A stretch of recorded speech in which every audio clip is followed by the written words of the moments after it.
justice Saturday. Ọmọ èwo ṣé tó Mohbad. ó lọ kò ríra lára.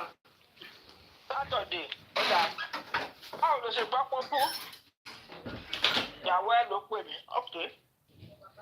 Ìgbà tí ìyàwó ẹ pè ẹ́ tó lọ wò kú ẹ̀ ṣe mo lóun rókù Mohbad àbí.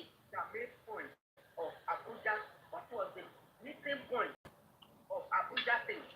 It's for Baba and Mama to know. Mummy kini ló sọ̀rọ̀ Abuja. Is Mama Mohbad looking for justice? Mama Mohbad. Please ò títí láàrin Mama Mohbad àti Baba Mohbad. Ẹ wá ní kí Please wà lára Way tiwọn. to bury his son. That is what he is looking for. Baba is looking for the only thing that can make me happy is for me to get justice for this boy. But whereas Mama is preaching his our own sense with the wife, they want to bury the boy. We are going to stay anyone Lara. Let them bury this boy. Can they free war? Loyalty of this boy. Maybe that is what Mama is looking is even after even if Mama is not supporting the woman, the lady. Mama is looking for ways to get her own share out of that money. Because she knows that if she brings her tent with Baba, this man, don't worry, nǹkan tó pọ̀ mọ́ ẹ̀ ló ń wá. Tàbá ti rí Bíbélì sọ pé ẹni ẹ kọ́kọ́ wá ìjọba Ọlọ́run, the others will be added to it. The main point here is what by this boy. This little lad ten gbé kiri tí everybody tó fi ń change cloud kiri lórí íńtánẹ́ẹ̀tì yìí. Who fathered this boy? Someone meaning, get him money, don't let. Those are the two things. This man is looking for. Mommy Yeti, alámọ̀lá yìí. Torí pé carpenter ní ìlú. Kí ló rí mà? He's a citizen. Ẹni tó ń jẹ alámọ̀lá yìí. No, pa orúkọ ẹ̀dá. Ẹ̀gbọ́n ẹ̀mẹ́ni náà. Mi mọ̀. So, because of that, Baba and Mama cannot come together. Two parallel lines. Can they meet? Mama Mohbad came to inquest to request for the body of his son to be buried alongside with the girlfriend. That was where she was put. Are you a legal wife to this boy? He said no.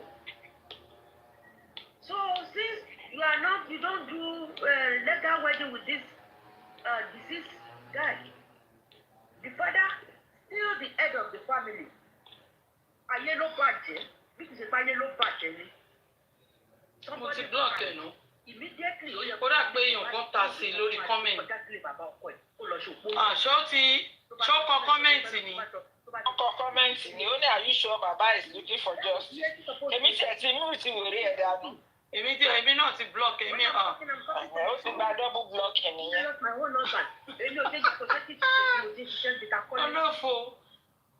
Ìwọ ọmọ pé wọ́n lọ́mọ ẹ̀ lọ́pa, wọ́n pọ̀ ọmọ ẹ̀, ó wà níwá justice. Àwọn ọmọ fòkú ọmọ ẹ̀ jẹ súyà. Olófo ọmọ. I am not doing it because of anything. I did what I did because I love this man and I get only ọmọ pẹ̀lú mi. Exactly. Abọ́sẹ̀dé ìyá Mohbad gan. Tó bá fi gbogbo kíní ilẹ̀ fàdúràdúrà máa sọ̀rọ̀ síta. Wọ́n wá sọ pé ọkọ yẹn kú. Ó ti lọ fọ́kọ mi o. You will still see them there. Come and do the normal thing. Torí pé wọ́n bímọ síbẹ̀ ni. So if this lady tó bá mọ̀ ìpè lóòótọ́ òun ni Mohbad ló ní ọmọ ọwọ́ òun ni, she will respect the father-in-law. She will respect the law of the land. Wọ́n fi ti máa. Àwọn èèyàn kan dẹ̀ wà. Àyàbá nìyẹn. So I just want to. Àwọn tó fẹ́ ṣe peace pẹ̀lú nìyẹn tó ní àwọn ò bá DNA. Kí ló wá pa Mohbad? Same thing náà ló bá àwọn kan on this platform, on this journey. Some people said no. Within 6 months, we want to get the justice. We have to get the justice. We have to do this. We have to do that. One person they cut corner. People cutting corners. I want to pick out more money. Cutting corners. I want to why are you begging somebody to come and tell you what by their son? What by our husband? Family one. Cut off my family. Why? And I just want us to find our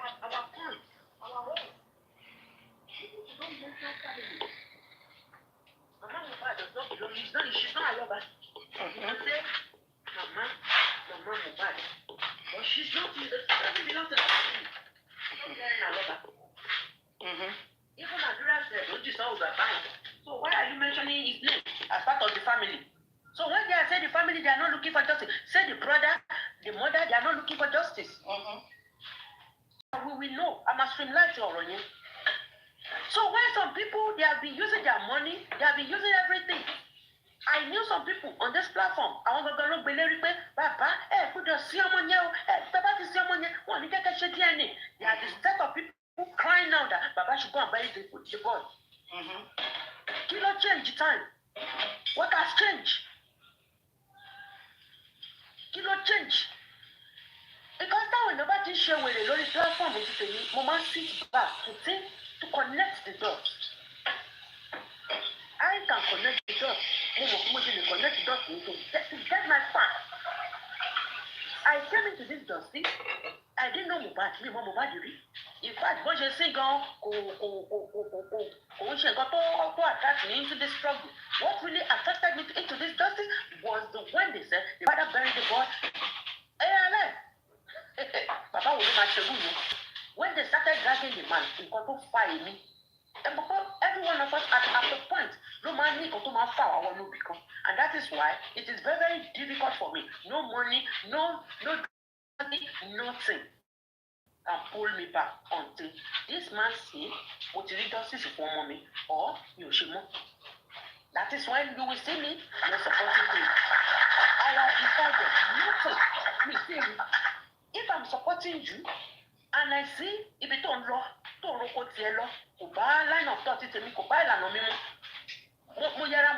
back out from your whatever. And I will go and look for people of the same mind of me, last me. And so we pay some support keep Baba ma parí ìjà àwọn náà wo ló ń jà. Baba wa justice ẹ̀yin kan sọ wípé kìkìní kan. Those people that we have two people on this fence. Some people they are here because of the loyalty. Wọ́n fẹ́ jókòó on your ọ̀bẹ, on your àdá, and that is why they are pushing their own lawyer, they are pushing their own narrative towards the man. Baba Emo music, when they understand the truth and line of the music, he understand everything. And that is why he will not align with them. He blocked them straight away. Ìlànà tí yóò bá tèmi mu two parallel lines níwà, which can never meet. Bàbá ti sọ nǹkan tó fẹ́, ó ní mo fẹ́ mọ nǹkan tó pọ̀ mọ́ mi. Mo fẹ́ mọ nǹkan tó pọ̀ mọ́ mi, tí bá mọ nǹkan tó pọ̀ mọ́ mi tán àlọ́ a máa sọ nǹkan tó àlọ́ a máa sọ anything tí a bá fẹ́ sọ.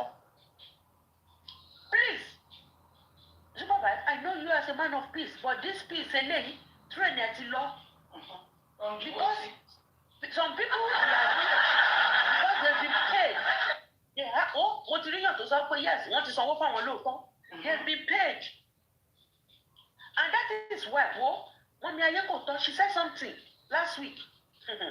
Wọ́n ní tó bá ti ń wá nǹkan tó rí, go and do research, supervise, go and do research about the God of Olúwàmíwá lọ́ba.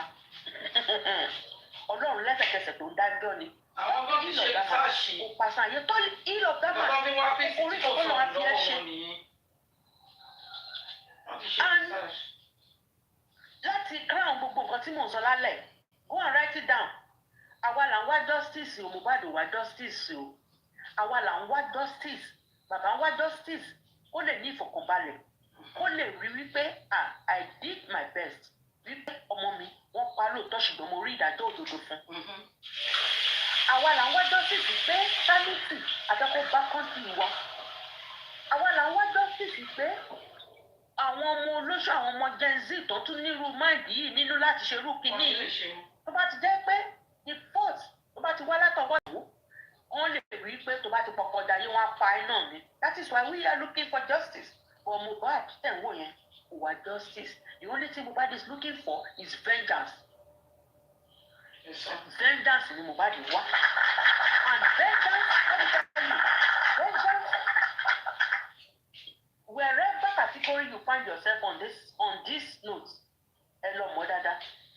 Vengeance will come over ìwọ tí wọ́n wá ń sọ ó sí ń bẹ̀ o ṣùgbọ́n narrative tó wá gbọ́ lẹ́yìn ó wá torí ẹ̀ ó bẹ̀rẹ̀ sí ní ṣe bálabàla òun gbowó òun ṣe rádaràda wọ́n sọ létí ẹ̀ kò ṣojú ẹ̀ ó wà nínú ilé yẹn ọwọ́ ẹ̀ ló ti ṣẹlẹ̀ ẹ mọ̀ pé there are different kind of set of kékeré the vengeance is coming over them ó fetí gbọ́ ó mú pa ẹ̀ ó gbowó torí ọ̀rọ̀ yẹn kò lè avert justice ó gbowó ó ṣe oríṣiríṣi ó bá wọn parọ́ ó kó ti bàbá ẹ̀ who happen to be the only one looking for justice tí ò bá wá justice fọmọ ẹ̀ fi sílẹ̀ níbi tó bá yá tó bá débi tó bá ọjọ́ ìdájọ́ là mọ̀ pé ọjọ́ ìdájọ́ là mọ̀ pé ọba ni Jésù people will see on the judgment by the time they are giving out their judgment ní tó bá ti ṣe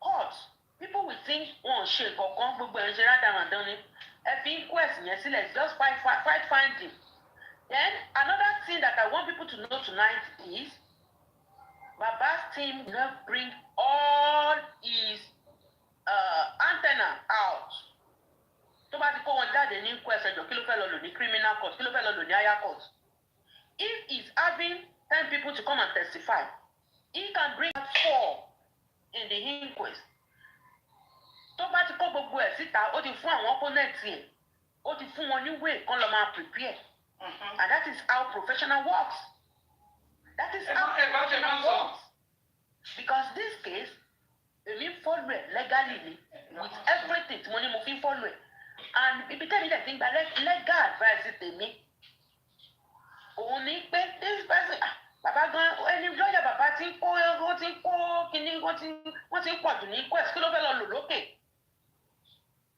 That is does it. Some people you will see them. Information. As information of one against our people. I think so. You don't know them. Torí tó bá ti mọ̀ wọ́n. Just like báwọn kan ṣe ń wá nọ́mbà driver kiri níjọ́ driver wá testify. They will puncture the evidence. Wọ́n puncture àwọn evidences wọ̀nyẹn ni. And that is why I will never be in support of bringing anybody, be it not, be it whatever, to or TikTok. I will never support anybody. If you have anything you want to say, Adura, go to court. Or go and consult your lawyer.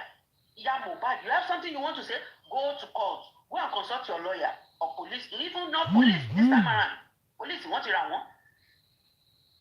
So, on the last note, vengeance will now come over those people tí wọ́n ṣe nǹkan burúkú yẹn, their family, their children.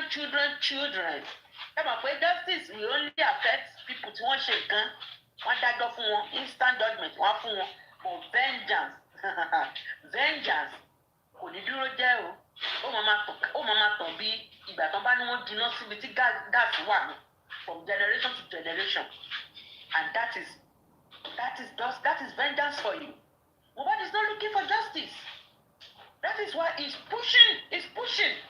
He's looking for vengeance. There is difference between vengeance and justice. Go and note it down. Àwọn kan tọ́lọ́ parọ́ wọ́n pera wọn ní kíní o support Yomi. Is Yomi looking for justice? If you are looking for justice, you will support the captain of the ship. Why support him? All your things is just for you to serve some people. Gbogbo lọ́wọ́ wọn, o fẹ́ ṣe ilé àti ìgbésẹ̀ tó fẹ́ làwọn èèyàn. Tó ní yóò bá ṣì wà wọ́n tó wá ṣe yẹ̀yẹ́ lórí kíní ni. Débi pé ẹtú lọ tún lórí wọn, ẹtú fa tún náà, ẹtú rédíò tún náà. Wọ́n á tún dà wá síbí. All of you, tell you, Educators Association, thank you very much. I move my mind.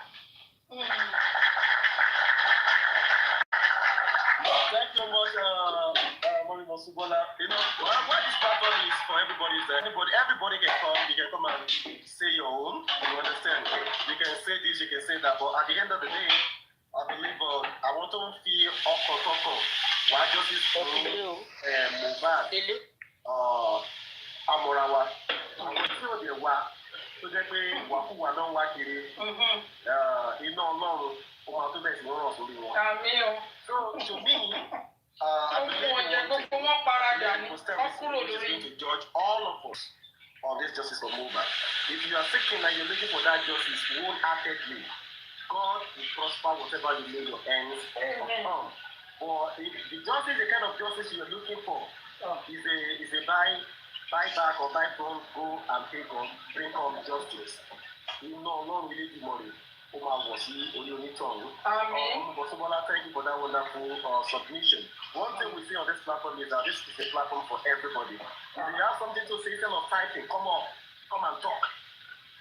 Don't just be there saying something on the platform or the comment section. What's okay? What's the missing mind? Titus Taylor, my runaway friend. Are you there? Are you there, Titus Taylor? I think it's busy. Gure. Exactly 1 second. Okay, 1 second, all right. Gure. Baba, like you know, yes, sir. If Mr. Guresi, you should say that you leave the place. Kí lẹ sọ? Mo ní tí wọ́n bá ti lọ out of point, àádá kọ́ọ̀bù wọn ni.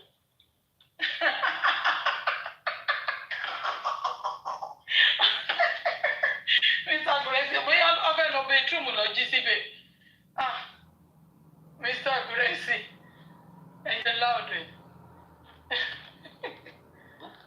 What can we do for us to pin this stuff small? Let everybody, every host, every commenter, whatever, let us get these things on our pages, if it's flyer, if it's whatever. Let this noise begin to echo again everywhere, so that people can see that this noise is not dying anytime soon. That if the politicians get to see it, politicians work in our favor. You understand? So we're just of the opinion that is there any way we can try reconcile with people, bring them on board together. So a lot of people have their own opinion. This platform is free for everyone to have their opinion. So people say, oh, it's possible. Some people say it's not possible, or we've gone beyond that. This and this is what they think can be possible, because the case is still at the inquest and we're still forging ahead. So I asked a question as well, which is pertaining to Adura. Mommy Ayikoto, Mommy YETTY70 answer profoundly, very well. I love that. So that is what we're discussing. We're just reminiscing where we're coming from. What we only have right away, what can we do to push more forward? And what can we do to get the justice for this poor boy? So that is where we are. If you have anything to chip in, please go ahead, Guresi. Thank you so much, man. Let me go quickly because I'm going to be busy. Can you hear me? Go ahead, Titus, go ahead. Go ahead. We can hear you. Oh, okay. Thank you. Hello, everybody. Justice for Mohbad. It's interesting. I remember the last time he came out to try to do similar things, try to get everybody together. I think it just since that time till now, it's got worse. And nothing. My brother, sorry, Titus, my brother, it got over worse. In my own, I understand that. Sorry, let me meet you for a second. In my own book, I understand that people might not understand. Mr. Tarzan, what are you doing at the comment section?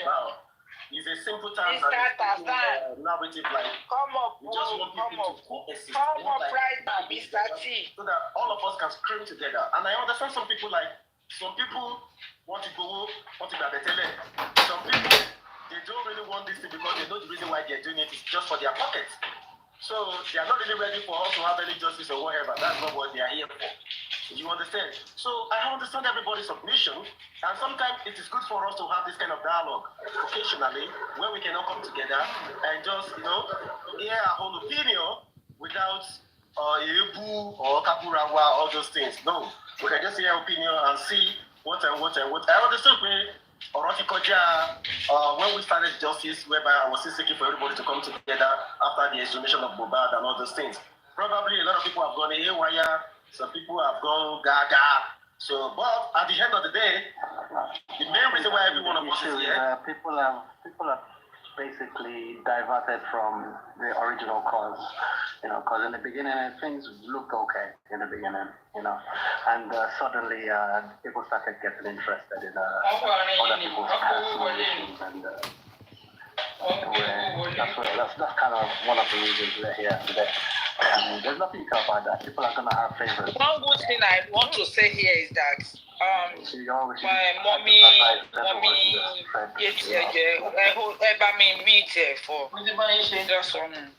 anywhere that be Kimi Satazan so when I hear this I'm already in my mind where I was, because I was away from my phone.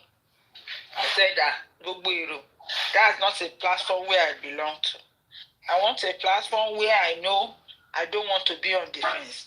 I am not going to be I don't want to be that platform that is for the good, the bad, and the ugly. No. I am platform for Baba Mohbad. Anything aside that, I am not listening. Anybody that wants to come and convince me, you will go to court of law and go and defend with me. I don't want to know anything. And we are going to talk about paternity. This guy, we are like more than four or five of us are being on that platform, and we have spoken, and he's still saying what he's believing in. Please talk. And I've said to people that go there, I said, you don't talk too much to this guy, because there more reason to feel because human beings are unpredictable. That's what I want to say right now. Want to correct your damage, and you are still saying if I put them together because they want to come into us now to know how heavy or what you are doing on paternity. Paternity is not this social media, it's not on TikTok. Paternity is in office. It's with Baba Shitu. Everybody stay on your lane. If you want to drag Baba, the road is open. And drag him. Nobody is going to almost sọ fáwọn èèyàn kankan pé ẹ má lọ jábọ́ lórí ibẹ̀ yẹn ju everybody on your own or your name. Yes, NGO Spice Aaron. He has never come. Ó ti move on. Ó kàn dédé lọ́sàn-án yẹn. Bìrì. Ó tún wá ń pariwo tán bí generator tó kó náà sí ẹ̀wọ́. Yẹ ká fún Mr. Tazan ní máìkì kan sọ̀rọ̀ jàre. Mr. Tazan mẹ́tì. Ẹ kálẹ́ mà, mọ́mí ló ti mú kí. Ẹ kálẹ́ sà. Ẹ kálẹ́ sà. Oh God. A kú ọdún o, ni wá ṣe púpọ̀. Àmì o. Mi ò mọ bọ̀bọ́ mi ò mọ ibi tó ti wá. Àwọn tí wà pẹ̀lú wa ti pẹ́ ẹ̀ wọ́n ti pè géèmù ni. It's my first time of hearing him, and what came to my mind is that this guy too, ó ti gbọ́ pé ó ti mọye tí Yomi tó rí kójọ lórí ọ̀rọ̀ justice for Mohbad. He has gotten to know how much went to Lati's pocket. He has gotten to understand how much was given to Papa Bingu. He has gotten to know how... Mr.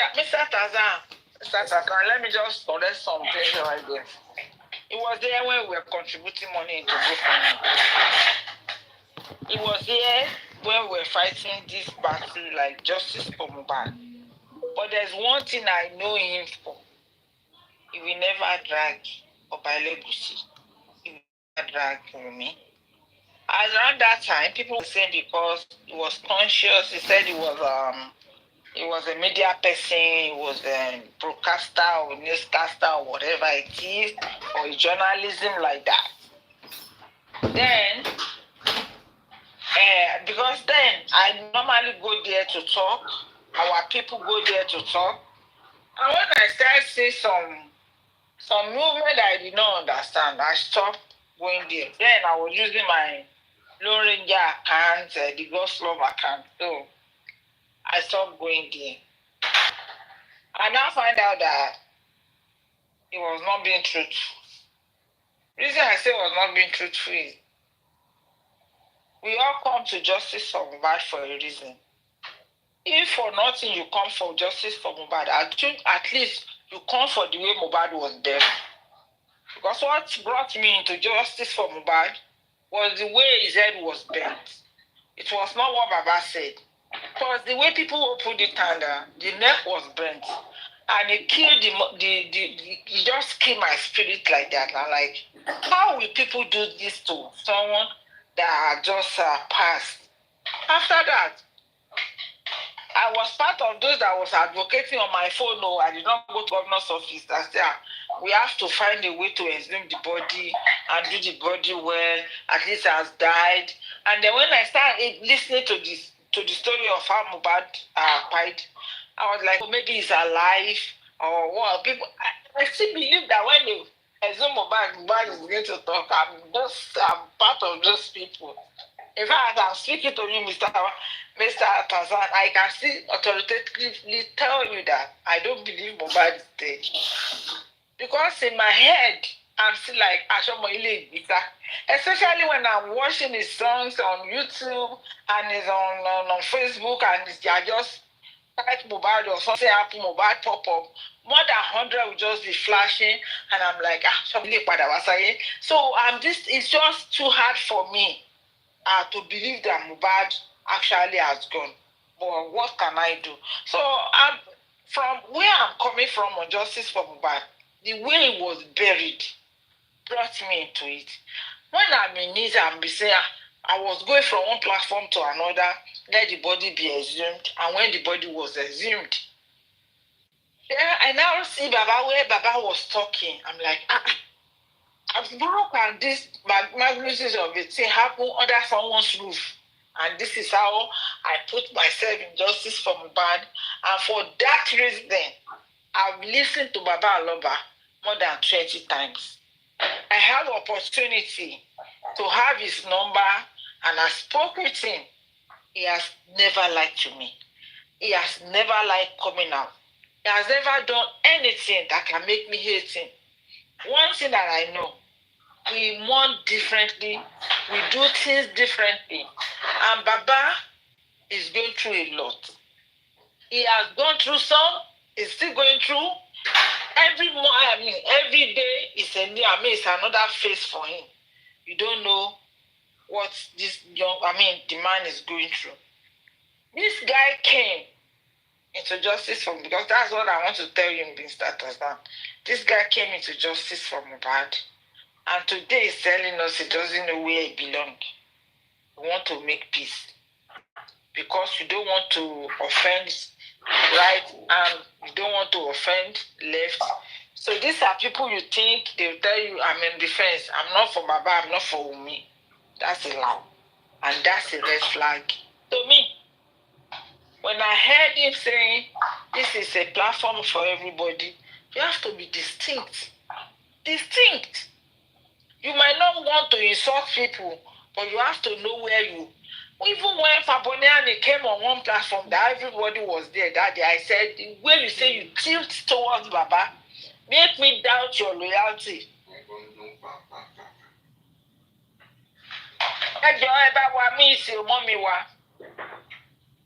Okay, no. No. When Faboniani came and said, in this justice, I'm tilting towards Baba, I picked the word tilting. Are you standing by or you are tilting? And today we see how it tilted. Where she is right now. We know what she's doing. I'm saying this because when people are sarcastically using one English to want to dabaru what you want to think about, know them. Pick them. When you are now telling me you are Gbogbo Ero platform, thank God. I'm not a part of Gbogbo Ero. I know where I belong. If where I belong and what I believe in justice for Mohbad is not what you believe in, I believe that we will not work together. We have 5 elements of justice for Mohbad. We are following it like when Muslims are praying 5 times a day. So why will I say I'm going to Gbogbo Ero platform? I just want to say what I said now. Yeah, iPhone user, I understand. That's why you see them, because they don't know where the case is right now. They are coming out now to say they want to bring settlement. That's why when they are saying in the first place, who is fighting? Nobody is fighting, and they say there's fire. I say, who is fighting? Nobody is fighting me. But everybody is fighting Baba Aloba. And you are telling people that is fighting Baba Aloba, you are telling Baba Aloba to come and to fight. With who? So that's why I told you, I said there is no fight. It's two people that is fighting that you come and say, okay, let there be peace talk. There's no peace talk anywhere. Everybody have pitched their tents. Let them stay where they are. If they want to drag Baba from 9 a.m. to 9 p.m., let them go ahead. Baba, they drag Baba, come on soon. Come on soon. At the end of the day, I'm a debutant law. Mr. Tazan, you can go ahead. I don't want to be party to any anti-Baba. Directly or indirectly, I don't want to. Absolutely. Thank you very much, Ma. You see, we have established and we have, brought it out on this side that this fight for justice for Mohbad is a binary one. You cannot be a yes and no person, calling every Tom, Dick, and Harry to come and hold the mic on your platform. That means you're standing for nothing. You cannot be standing for the truth and you expect everybody to come over to you. That's not possible. For you to be saying everybody can. To say everybody can come and talk to you on it without the caveat to say that come and speak the truth, come and speak to the facts. Something is wrong somewhere. It just speaks to the fact that you don't even know where you belong, or perhaps it is your strategy,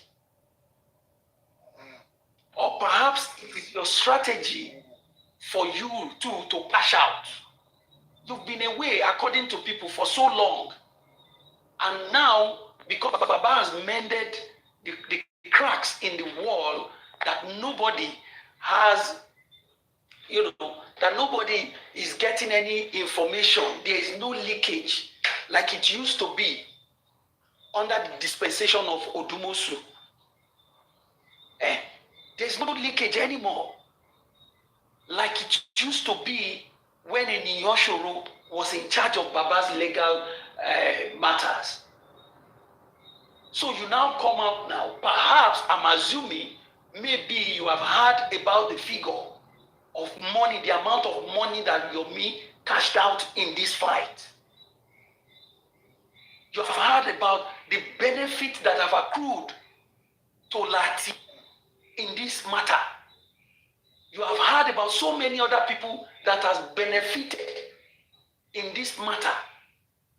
While maligning Baba or trying to stay in to say you are looking for a middle ground. So you came.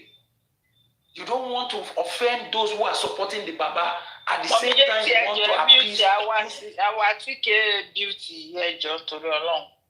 Mommy, go ahead, Mr. Sasan. Yeah.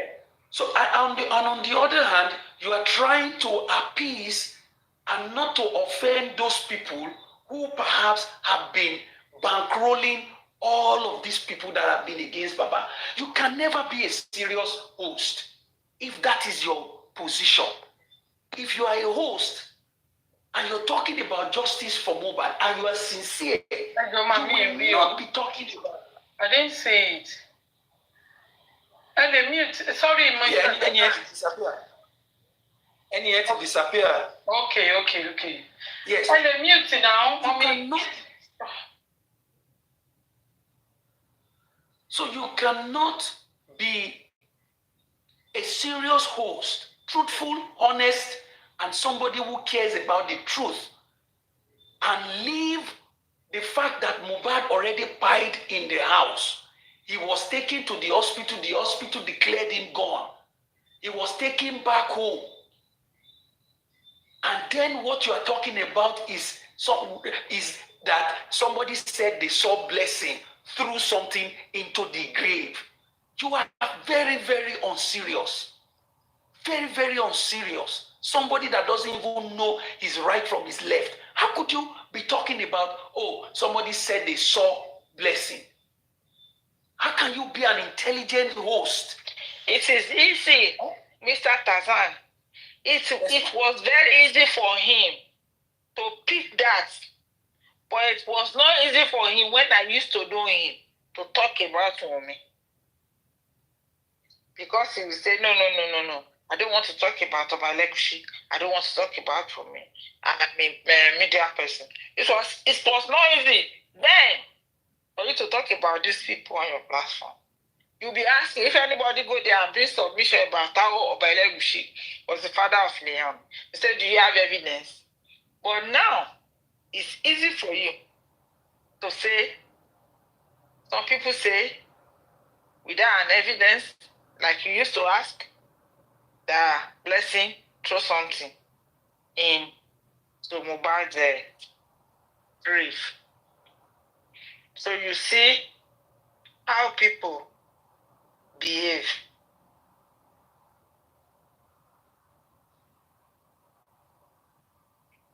Don't iPhone user, don't mind him about how they make Adura talk. Like Adura is an infant. Exactly. Adura is not a minor. In the eyes of the law, Adura is an adult. Papa cannot do anything about him. And even if Adura you are convinced that Adura have something, he has something to say. Papa is not the person that you have to hold responsible for him not talking. Any intelligent person... Even Mr. Tazan, at this stage in justice for Mohbad, I don't think any sane person will still be talking about Adura not talking. Any sane human being. Those days are exactly past. How would you just come and say, it's gone. What can make... why Adura cannot... Adura know what Adura is doing. Adura know what she's doing. The same Adura come out and say they did not allow it, they don't want to allow it. Even when I say that Adura has already point finger to Mumi, yes.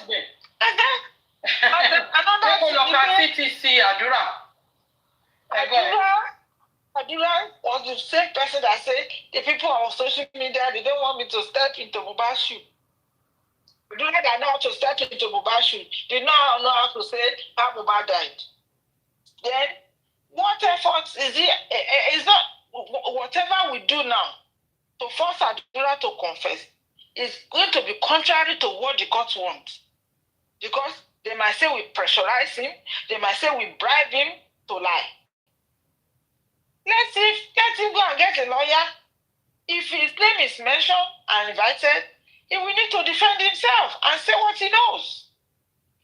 I was talking about Mama Baba at that time. I said, I want Baba Shitu. I want Adura in that bus to come and tell us. The last time you went to your son's house was on what day?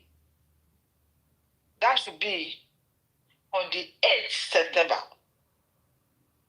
Mohbad went to the show on the 9th, which was on Sunday. And on Tuesday, they told you Mohbad died. And you claim you did not see the dead body of Mohbad. How is that possible? I'm not to feel like things are going to you did not see Mohbad body from the time you were told Mohbad died and until Mohbad was buried. That's why I said, oh, Mommy, yes, I get one particular assist on this supervised television. Mommy, yes, because these ones, they will know your secret, they will understand your strength, and they will know your weakness. So whenever they want to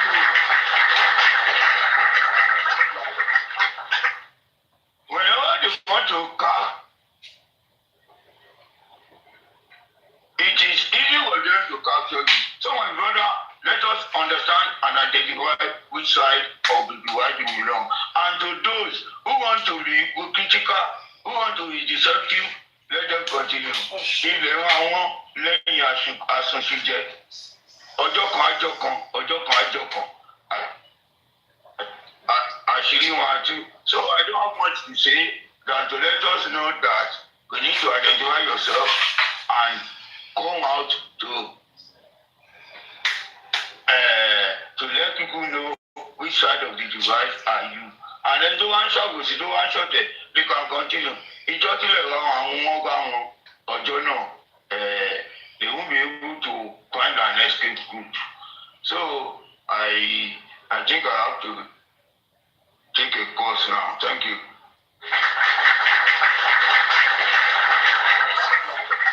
Thank you so much, Mr. Gracie. God bless you for that wonderful submission. I think we have Nikki something. I don't know what's that. Can I ask a Okay.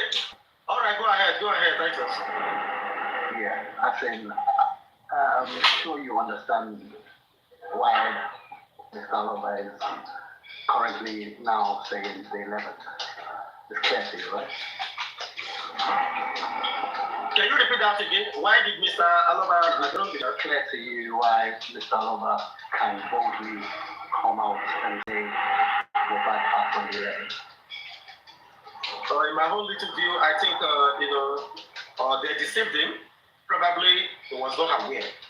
I'm just saying from where I sit, from the look of things. Yeah, probably what they told him initially, you understand? They had that. God bless you. He wasn't sure. Exactly. But now, do you know why he can boldly come out to say? Exactly. Because the 11th. That was a bit over. Now you understand why he said on the level. Why Mr. Lamar? Come on. Okay. Because he is familiar with the testimony. Yeah. I'm familiar with the driver's testimony, which to me is a very big lead. To me, the driver testimony has been the best of the blocks at the inquest. The very best of the lot at the inquest. That's, to me, my own personal view, the driver testimony has been the best among the lot. So that's what I can say. Surely 45 billion on the driver testimony with Adura CTC. Mọ̀mí Yetty, Ọlọ́run ṣẹ̀ṣẹ̀ fi divine supervise wọ̀nyí pé kò sí ní justice for Mohbad. Ẹ gbàgbé. Ẹ mọ̀ pa mí. He's not. Ṣẹ́rí only one sọ́lẹ̀kùn pé òun náà kó wá cash out. He just realized how much. He was saying that if anybody saw his brother. Àwọn wèrè yẹn wé ọmọ àlè tó máa ń pe justice for Mohbad tó máa ń ní ọmọ àlè tó máa ń tan kinní tó jẹ́ pé òun nìkan ló máa dá sọ̀rọ̀ ló máa dá pa. Ó ti change orúkọ ẹ̀ sí Joseph Frame. Ọmọ àlè ló ṣì ẹni jẹ́ pé ìbànújẹ́ ó ń bá jí ó ń bá mú mi tó ń gbé ní UK. Tẹ́lẹ̀ mo fi sọ fún supervise, you live in UK. This guy, Titus Taylor's nephew, it takes 6 years in UK. UK government, Metropolitan Police kan tó rí justice fún. Ìwọ ló wá sọ pé it's now 18 months, it's now 20 months. Kí ni yẹn máa ń bí mi nú tó bá ka ọjọ́? Ara àwọn ọ̀rọ̀ tán ti lọ sọ lẹ́ǹkùlé. Àní kò sẹ́sìn wọn lókè tẹ́lẹ̀ ni. Ẹ jẹ́ kí Mr. Ta parí ọ̀rọ̀ rẹ̀. Ẹ sáà ní máa sọ̀rọ̀ yín lọ. Ẹ má bínú yín. Okay, ẹ ṣe gan ma. Jerry, tí mo ṣe feel ni pé somebody went to go and bring him back. Somebody went to go and give him a report of how much money people like Yomi, like Lati, got out of justice for Mohbad. So he has to come back. And now that he is here now, he cannot go against those who are bankrolling Yomi and Co. That's why you see him speak that way, the way he was speaking, saying that everybody could come. All Talakawas, gbogbo èrò, àwọn tó ń parọ́, àwọn tó ń mọ, those that doesn't even have an idea, have a clue, or those who close their eyes deliberately at the truth, those who saw the truth and turned their back against it, those who can speak and speak truthfully and honestly. He said, come, come. Those who can't think analytically, who can't use logic, who can't use common sense. He said, come to my platform. Just come and speak. This place is open for you. If you stand for nothing, you will fall for anything. Platforms like this, like that of this guy, are places where you see Omoluru Pelushapa, Timbukwe to mix up together. Anybody that is blaming Baba for Adura's silence, that person is not a truthful person. That person is not fighting for justice for Mohbad. No, they have ulterior motive. Any platform, any host that is not calling out the police, asking them to do the needful, calling out the police to do a good job, to justify the money that Nigeria has spent on them, to clothe them, to keep them, to train them, and to put them out there to uphold the law. Any platform that is not calling them out, they are not serious. That such host, they are anti-justice. They are against the truth. They are against the facts of this case. Anyone. It doesn't matter whatever anybody told Baba. This is the kind of host that will say, oh, Baba, Josie know what happened. Josie know what happened. They told him. Josie should come and tell us what happened to Mohbad. Josie know. They told him. Though this guy is one of those people who think that way. It doesn't matter what anybody told Josie. It doesn't matter what anybody told anybody. The police are supposed to do their job. If police is investigating and their investigation leads to Adura, that Adura knows so much and is not speaking, the police know what to do. They need to do the needful. If their investigation gets to Mohbad and Mohbad refuses to speak, the police know what to do. They have the law backing them. They have the books backing them. So for anybody to just come out and be saying that anybody can come, why is it that the family? Who are the family? Adura already disowned his father now. Mohbad has gone to marry another man, giving birth to several children with the other man. She's no longer an Aloba. No. Which family are you talking about? Baba Mohbad is the only family that Mohbad left behind. And the man has not let that boy down since that boy passed. He is the one that has been standing and doing all the needful within the ambits of the law. Everything that the law allows him to do, he has done. All these other people that you are talking about are trying to rope and include Baba Mohbad with them, like Mohbad, Baba Adura and Darusha, calling them the Mohbad's family. What is it that they have done since this matter started? Tell me, what one thing, what one move did they make? And then all you want to say is that his family, Mohbad's family, even the family. Stop the crap. Stop it. Stop it. The only family that Mohbad left behind is his father. And the whole world can see it clearly. That's the only person. That's the only family that Mohbad left behind. Aloba said, if what happened to Mohbad happened to him, Ileri Oluwa will have done even more than what he is doing after he has gone now. That should be statements that should have been coming out from a family, a brother, or a mother, or a cousin, or an uncle, to say, tó bá jẹ́ mi ní kíní ìṣẹ̀lẹ̀ sí o, ọmọ yìí kò ojú ẹ̀ ò ní gbà, ó máa tátán síbẹ̀ ni. Those are the people that are to be saying that, not Papa Mohbad. And then one host with diarrhea of the mouth will come and say, the family too, they need to be blamed. Stop it. Stop. If you don't know what to say, or if you can't stick to the truth and the fact of justice for Mohbad, shut down that your platform, or talk about Tinubu.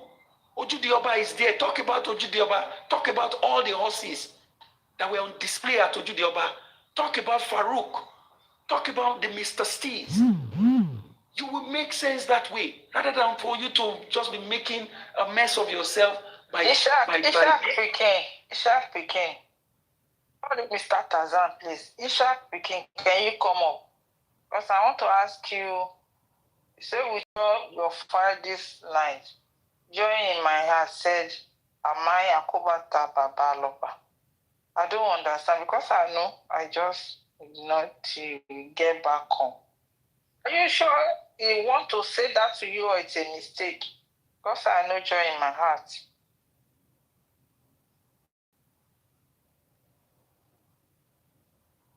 Okay?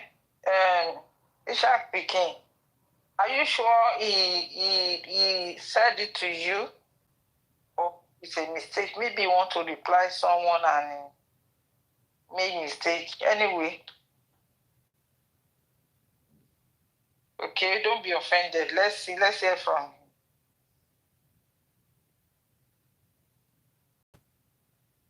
Yes. So if you don't know, because we will give you that, we would reason with you that you've been on sabbatical for so many months, you were not around, and by the time you want to come back, there is no scoop. No susu for you to lash on, because Baba Mohbad has closed the door. He has blocked all of them. So there is nothing on ground for you to lash on. We can understand. But don't come and make yourself look like a joke. You were asked, was that what pied the boy? Somebody throwing something inside the grave. Was that what pied the boy? The boy pied hours ago. Hours back. That's what we are asking. What happened to him in the house? What made them to call a nurse that was outside Nigeria, and they waited for that nurse for over 24 hours when a hospital is just 5 minutes away, another hospital is about 25 minutes away? That is the crux of the matter. Why did the police, when the nurse, her lawyer, Mohbad's lawyer, and DJ Bami went to the police station to get report, and they asked the people, do you want to lay a complaint against the nurse? Why didn't the police take charge of the matter at that point? When Baba carried the body and took it to the police station, why didn't the police step in? That's what you should be talking about. Any serious-minded host that knows what it means to lose something that is precious, like a child, that understands the pain and the agony that kind of incident could bring upon the family. That's what they should be talking about. Nobody has the authority other than the police to investigate, to interrogate, to do whatever when it comes to cases like this. Nobody. It's only the police. The police have the backing of the law. You understand? They have the backing of the law. The law permits them to do it.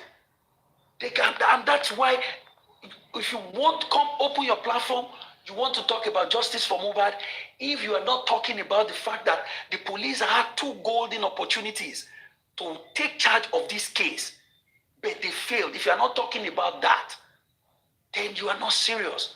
You should just close shop and go and talk about something else. Don't talk about justice for Mohbad, because if you do, you will be exposing your folly to the world. And when I heard that guy's was speaking this. I said, who is this guy? Where did he come from? Okay, I now understood that, oh, this is somebody who came to see whether Yomi and Lati and the rest of them left some things behind for him to come and lash on. Saying that everybody, you better go and listen to the documentary of Aristocrats on the Talakawas. Somebody should send him that clip. Let him listen to it. If he listens to what Aristocrats said and he understands it, he will never join anybody to say, you should come over to my platform. Anybody can come and say whatever they want to say. Anybody can come. Just come and say. Just come and talk. Just come and talk. Whether it is a lie, whether it is bogus narrative, whether it is deception, whether it is distortion, it doesn't matter. Just come and speak. Just come and speak. But now we understand who he is. And then we're watching. And once we have identified you, anyone that we have identified that you are against Aloba, you are working against Baba Mohbad, or you are working against justice, or that you don't see that the police failed, that the police are the ones who are responsible. If you don't see it and we identify you, we will place you where you belong and we will confine you there.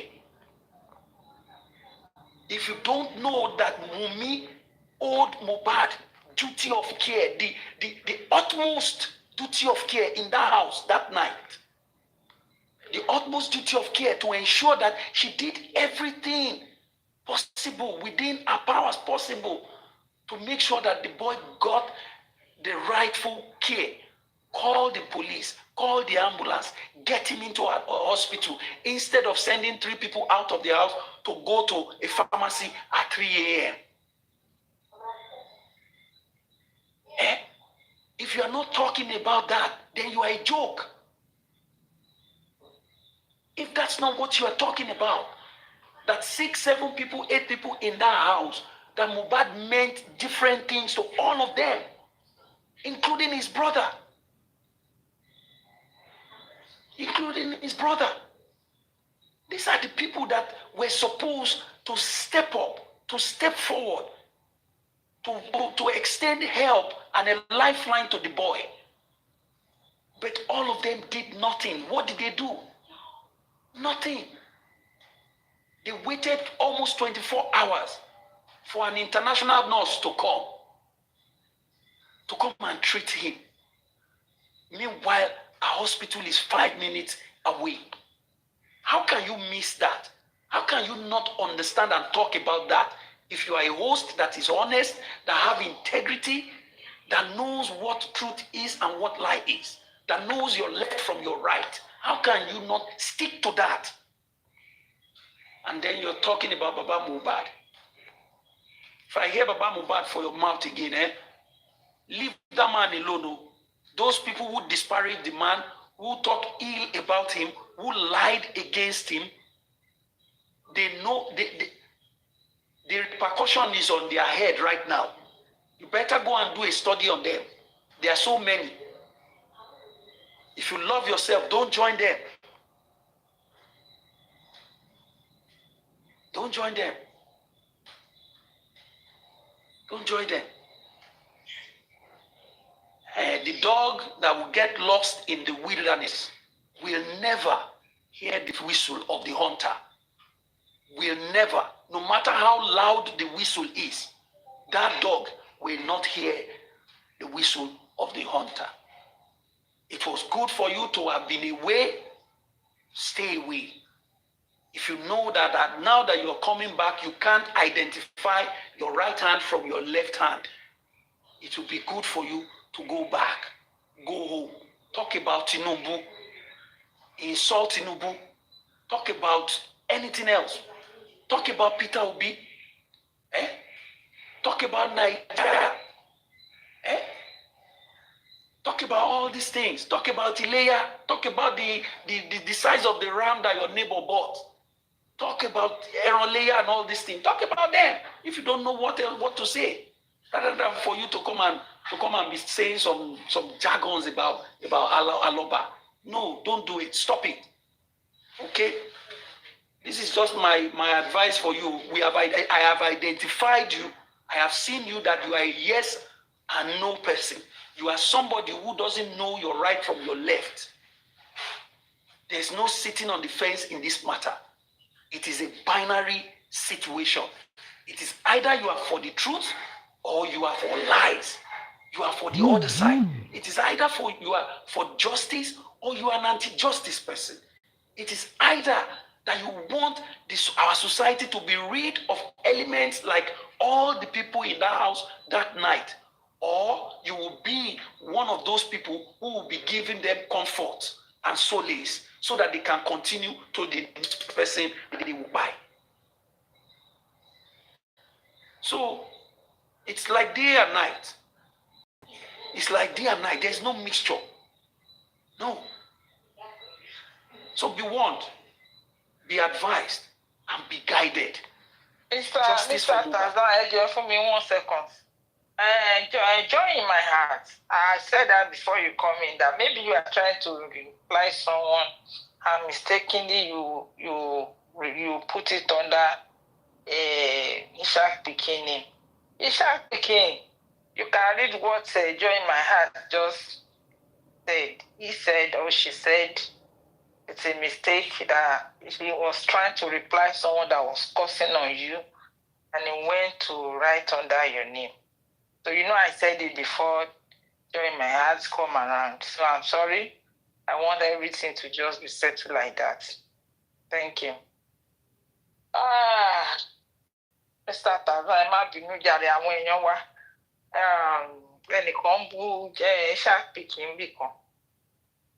During my heart, so I fẹ́ bú ẹni yẹn padà. I understand, man. That's why I didn't reply my thanks. Yeah, I said this before Joy my heart come around. Sometimes that thing happened.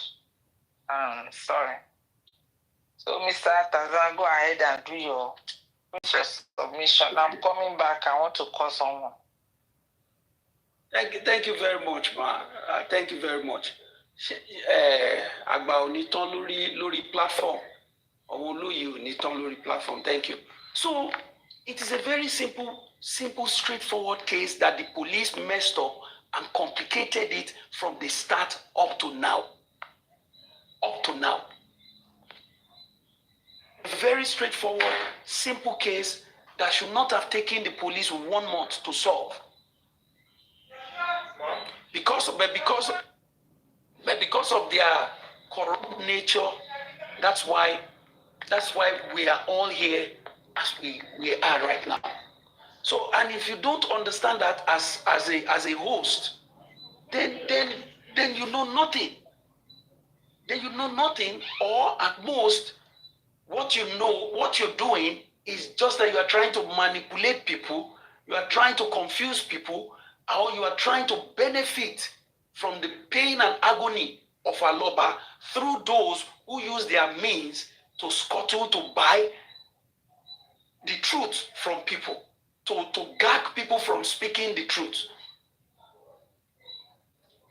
So for me, that young man, honestly, he missed it. He's been away from the fight for so long, to the point that when he got back, he didn't know his right from his left anymore. So that's just my little advice for him. I don't know if he asked himself or he's still asking himself today the reason why he came here, the reason why he's fighting for justice for Mohbad, the reason why he's investing his time into this matter.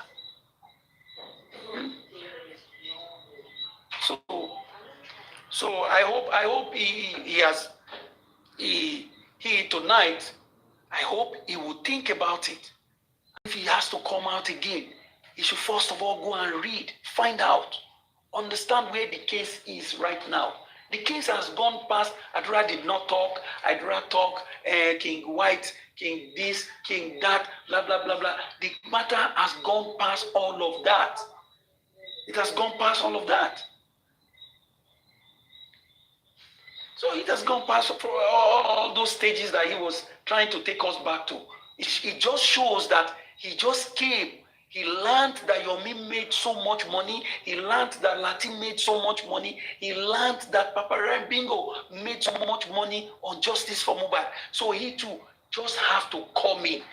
Instead of him to come in from where the matter starts from now, he's going back. He's going back. Going back to where stages that we have passed. We have long passed.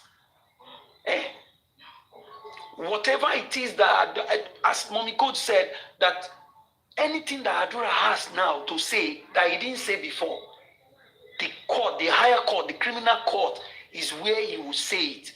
And nobody is going to force him to say anything. He will by himself open his mouth and begin to talk. That's where we are.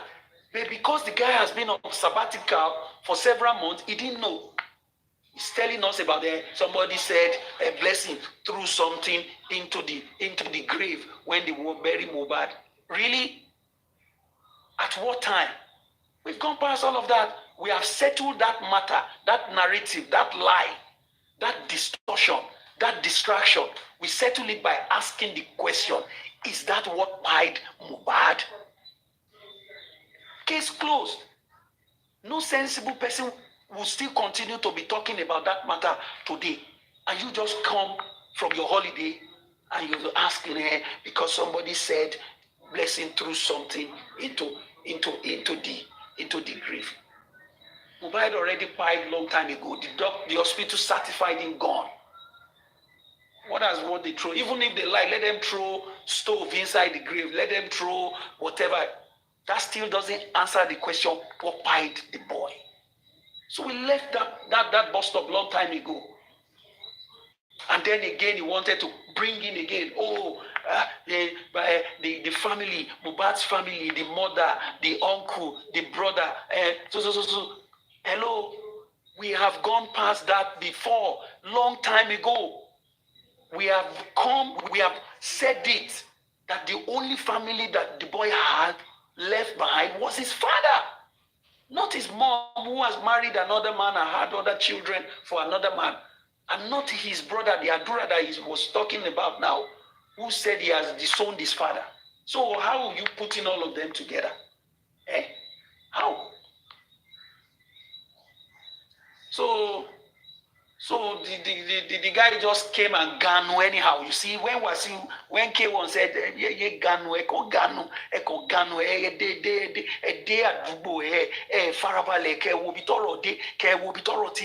know where the matter is coming from, know where the matter is, know those who are handling the matter right now, understand what they are talking about before you ganu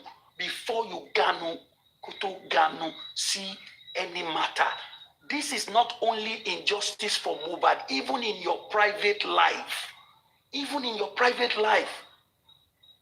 your place of work, in your community, in your family, when they are doing family meeting and you open the door and enter into the family meeting, don't just ganu anyhow. Listen first. Know what they are talking about. Try to figure out where they were coming from and then understand the issue at hand before you open your mouth.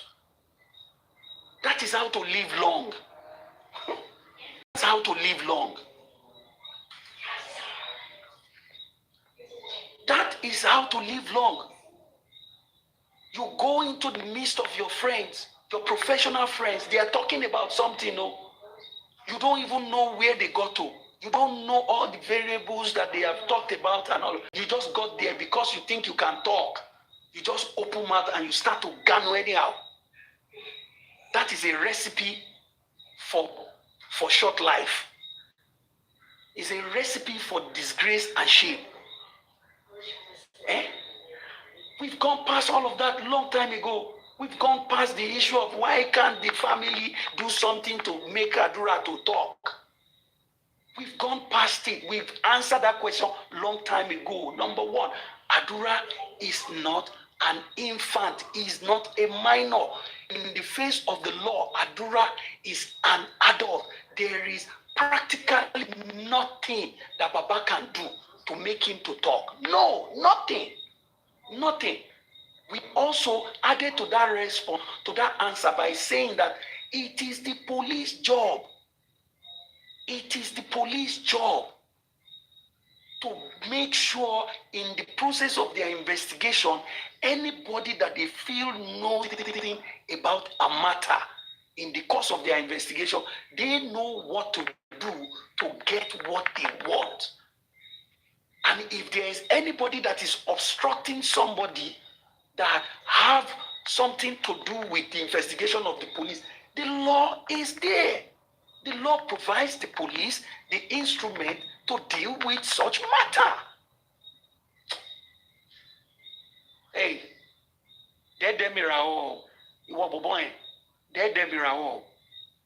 stop Ganu anyhow.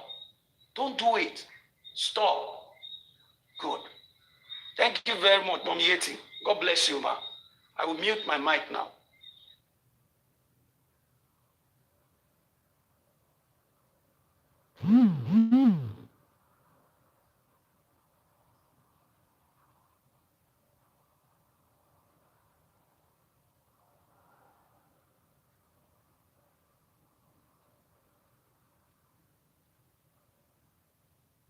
Mom Yeti.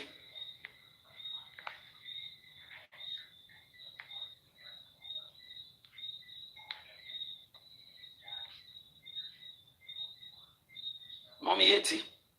Oh, okay. Well, who do I give the mic to now? I mean, Ayekuba is not here. Oh, Mr. Grexy. Ladies and gentlemen, well, Mr. Grexy is here. I want to believe that Mr. Grexy is an embodiment of information, knowledge, and understanding, to deal with some of these people. I understand that some of us that, love him so much passionately and respect him a lot, we may not be able to handle it when we see the way some people talk to him and all of that. But Grexy is a soldier, he's a general. Grexy can take on any one of all these people. He can deal with them. He can floor them when it comes to the fact of this case. All of the elements of this justice for Mohbad, everything, both from the angle of the law, both from the angle of the police, whatever you want to talk about, Grexy is capable. So let's not worry ourselves, even though we wish that he don't engage people like that. But if he does, for as long as he's doing it gallantly, no problem. We let him be. So that's just my view on that. But so that's just Mommy Yeti, please.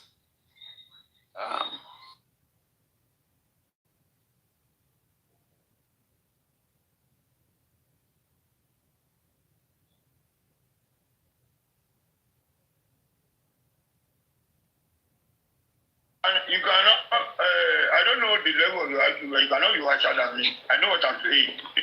You cannot be wiser than me. I know what I'm saying. Okay? I don't want to be recorded, and I don't want Mr. Gressy, please, enough of all this. Okay.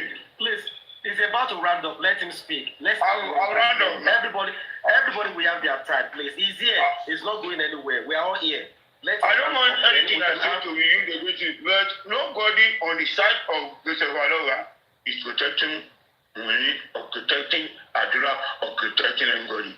The Zomo case, let me give you two instances. The Zomo case that Olumide mentioned, we know we are getting towards the tail end of getting our justice. They just came up with the idea that, okay, I know those who did this, I know those who did that, trying to distract us or change the direction of justice that we are about to be served. Somebody who has never been to the house, that was how the man came out and said, look, if you are talking of Zomo, I know Zomo. Zomo had nothing to do with this. Because Zomo was not one question. No, they You know just Zomo. see. Look You at tell me you with- said you know Zomo. Even if you are looking for something, and you Zomo didn't come. Zomo wà nílé nígbà tí mo bá dé àwọn olófò. Let him just finish. You will have your time. We are not running anywhere. We are all here. You will have yours. Everybody will have their say. Please, let's just do it. Let that be orderliness. Please, Mr. Olufemi, please. Thank you so much. Go ahead. Go ahead. You can be looking for how to exchange naira to dollar, and you go to Ghana Central Bank. That is you. What we are saying is that there is already a circuit. We are getting DJ Valentine, Titus Taylor. You don't have to. Blessing can be there and be talking. To pin down. Called him and I've told him all this. And if Nobody wants to go. somebody is not taking you outside, trying to take you back to where you started. And trying to divert or distract you. Now, what you are going to do is that, look, we don't look elsewhere. Exactly the same way as Joseph Alova, when they said, okay, the DPP wrote and said, they gave advice that, okay, let the investigation be limited to, let the trial be limited to North and Sandy. The man just came out and said, look, Sandy was not in the house when we were there. That's like anything you want. And the North as well. North was there. But what about those who were present with the North in that house? We are not going to accept that advice. We want you to review. Did you prosecute any one of them? Wait. What are you saying? Like somebody who is saying an name. Wèrè lolúfẹ́mi tẹ́lẹ̀ ọmọ ni. Let me just calm down. Ó máa ń rìn bí ìgbóná kiri tẹ́lẹ̀ ni. Okay, Mr. Aguresi, please, can you... Bàbá ní prosecutor olófò. Okay, I think you'll be speaking. Mr. Olufemi, go now. Let's hear you. No, I'll say whatever I want to say. That's what you want to say? Listen, they have opportunity to. I've never seen them prosecuting. Nígbà tí kílọ̀pù ìwé wa ọmọ tó wá lórí ìyàwó nínú ṣé ìyàwó wa kí ló ń jẹ́ ìyàwó wa when there are some Adura, they even wanted to Adura committed error, allegedly, You should go ahead and prosecute him, and they are all shielding him. I don't even want. I don't want him. The way, if Gurezi is still on that platform, on that group, with the group of justice, and the so-called, I don't want to mention names, my brother, justice is far from there. You're just looking at it like this. But we go and write today's date down. June 2025. This time next year, I'm giving them 2 years. If they cannot go and bury that guy in shame, they will go and bury that. If they cannot go and bury that guy in shame, in the next 2 years, I tell you one thing, because we complete their justice. I don't know that Google Eru. If you don't have anything to say, please get off the panel, please. Just go and sleep. You're looking like someone that doesn't have sense. You don't have right to tell him to get out. You get it first. I have not said anything reasonable. That's no, the problem. This is not your platform. You don't have right to tell Olufemi to go and speak. You go and speak first. You have the right to say whatever you want. Mr. Aguresi, stop fooling us. Go and bury the guy. Goodbye, everybody. Bunch of wicked thinkers. You guys are wicked. You're only asking questions. Why do you ask him to drop? Imagine. But they're just asking. They're just having conversation. They're just asking questions. See, why are you guys running away from questions? Just simple questions. DJ. Oh my God. Welcome back. Okay. I think we're on. Okay, Adura Mitigba. You can go ahead, ma. Welcome back. Go ahead, ma. Thank you. Not much to say. Thank you, ma. Thank you, ma. I just have to wrap up because I've been typing and nobody responded. I just want to listen to me. Let me know this. Baba, you're in sense. Because they are wicked. Monitoring free. No one is killing big. It's only a most of people who the problem because it's annoying me. Grace them and Tell them I prosecute. Shame about my body. I prosecute. Their generation will suffer for this. If Mohbad didn't get justice, anyone who is actually making him not to get it, they will suffer for it. This is wickedness. Thank you so much, sir. Bye. All right, my God bless you. God bless you for that. Because planning more. Bẹ́ẹ̀ mo ṣe gòkè, mo rí gbogbo ọ̀dọ́ ṣe ń rọ́ wá àwọn ajá ayọ̀ mi, gbogbo wọn ṣe ń rọ́ wá àwọn ajá wọ́n ṣe ń wá nǹkan nígbẹ́ náà. It's not empty for Guresi.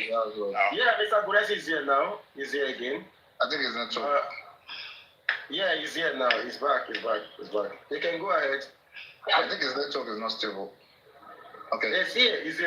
You can go ahead. You know, that lady that just spoke now, I so much pity his generation because some people they invite courses. Hold on.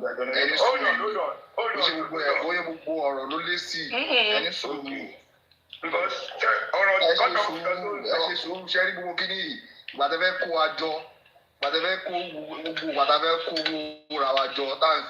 justice for Mohbad. Everybody we're speaking with one voice. If anything is coming up today, everyone is not understanding each other again. We need to calm down for ourselves. It's not easy. Calm down. Thank you. Anyway. Stop aggressive. My own question, please. Is the case between Mohbad and hold on, sir. Let YG finish, sir. Let YG finish. Is the case between the case we are talking Mohbad case? Is it between Baba Mohbad with the suspects or the state government? Suspects? What kind of question is that? Baba Mohbad should have not even employed any lawyer. Lagos State lawyer could look after Baba Mohbad. What kind of question is this? This case is between the Lagos State government and the suspect to get that one cleared. When the Lagos State government are doing robbery, that's where the family of the Sisei, who is the Baba Mohbad, we come up to defend the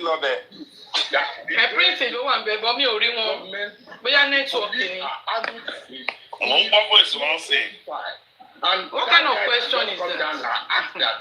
Have they prosecuted anybody? Is it Baba Mohbad will prosecute somebody or the police? So you people need to ask questions that have common sense. Don't ask questions about sentimental. No.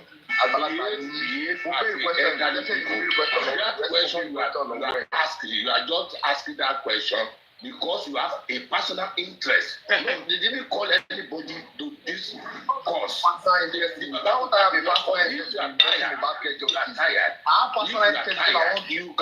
interest because I want Mohbad to get justice. Mohbad to get justice. Honestly, I wish. Let them be doing peacemaking. Don't worry. Green up beans in Tanbi. I'm just meeting original. If let's discuss it. If one with God that related to Kilorupe. Nyonshoro can be advocating for peace. Because of that paternity. Want to one way, go way. No. Only way inside the bin in blocking Yawa. Ati Baba. Sheban Shebi, where I want Agbara ni Babo Agbara. We are talking. I'm on young way, Toffee try like to settlement. No settlement. Get a paternity in Bugwe. And we'll look for you. Once you show you. When that guy was talking, why did they? speaking out his own. That's the motive because Ngbati Super Vibes there and for the past few months Super Vibes gone Jade, even Badote Jade to sọ̀rọ̀ tó advocate fún justice for Mohbad. Ìyá yóò dé platform ẹ̀ rí. All of a sudden lẹ́yìn bó ṣe bẹ̀rẹ̀ wọ́n jọ bẹ̀rẹ̀ ni mò ń wò lẹ́nu alẹ́nuṣẹ́ mò ń wò pé kí ni ìyá yìí ń sọ bí kí ló ń ṣe bí ìbọn ìyá jáde ń advocate fún peace for what? Àwọn ló fò.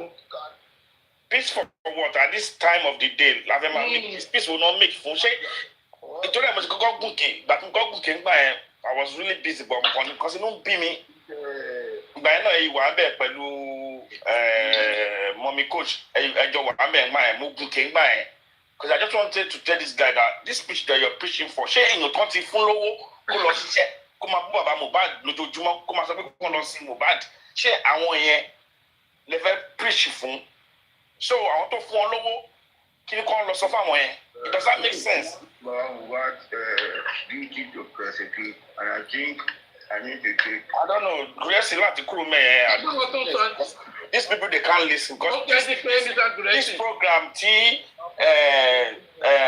vibe ń ṣe lálẹ́ wọ́n ti jọ sọ ti jọ pa lẹ́yìn wọ́n ti kú lẹ́yìn. No, why I just. And because they realize pé lẹ́nu ìjọ mẹ́ta yẹn sìn all the host pẹ̀lú ìgbà tẹ́yìn náà ṣe ṣòlè ni kí ni wọ́n sọ lé lórí paternity test yìí náà ni and it's giving them headache because kò síwèé fún wọn mọ́. So the only thing they can do is to bring people together kọ́ wá bẹ̀ sí wa máa ṣọ́gbókè paternity kọ́ wá bá ṣe máa lọ bẹ́ bàbá lẹ́yìn kan gbàgbé paternity it can happen. Homicide case or murder case. Paternity ni o. DNA yẹn òun ló fún wọn lẹ́dẹ̀ kò sọ́nà ọmọ. It's just a witness for this case. So there's a limit Baba Mohbad can do. All the steps Baba Mohbad have been taking on this case to get justice for this disease is being turned down by the police. We heard that there was a time Baba Mohbad wrote a petition against the embalmment of the deceased. It was turned down.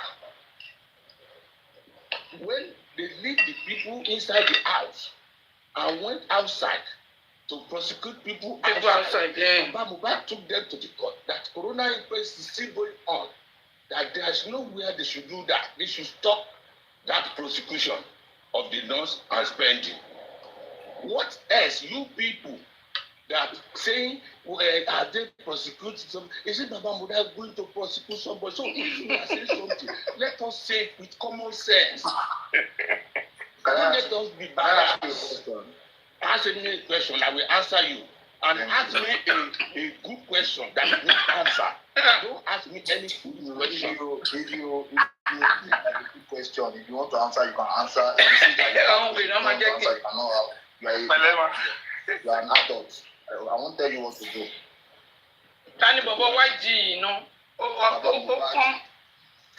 Oh, familiar. Weakness. Yes. Different. Because YG. Hold on, please. You call him a witness. Is it because he's in the house when Mohbad died, or he knows what Mohbad? That it's a witness because he was called up that his son died and he went there. And okay, because he was called upon that. Yes. Because he's the family to the deceased. He's the father of the deceased. So what will you call? That's why we call him to the corona inquest. All the people in the house are suspect. All the people in the house are suspect. Get that one cleared. Okay. Are you cleared? I'm not cleared. Oh, you're not cleared. Okay. Because another person to ask questions. Because they've been going to the inquest. It has always been Baba Mohbad lawyer cross-examining the suspect. Have you ever seen Lagos State Anthony? Have you ever seen Lagos State lawyers cross-examining the suspect? Okay, can I answer that? Because he said it's between Let me the Lagos State and the suspect. Have you ever seen the Lagos State lawyer? Let me answer you question. The question is this. Let me answer you. It's a simple question. Have you not listened to Sanshitu when he said he was disappointed that the Lagos State government did not even answer any question? That's why I'm asking that. And so problem with Kawani, problem with Baba Mubadi. That's Ó lè bẹ pèsè gan gbọ́ yín. between Baba Mohbad and the suspect. That's why I said because the Lagos State are not asking any question. They are doing as if it doesn't concern them. That is because they are overprotecting somebody. That's why that's what I'm saying. So just don't get my point. I'm asking a question. Just don't get my point because I asked the question that is the case between Baba Mohbad and the Lagos State. Is it Baba Mohbad? These people they don't have brain alone. And you said it's the Lagos State. And this is where I'm going that have you ever seen the Lagos State asking questions in the Corona inquest? No. That means the Lagos State Baba Mohbad and the suspect.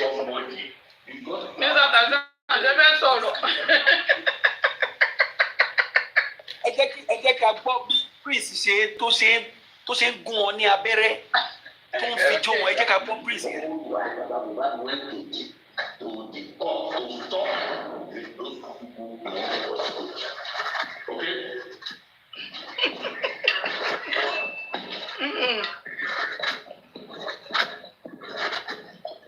Any other questions?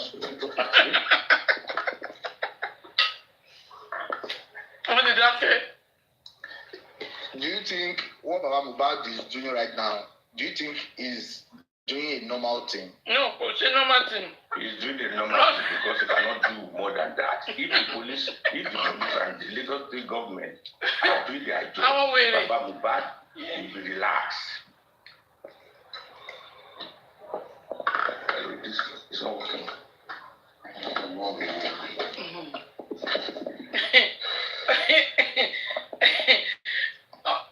I have a lot of questions to ask, but I'm trying to hold it back because I don't want you to turn me to like maybe I'm attacking you. You are not attacking. You have a dumb question. You don't have sense. Asking dumb questions. Ask all your questions. Ask all your questions you wanted to. You know, we're asking aggressive question now. They started seeing it as an attack. If I should ask him and he's an elderly man, if I should start asking the question now, they think I'm attacking him. No. So he's answering you one after the other.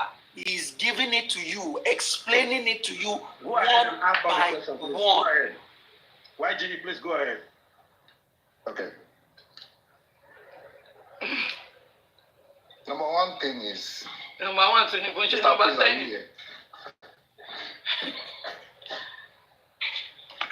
I'm here. Can you hear me? Yeah, Am I audible? Yeah. The thing is, when Mohbad died, we saw how everything was there. And Baba Mohbad, as at then, he tried his best. But recently, what has changed? Number one thing is, when people were contributing money, they contribute based on they want some results.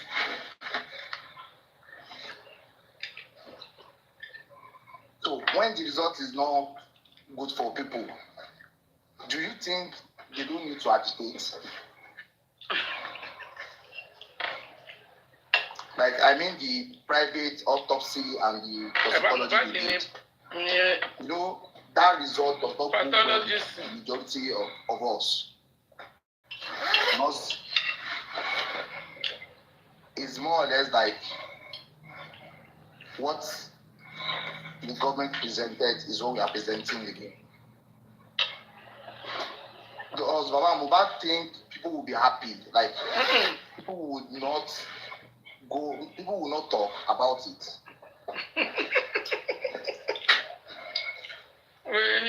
I'm not saying Can I answer your question? Wait, I'm not saying it's Baba Mohbad's fault.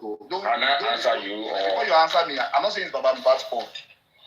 But in the case whereby Baba Mohbad is the leading, is the one in the forefront of this justice. Are you getting me? Right. Question: only this and someone as a man that lost his son, we understand some things. He might not want to do some things. It's understandable. But don't you think him the silence is giving? Don't you think it's not good enough? Silence. Because the silence is making it worse as far as I'm concerned. Silence is the But best let me allow you to answer. Let me allow you to answer. Yeah, that's very nice. But let me tell you one thing, that Baba Mohbad is not silent. If Baba Mohbad is silent, he will not be going to the press or to the media houses to go and take in his house. So that one will show to you that he's not silent, unless you don't want to face reality. Everybody were not happy about the result, but at the end of the day, we still have one or two things in that result, which Sanchitu said. One or two things in that result is already enough for us to go to the High Court. Please try to listen to people when they are talking, so that when they come outside. I listen to people, but my question is, as far as I'm concerned, you don't decide Baba Mohbad silent right now. He's one giving all those people that they are calling themselves activists, that are just coming in to come and scam people. You don't think his silence is the one giving them to be silent? What do you expect him to be saying now? I said Baba Mohbad was not silent. That's the reason why he's going to the media's houses to grant interview, and they are still waiting for Corona inquest to resume back. What else do you people want Baba Mohbad to do? When the government are there, if the government have done their job diligently in the country we're not here today. That boy have got a job. Mr. Tazan. Ẹ wo ṣe rí mo like bí Prince tó ṣe yànnà náà ẹ̀ fún. That is not what my question is. Because you are not in the country anything. I'm only saying this because. And you said Baba Mohbad be quiet. Don't use that word. Maybe you don't understand. We're the only one who understand question. As far as I'm concerned, Repeat your question again. Let me use my own as an example. You know, Baba Mohbad always come out on Sundays to come out and talk to us. Are you getting me? You know, you always come on Sundays to come and talk to us. That coming out alone, do you know it goes a long way? As far as I'm concerned, that coming out alone, do you know it goes a long way for me?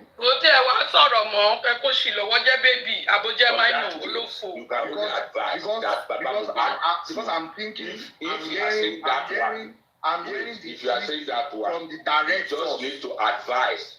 You just need to advise Baba Mohbad to put more energy for, even if it's going out on something. But if Baba Mohbad doesn't have anything to say to the public, what's the purpose of coming out exactly on every Sunday to come and entertain us because of the song that is that? Let me tell you something. It's not about entertaining us. Let me tell you something. It's not about entertaining us. See, my own problem is, you know, there are too many hosts. Hosts to TikTok. We don't know who to trust again. We don't know who to. You can become a host as well. We don't know who is sensible. We don't know who is reasonable. This one will come. He will call himself activist. Well, like a lie. You know that can go today London, tomorrow America. You know, hold on. Let me land. It seems you don't get my point, and I don't want to go deep. That's why I'm just asking my question like that. Maybe I should go deep so that you can understand. let me tell you something. Me, as far as I'm concerned, I'm talking about myself right now. I'm tired of hearing this one call himself host, this one call himself host. Let this man talk to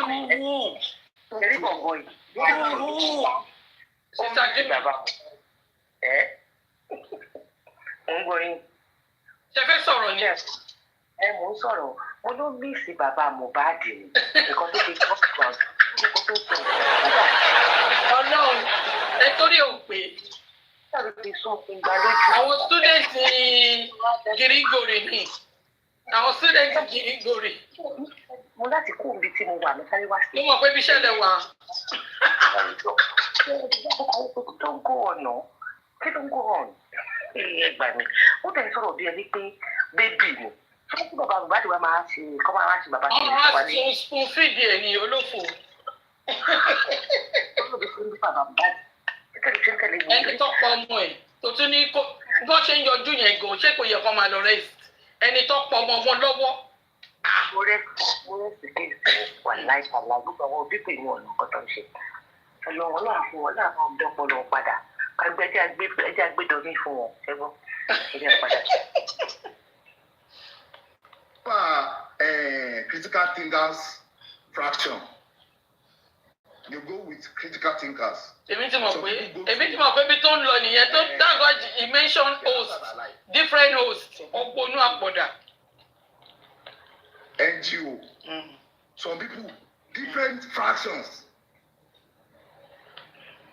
And you expect us to sit down here and be saying, and because there is no, even if Baba Mohbad just come out and on live and say, you guys should know the corona inquest is not still hosted, it's not opening for now.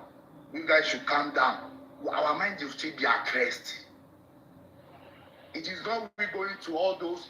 I mean, it's a little bit of a boy, but not People are not in Nigeria.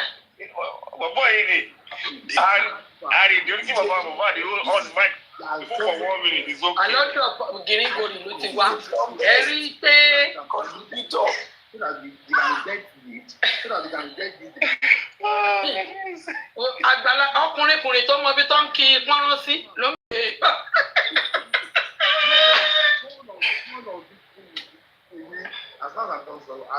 This is not a question. It's like a you are bringing. That's his opinion.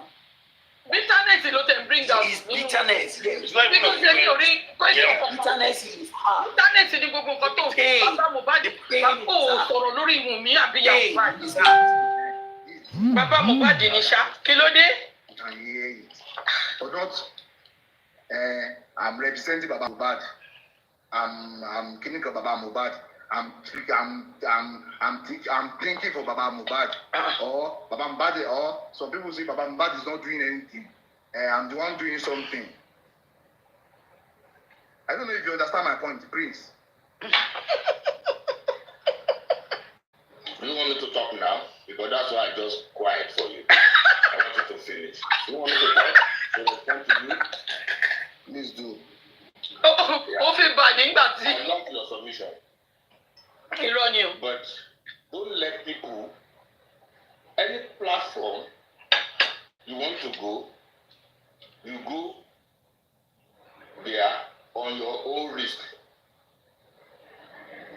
Any platform you go. As I'm here now, I came here because when I was under the comment section, hearing all what the other guy that dropped, asking Resi, that's why I come up. Because all those questions, they know the truth, but they just try to paraboliate. Now, all what you are saying now, don't follow crowd. Follow your own mind. And to make it easier. I went in, as all platforms, some of them are for selfish interest. Some of them are to eat some people. Some of them, they are just there to collect money. And for people to donate money for them, they will bring something to their table. So you use your own discretion to know where you go, so that they don't give you a mental head. Because as I am now, I know the truth. If you are saying something, Psychologically, I will tell you, you are saying the right thing or you are lying. I don't need that person to tell me that one, as old as I am. But when we see white, we try to shade it black. When you see black, we try to shade it white. That is the problem of we Nigerians, generally. But I'm not used to Bossman, what's he join? Everybody Mama, is doing on this case is just to shoot some people and to destroy justice. No host need to tell us that one. Until everybody is coming out and saying this and this. You sit down, digest them, see what they are saying, whether it's true or not. That's why I give you some instances. Listen to some shooting with the son, in this case, I've been going to Corona inquest. When that man talk, that is Baba Mohbad is talking. Otherwise, in this case, if the government are doing the right thing, Baba Mohbad does not even need any lawyer. Don't let us fool ourselves. We went to school.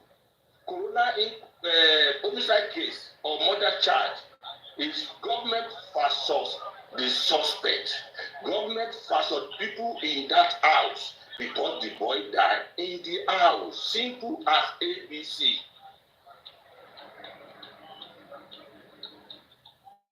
The wife is walking freely. Adra is walking freely. Darusha is walking freely. They're supposed to be in the cell for now, if it is a working country. Those three that I mentioned, they're supposed to lock them up until when the case is finished. So is Baba Mohbad going to prosecute those people I mentioned? Is it the work of Baba Mohbad? No. So don't let us shoot blade on that man. He has tried all his best. Prince, you said it is government versus the suspect. Now that the government is not doing anything, what are we going to do? Don't you know that? But that's why we pressing further that Corona inquest should come out. We have to wait till when the Corona inquest bring up their submission. They are still going to send their white copy paper to the government. They will send it. The magistrate will send all his evidences. So can we now say the case is going to be between Baba Mohbad and the suspect? This boy is any boy. The government is not doing anything. The government has never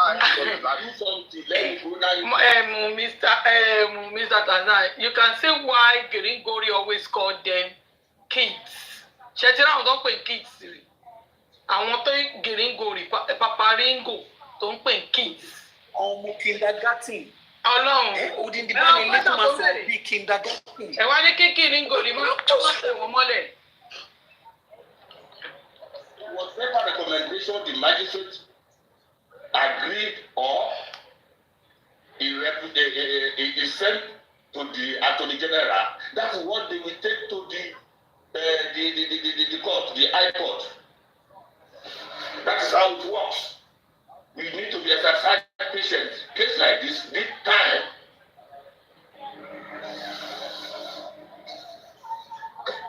Are you okay, sir? You are not there. Well, we all do Nigeria, sir. Oh. There's nothing we can do to that one. Yeah, we all do Nigeria. That's what I'm saying, that we all do Nigeria, sir. So let us wait. Let us exercise. Please go to. Because I don't see the reason why we are doing this. Bad as our words. Well, I don't see the reason why we are doing this. Because it's trying his best. If not because of Baba Mohbad, this case is already end. It's already dead on arrival. It's Baba Mohbad that put this case up to this level. Exactly. Thank you.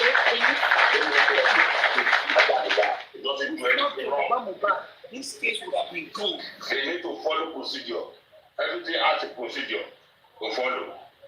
Don't let us be.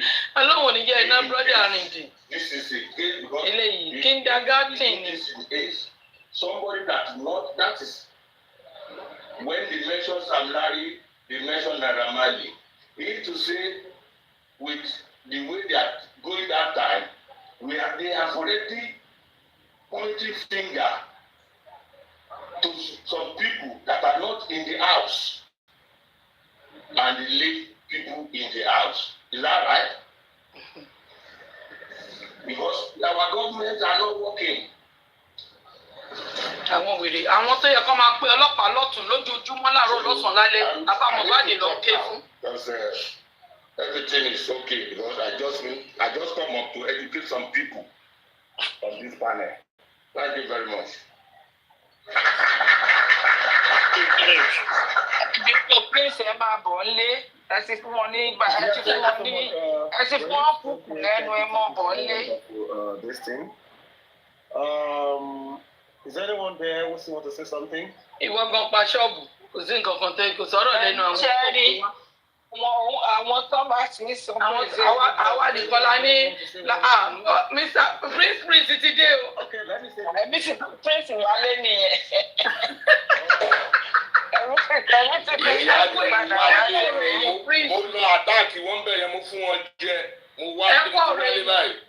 Mo ti ní kẹ́ máa bọ̀ nínú pé ẹ ti try ẹ ti yá wọn lọ́pọ̀lọ́ fún ọpọlọ wọn àwọn lọ́pọ̀lọ́ nílọ. See the fingerprint machine upstairs, they'll use machine. This is the picture you take, send that picture to Harris, the manager, and he'll be able to do it for you, yeah, so you don't miss any money.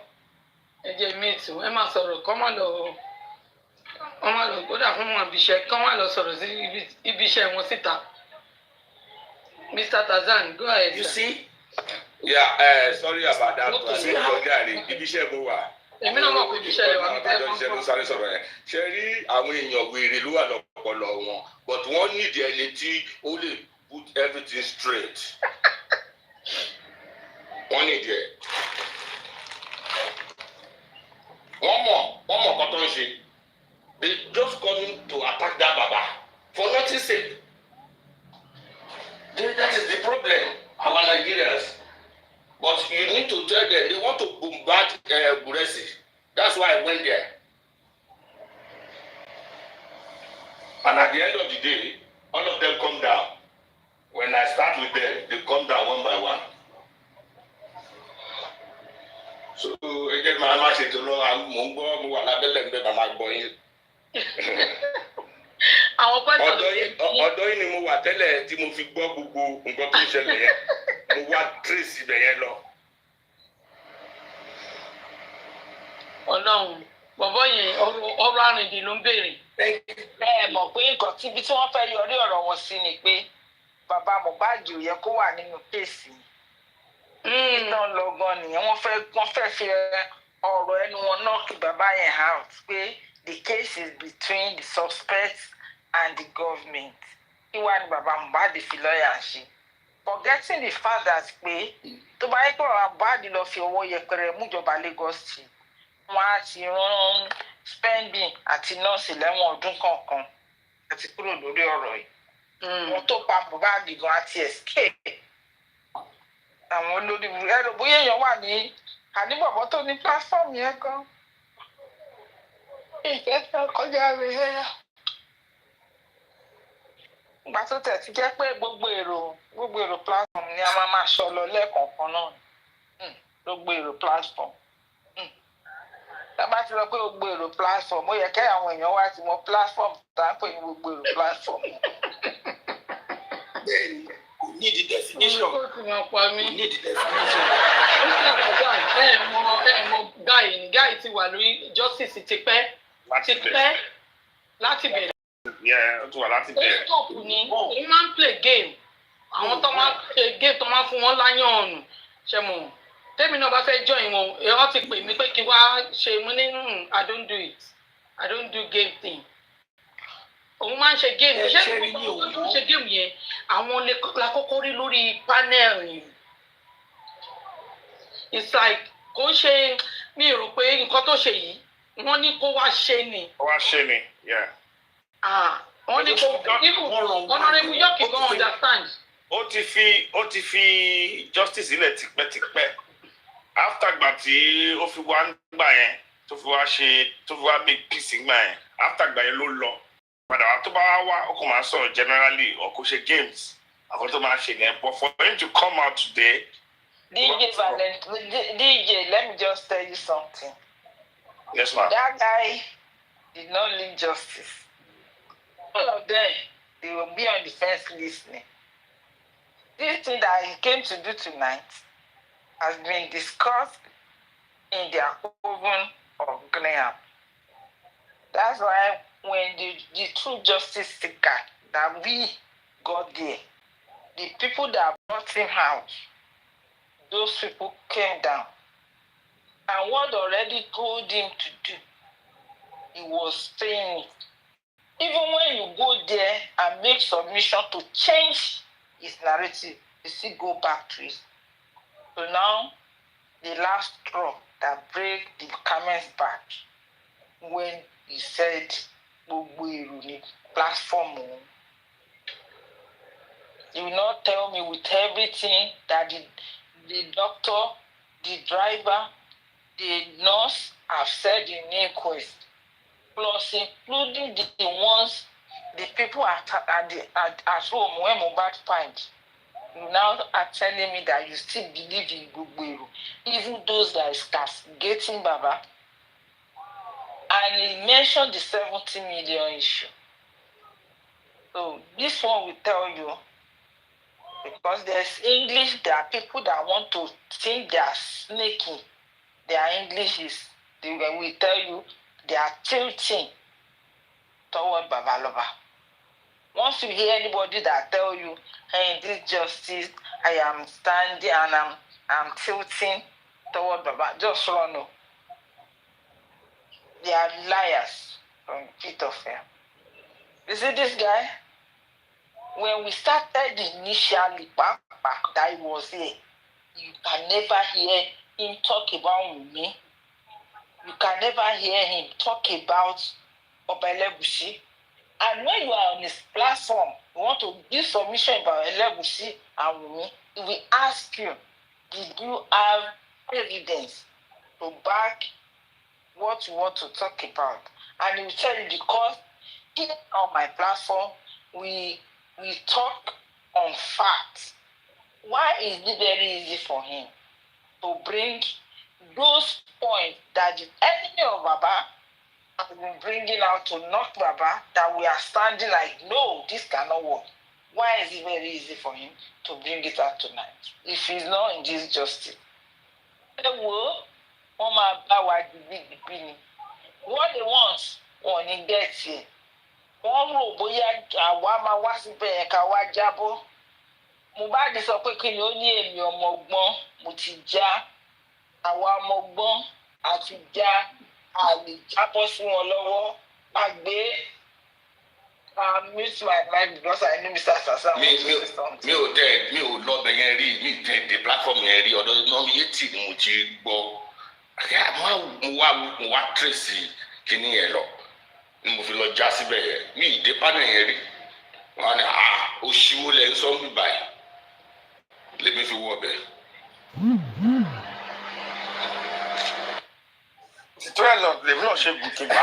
Bẹ́ẹ̀ torí Gúrẹ́sì mo ṣe gùnkè pé kí Gúrẹ́sì kúrò gbàgbọ́n nídìí pé gbogbo nǹkan yà dé, and the way the guy is even talking and he's not talking like someone that is actually looking for justice. So I just say that it's one of them, and but the discussion I was on it. Timothy, when we got him, when we got him, when we got very zombie. So I just want to joke, want to just solely, so come and brainwash one. You know, and sometimes we don't even actually need to explain to them. Actually, they don't need it because these people, they have lost. So, like Momin Bosumola said earlier, this is a moving train. So, there's no point. After 18 months, 19 months, explanation, let's say, I'm actually continue more left sí right kò sí explanation ní ọ̀fẹ́ ṣe fún yàn sí náà. azà ni mo sọ pé ẹ bá ti gbọ́ tán náà wọ́n teams tẹ bó ṣe wà yẹn ó mọ̀ bẹ̀rẹ̀ ọ̀rọ̀ yìí ó dẹ̀ mọ̀ bí tàdé dúró wọ́n bẹ̀rẹ̀ question kan lọ́wọ́ ẹ̀ wọ́n ní information tó jáde ní inquest ó lóun wà aware he is in the know of every information ó wá sọ ó lọ́rọ̀ driver yẹn fún wa ní a good lead kí ló wá sí mú tí ó lóun mú nǹkan kan táájà wà láfẹ́ lọ máa kọ bí ọmọ alábídí that one no dey my head ẹni yẹn irọ́ ni gbogbo ẹ̀ ọjọ́ tá à ń sọ̀rọ̀ fábóní á ní bí lọ́jọ́ tó ní àǹtí tí mo ní òyìnbó yẹn ọ̀bẹ mi lára mú kò dúró sí bàbá má tíìtì má sùn má tẹ̀ pààyàn má sùn má tẹ̀ sọ̀kan tó fẹ́ ṣe àdéhùn òdìdé bó ló já sí ó lọ ń sunkún rọ ní platform mi ààbò o akọ̀sọ́ pé òyìnbó yẹn ò ṣe dáadáa ni ó lọ gbé ẹkún rọ at the end of the day camera down ó jáde lára ẹkún rọ yẹn ẹ jẹ́ ká continue later.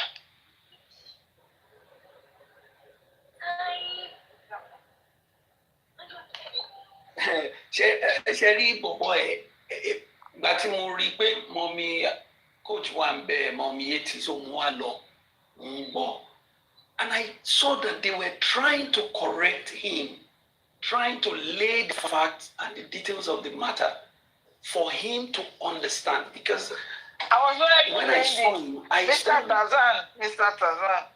Yes. Didn't see Mommy Yetty there. Me that I was on that platform, I didn't see Mommy Yetty. That's how bad my glasses can be. Sometimes you not see anything. But I was not there to even tell them anything. I was there to ask them, is there anybody fight? There was no fight. There was no fight. If anybody, as we are here, come and tell us that because of their cursing, and my husband said, you know where they are cursing. You choose to go to where they are cursing. If you come and tell me that, my husband said, now that justice of the you know where they are dragging. Choose to go to where they are dragging now.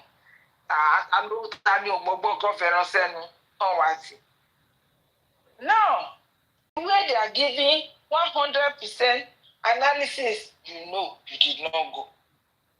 Where am I going? This every time we choose where we want to belong to. And there's nobody that told them they are cutting, they are this. Other plan you want to see what that is why they move away. Gbogbo plan tó ń ti gbé wá láti wá wo ibi tí iṣẹ́ ti dé lórí justice for Mohbad. Ẹ ṣe mọ̀ pé Latino sunkún ẹ̀ lánàá. Àwọn máa sunkún nǹkan tó ń ṣẹlẹ̀. Ẹ mọ̀ pé mi ò tiẹ̀ sí lórí bíbá ẹ̀ lánàá. No, screenshot tí mo ní lọ́wọ́ o ni mo fi jáde lé àná. Mi mọ̀ gbàtẹ́ jáde lánàá o. Mo jáde ní ibi around 4 or 5 going to around 4 ní láti ló lọ gbé nǹkan tí submission ẹ̀yin jẹ́ Elédùmarè ló analyse lórí platform ẹ̀ mú fún jẹ́ gidi gan. Àwọn sọ̀rọ̀ gan mo dẹ̀ fún jẹ́ back to back. Àwọn ò gbọ́ nǹkan kan mọ́, àwọn ò tiẹ̀ gbọ́ nǹkan tó ń ṣẹlẹ̀, àwọn ò mọ̀ nǹkan kan tó ń ṣẹlẹ̀, gbogbo ẹ̀ dákẹ́ lọ fo mo ní ó ti update àti information. Nǹkan tí mo fi gbé brother tí mo fi gbẹ́gbọ̀n fún Yob Daddy tí mo fi gbàbúrò lọ́wọ́ Yob Daddy tí mo gbé fún òun nìyẹn. Ẹ wọ́n máa bẹ̀rẹ̀ pa mí lórí aago tá a jẹ kó sí nílé. Ní ẹgbẹ̀gbọ́n lọ́wọ́ làgbé. Mo gbẹ̀gbọ́n kò ẹ̀gbọ́n fi tiẹ̀. Bírú ẹ̀ ẹ jẹ́ kí wọ́n ṣe wá sàn kankan ọmọ mi ní ti ọ̀rọ̀ tẹ́sán yìí. Mr. Tazan, I'm sorry to cut into what you're trying to say. But let me just ask this question. Ṣé láti ṣe ìdúró de update láti apá ọ̀dọ̀ bàbá ni? Ó dáwọn jọ máa gba justice ní bí àwọn òde gbà bó dẹ̀ jẹ́ pé ẹ bàjẹ́ kókó bàjẹ́ bó dẹ̀ jẹ́ pé ẹ rí gbà àjọ máa gbà. Ó dà pé mo pèsè sọ. Nǹkan tẹ́mi ti ẹ̀ fẹ́ béèrè ni pé ó ń dúró náà ni. ṣé ọ́fíìsì bàbá ló ń wá ní àbí ti Yọ̀mí tó lọ lọ́nà? Tí bàbá ló ń wá. Ayé làtí dẹ̀ ti. Ó dẹ̀ pé ẹ̀rọ pé wọ́n ń kanra lọ́wọ́ tẹwà yìí sí wọ́n ń kanra gidi. Kí ló kan wọ́n lára? Ara ta máwọn ti ṣiṣẹ́. Wọ́n ṣiṣẹ́ lóòótọ́ o, wọ́n ṣiṣẹ́. Wọ́n ti gun ẹṣin tó máa lọ sọ́wọ́ sódò. Mímọ ẹni tó béèrè question yẹn pé òun dúró de justice lọ́wọ́. Ṣé tó bá tẹ̀ wá gbà, are you one of the people to be rejoicing? Láti tí ní dementia. Ṣé èyí ìfowópamọ́ àkọlù sọ ni pé àbí Mr. Aisha? Àbí orí ilà àti ṣe gbálẹ̀ ẹ má tiẹ̀ jẹ́ kàròjọ́ mọ́. Pípọ́n ayé àdìsí èjì ó sì fẹ́ gbọ́ update látọ̀dọ̀ bàbá. Ó sí ẹ̀dùn yẹn kan lọ́ra ó ti kú. Láti ti kú. Láti ti kú. Ìsọkúsọ máa ní gbogbo wọn yẹn kì. Ìwọ tó ti ní kán ṣe lóòótọ́ inquest. Kì í ṣe inquest ni bàbá ń lọ tán ti máa rí update. Wèrè ó láwọn ò sí ẹ̀rọ update kọ̀ọ̀kan mọ́ ṣáìbù Mohbad nìkan ló wà lórí báyìí tó ń tà ní. Ṣáìbù Mohbad nìkan ló wà lórí báyìí tó ń tà ní. Àwọn tó wà yìí sìn, wọ́n fẹ́ mọ nǹkan tí bàbá ń ṣe kí ló ń ṣẹlẹ̀. Bàbá ọ̀dẹ̀ ráyè tí wọ́n mọ̀ wọ́n máa tó kú náà ní sẹ́ẹ̀. Wọ́n ti ya wèrè bàbá ráyè tí wọ́n ní gbogbo ẹ̀ dákẹ́ gbàtàn wọ́n ti jàjàjàjà kò sẹ́ni tó ráyè tí wọ́n. Àwọn tó ń dáwó fún ti dáwó dúró ní ẹ kó máa gbowó ẹ lọ. Lórí kan lọ́rùn àwọn ọmọ òye.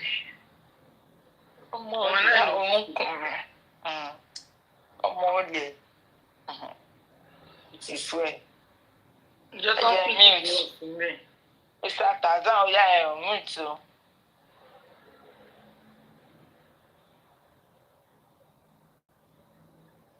Okay, thank you very much, man.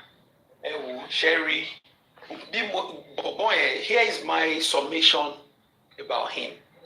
Teba notice gbogbo anti-justice platform here. A lot of their hosts and a lot of their panelists. Ṣé mọ nǹkan tó ṣẹlẹ̀ sí wọn láìpẹ́?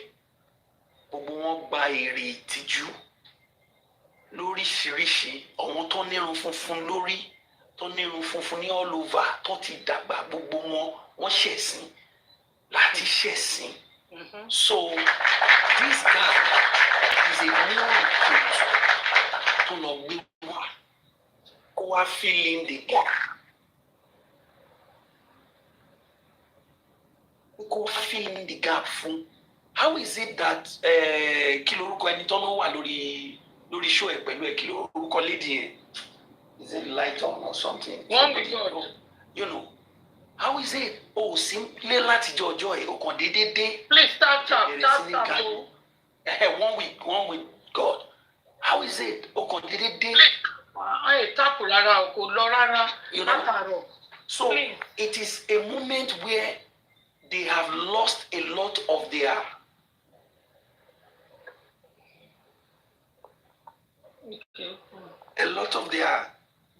loud voices.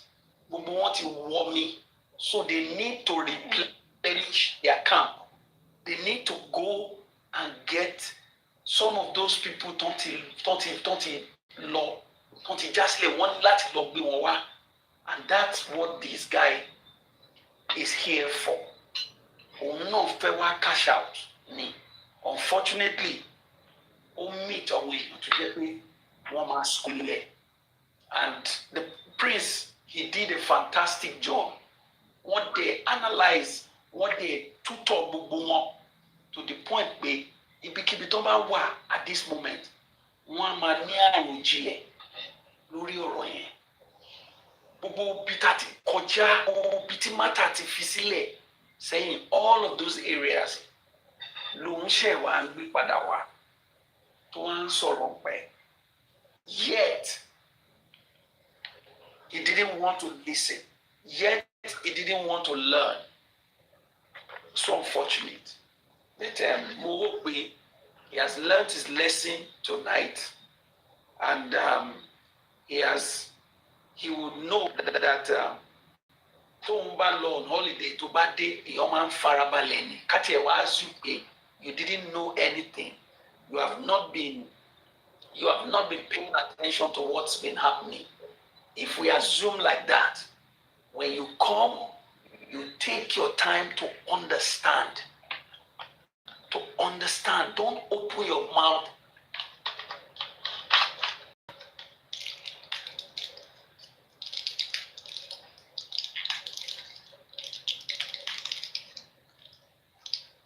Until that one pause. I think it's a receiving call. Anyway, like Mommy Coach said earlier, they were being sent, and I think for him and those that sent him out, they've already they've got the answer, and I'm okay inside the deal. Want to give a little law? Come on. Even so Supervisor gan mọ̀ Supervisor mọ̀ pé wọn get ẹ̀ ń bí rárá. Ọba lọ jíṣẹ́ fún pé àwa iṣẹ́ tẹ́ rán mi yìí àwọn ilé ògbọ́n kankan wọn tẹ̀lé change anything none of them. Ọmọ rí pé bẹ́ẹ̀ bó ti ṣe yáde like ní bẹ̀rẹ̀ ẹ̀yìn wà ń bẹ̀ Mommy Coach wà ń bẹ̀ Young Daddy wà ń bẹ̀ Daddy Isaac wà ń bẹ̀ Mommy Bùsọ́lá wà ń bẹ̀ everybody wà ń bẹ̀. So wọ́n á rí pé àwọn ilé yìí ò tẹ̀ gbọ́n kankan rárá ẹ lè convince àwọn ilé mọ́. So at least sometimes it's good for us to let them know that there's nothing to to dialogue on and to bring peace. Kò sọ̀rọ̀ peace, kò sí ọ̀n tó ń jà. They don't bring peace. Àwọn wèrè iná pariwo fracas ló ń ṣe àwọn dẹ̀ ló ń ṣe fracas. Yes. Wọ́n ti máa ń bí mi nínú nìyí. They want to try. Mommy Yeti. Tó máa gbé fraka wá a máa fraka láìsí ayé wọn máa bàjẹ́ tó bá gbé píìsì wá ayé wọn máa píìsì sí níbi tá a dé yìí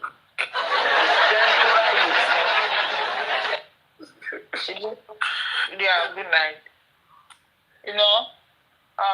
Níbi tá a dé yìí kò sí anybody òtútù sọ kò sí anybody tó máa ní ó ṣe ojú òun ó ṣorí òun fẹ́ wá dàbí ìlú èdè tó bá ṣe ń bọ̀ báyìí la máa ti máa déèzì ẹ̀. Ẹni tó yí gbogbo wa lọbẹ̀ lálẹ́ ìdarúgbó ó létí ìgbọ́ àtàyàgbà sí kò létí ìgbọ́ kò dẹ̀ láyàgbà sí. At the end of the day gbogbo nǹkan táwọn èèyàn sọ ó tún padà sórí nǹkan tó fi bẹ̀rẹ̀ ni. Bó bá ṣe gbé dé la máa ṣe gbé fún wọn. Abẹ́sú ẹ̀ fún gbogbo wọn pátápátá. Mo ti sọ ń tèmi o. Orí mi pé dáadáa tó bá ṣe ń bọ̀. Ẹ bá ti wò ẹ́ kí mo ṣàìsí ẹ pẹ̀lú ojú mi. Màámi mo gbé tí mi sílẹ̀ tí mo gbọ́rọ̀ ẹ̀. O ní láti parí conversation ẹ̀ka tó mọ ibi tó ń lọ. Wọ́n sọ̀rọ̀ kí ló pa Mohbad, wọ́n sọ̀rọ̀ pé there's an kíní kan ìpè bless iṣẹ́ yẹn ló pa Mohbad.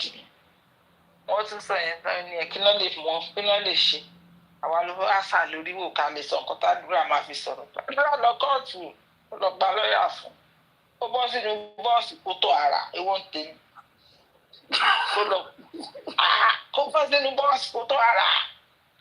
Àwọn pẹ́sàn tí bàbá ṣì tún bá bèrè ọkọ̀ dáhùn pápápá kó má ronú kó má dẹ̀ fi jẹ̀ kó má ti ka bẹ́nu. Àwọn ní àádọ́ wà ní tẹ́gbẹ́ ti kó ẹni bẹ́ẹ̀ sínú bọ́ọ̀sì ó yà ẹgbẹ́ fún kó bẹ́ẹ̀ jẹ́ kó bẹ̀rẹ̀ sí ní ṣe búra. Kírísítẹ́nì ni ẹni àbí Mùsùlùmí àní kírísítẹ́nì ẹgbẹ́ báìbù fún wèrè.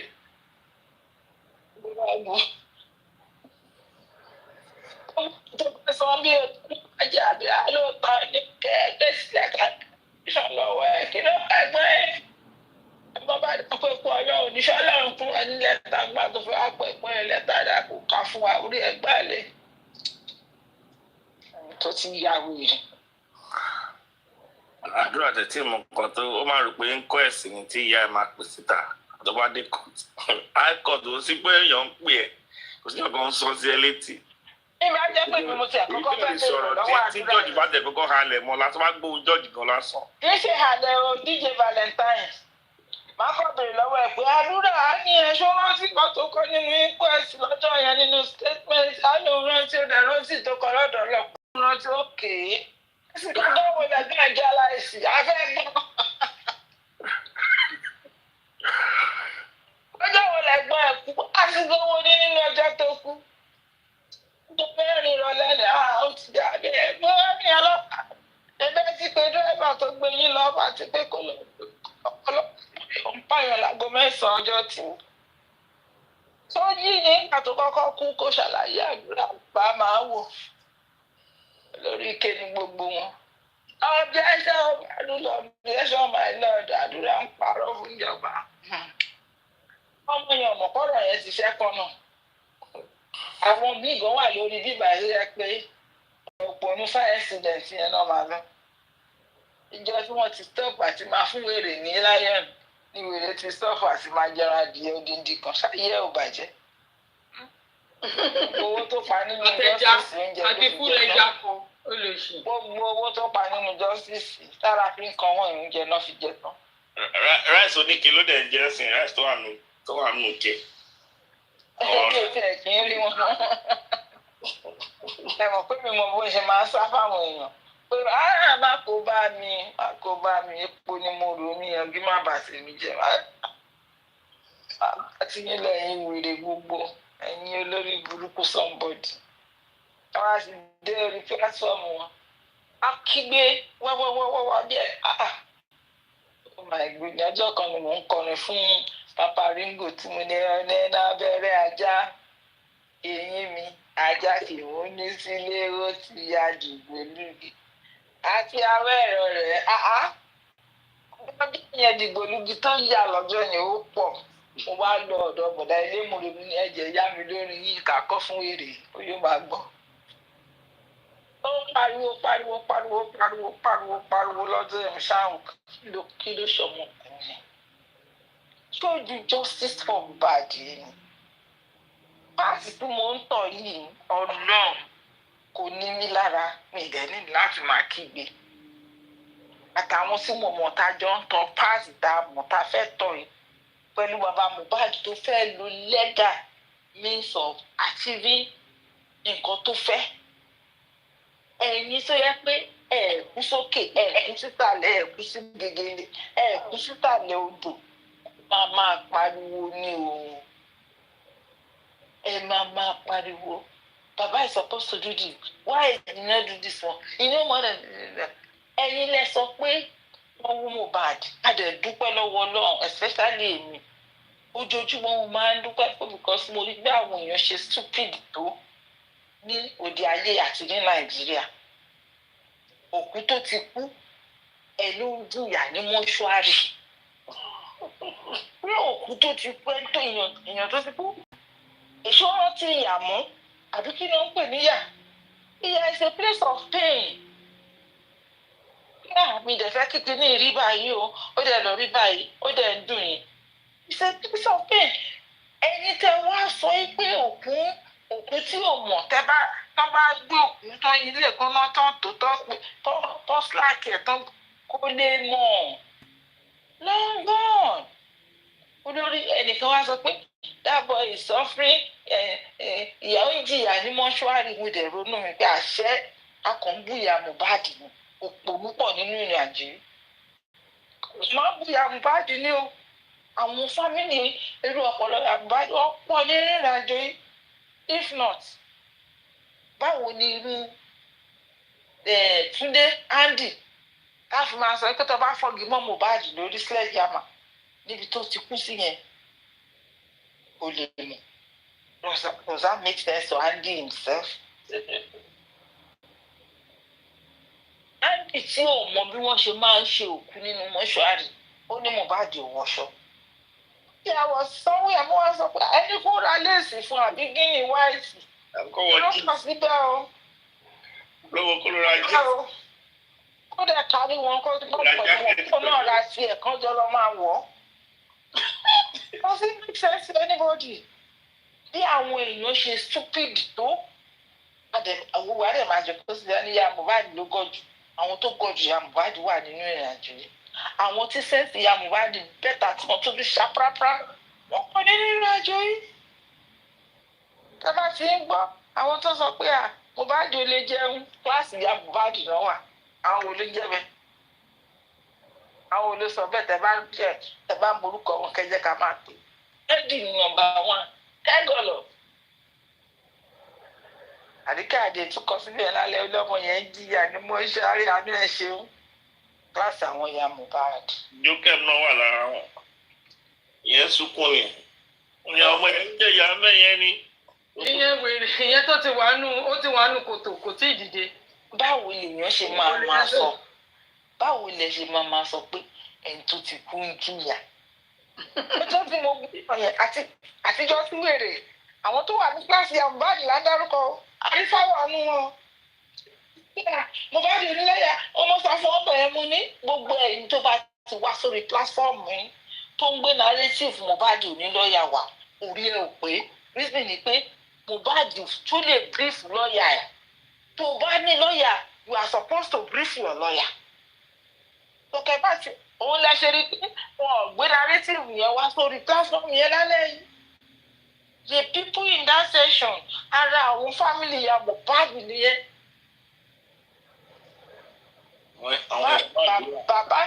bàbá ń seek justice fún ẹni tó fún ikú ọmọ ẹ̀ pé kí ló dé tẹ́ pa ọmọ mi mo fẹ́ mọ orúkú tó pọ̀ ọmọ mi. ẹ̀yin ní bàbá ló gba lọ́ọ̀yà fún rẹ̀ Mohbad ò ní lọ́ọ̀yà. mo ní àwọn tó wà ní kíláàsì ya Mohbad wọ́n ṣe pọ̀ tó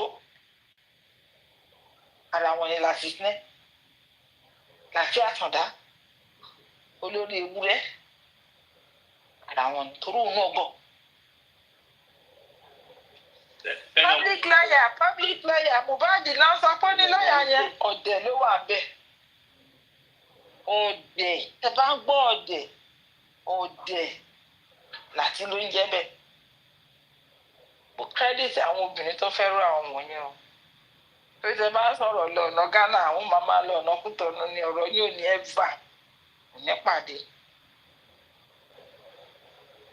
àtìpẹ́ ìtẹ́ bá wo gbogbo ìrìn àjò láti anyway ó ti rí èmi ti rí gẹ́gẹ́ bí aláìlọ́pọlọ èèyàn tẹ̀ nídìí ọ̀rọ̀ kò lọ́pọlọ rárá kò dẹ̀ ní tìjú. Rajasthan ní a ní Yomi ògbédá ní Yomi ò ṣe nǹkan kan kí ni bàbá Mohbad ṣe ó ní ṣèbí Yomi kò sí bàbá Mohbad ò ṣàṣe press conference mo wá gbé padà sẹ́yìn ẹ mọ̀ pọ́pọ́lọ ẹ̀ kò mo láti unscrew àwọn kíní bóòtù tó ti lùsì yẹn mo bá unscrew ẹ̀ mo ṣí ọpọlọ ẹ̀ mo ṣẹ̀ṣẹ̀ wá fátẹ́gùn sí mo ṣẹ̀ṣẹ̀ wá dé padà mo wá pè padà pé nígbà ayé lọ́ọ̀yà lollipop tó máa ń mu lollipop nínú corona inquest pé after the corona inquest wọ́n máa ń ṣe press conference pẹ̀lú mọ́mí Rich Grace. Wọ́n ló ti gbàgbé kí mo ṣí ọpọlọ yẹn fún mo fàtẹ́gùn sí ẹ̀hún tó ti gbóná jù. àìsàn làtìlẹ̀ wọn aṣọ tẹ́tẹ́. ó ti gbóná jù mí láti ṣàpẹ́tẹ́gùn sí ẹni wọ́n ní láti fọmẹ́ẹ̀tì ọpọlọ láti ẹ̀kọ́ fọmẹ́ẹ̀tì ọpọlọ adé láti gọ̀ láti gọ̀. Yomi ló kọ́kọ́ ṣe press conference mo pa bí wèrè lélẹ̀. dà ẹsìn ibo ló wà nígbà ayé lollipop lawyer. ṣe ti di pé péyàn gbé nílùú òyìnbó kò mí péyàn lọ́pọlọ àbẹ́yàn lọ́pọlọ láti ń gbé ní ẹnìkan ní wọ́n pè ìlú yẹn ní Ireland láti ń gbé ní àtọ̀lé ló pè ní Ireland. Ireland àtọ̀lé. Oh my goodness. àbúrò láti àwọn èèyàn méjì ló fi tara wọn tí ọ̀dọ̀ ìbúyọ̀kì lọ ní our military our US military soldier yìí gan ga. láti ń ṣe justice for Mohbad bí competition kò ṣe bígbà tó ń wá justice. Ọlọ́run mo sọ mo ní ṣé à ń ta lúdò ni. and ọmọkùnrin kan pè ní Yomi yẹn kò sí ní kíláàsì bàbá Mohbad intelligently. Àtọ̀.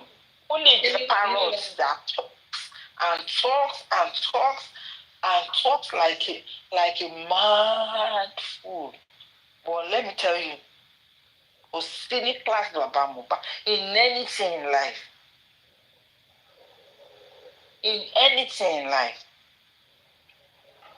Baba Mohbad intelligently ọ̀bọ yẹn kò ní àyè. Ọmọ ṣe sọ fún ẹnìyẹn lórí bẹ́ẹ̀ tí wọ́n ní. Wọ́n tún ṣe ń sọ̀rọ̀ bí wù mí yọ̀ mí báyìí. Ó tún lọ wọ́n politics wọlé. Ẹ sọ̀rọ̀ bí yọ̀ mí nìyẹn. Ìwé máa sọ̀rọ̀ pé politics ni. Ọmọ wa ṣe nǹkan. Nígbà tó gbé padà pé ti yọ̀ mí. Mo gbé sí fún ni. Mo ní ṣe sọ̀rọ̀ bí yọ̀ mí báyìí. Because mo rí àwọn nǹkan tó sọ tí mo sọ pé ó sọ̀rọ̀ bí yọ̀ mí ó pọ̀ díẹ̀. Orí supervisor tó tanná lè. Méjì sọ pé yọ̀ mí bá orí ẹ̀ tanná lè pé yọ̀ mí bá. Kò sí kan tó tanná because nǹkan tẹ́ fi lè sọ pé orí ẹ̀ tanná wọ́n ti bóyá ẹ̀gbọ́n mi wà mí sì tàn ṣe lẹ́yìn. Mi ò fọ́ fún yẹn. Mi ti ẹ̀ mọ̀. Mo sọ fún un because àwọn ọ̀rọ̀ tó ń sọ ó mà láìmọ́ tọ́ọ̀tì yọ̀ mí. Ó mà láìmọ́ tọ́ọ̀tì yọ̀ mí. Tó bá lọ sí ibẹ̀ ṣe olísìsì ni. À ń sọ̀rọ̀ justice láṣìírí àwọn èèyàn tú ní gbogbo ojú tàti analyze ẹ̀ bí àwọn key point ọ̀rọ̀ yẹn. Kẹ̀fìṣẹ́ rí wọ́n fi pariwo politics election. Àwọn tó fẹ́ ṣe election lọ́ fẹ́ lò kó lè lo Mohbad fi ṣe election. Mo sọ mo ní okay tẹ́ bá ní àwọn election. Ẹ wo ọmọ yẹn ti kẹ tó sọ̀rọ̀ election yẹn. Everybody tó wà lábẹ́ bí gbọ́ eku ní kó gbọ́ kó sọ fún toko. Let me make it clear to all of us. Ẹ̀yin tẹ́ bá ti lọ gbowó pé ẹ máa kó justice for Mohbad group pọ̀ lè dìbò fẹ́nìkan. Ẹyẹ tó fún yín lówó bàjẹ́ yìí tẹ́ gbowó lọ́wọ́ ọwọ́ yín kan. Àwọn ò ní dìbò fún wọn torí pé àwọn justice ẹ dànù. Wọ́n ká tẹ̀ wọ́n justice ìlú òyìnbó la wà. Sí Nàìjíríà. Ẹlòmíì ti lè sọ pé ìgbà tó ń ṣe lẹ́sẹ̀ mi máa ṣe campaign mo ṣe campaign fún Bọ́lá Tinubu o. Nígbà tó ń ṣe last election mo ṣe campaign fún Bọ́lá Ahmed Tinubu. Mo ṣe campaign fún mo wà níbi mo dẹ̀ ń campaign ní Nàìjíríà ẹlọ ìṣàánú. Ẹ wò ìṣòro Nàìjíríà ti pọ̀ ju ti Bọ́lá Ahmed lọ báyìí. But wọ́n ṣàyẹ̀ kó ṣe second term ẹ̀ kó máa lọ ó ti lọ́dún 8 nìyí. Bá gba Hausa la máa tún kó sí lọ́wọ́ kó dẹ̀ sí nǹkan tó máa ṣe. Everybody do your thing. Yorùbá ti ṣe nìyẹn. Ó tún di next 16 years. Nígbà tí Buhari wà lórí oyè tí Adédoyin gbé kéèsì yẹn lọ sí kí lorúkọ ẹ̀ Àbújá wọ́n dá padà Ọ̀ṣun state tó ti ṣẹlẹ̀ yìí.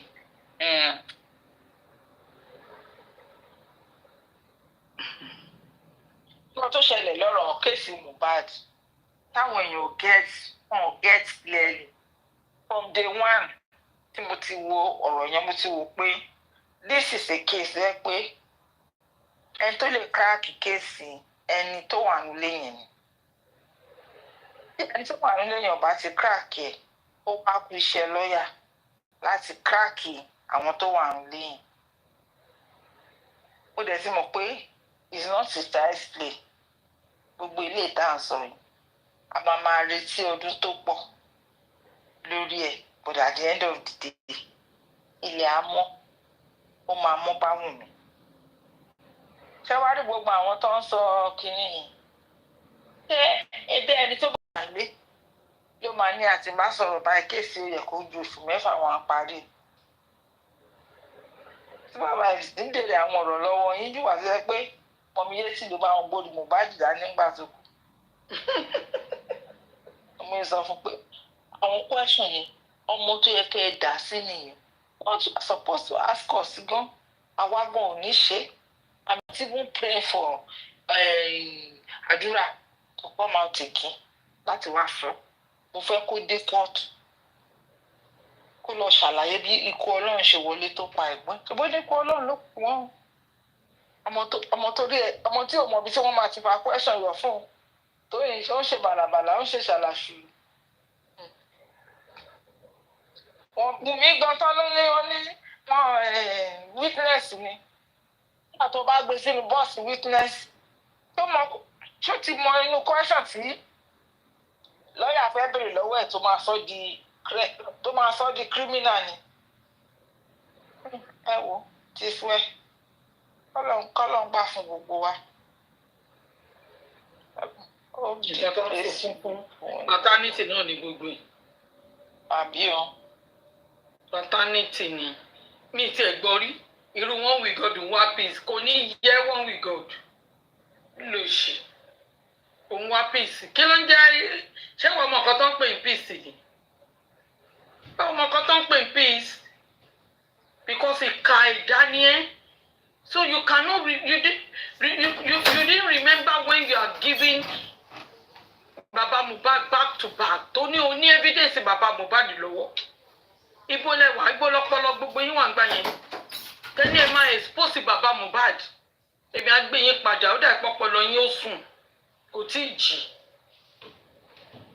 tí supervise gan lè sọ pé wọn mọ̀ tóun náà fún ẹ rí gbogbo nǹkan tá a ṣe ló máa jẹ́ kíní kan gbogbo nǹkan tá a ṣe ló máa wó ó èrè jẹ́ kó wó adẹ̀ dúró títí asùn ají ó pe orúkọ everybody orúkọ bíi tẹ̀ ló fi ṣe last even wọ́n kọ fún ẹni pé YETTY70 káàdó ṣẹ̀ṣẹ̀ rántí YETTY70 tọrọ mọ̀ pé ó máa lulẹ̀ lọ́dọ̀ tèmi ó ní nǹkan kan lọ́wọ́ báàbù nothing tí Baba Mohbad gan ò ní torí ẹ̀ ní ìjọ tí Baba Mohbad tó máa ń jáde every Sunday tí mo ní Baba Mohbad ẹjọ́ mo tún fẹ́ béèrè nǹkan kan ẹjọ́ ìjọ wọn náà láṣìírí kan wọn ẹ lọ sùn tẹ ó dà pé èèyàn kan ló sáré drop wọn sọ pé kí n má sọ̀rọ̀ bóyá wọn drop mi ni nítorí wèrè one with God mo fi sọ mo mọ̀ sọ ń ta gbangba ẹ bá fi threatening òṣì kan ìgbà tí gbogbo ẹ máa jáde náà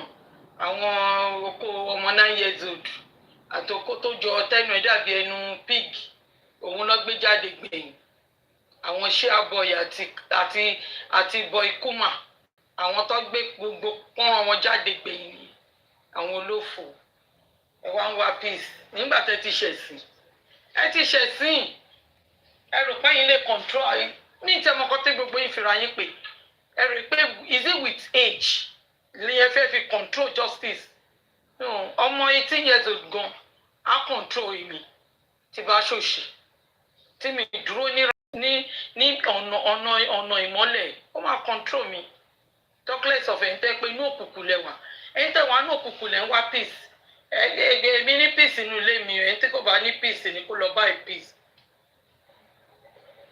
kọ́ pieces ni ẹ̀yin ẹranko játijà ní tẹ́ níbẹ̀rù Ọlọ́run ní ọkọ àwìtàn irú wọn with God ó jẹ́ ẹran elétí ìwọ màá lọ jáde tó ń fọwọ́ lulẹ̀ kárí wọn ọmọ gidi ni ó ní good heart ló kọ́kọ́ mú ẹni tó pè lọ́rẹ̀ẹ́ Ọláìtàn Paul Láìtàn aka Láìtàn ó kọ́kọ́ fi ṣe toothpick náà òun jẹ bíi chewing stick ẹni tó pè lọ́rẹ́ ṣe kí yẹn náà lálẹ́ yìí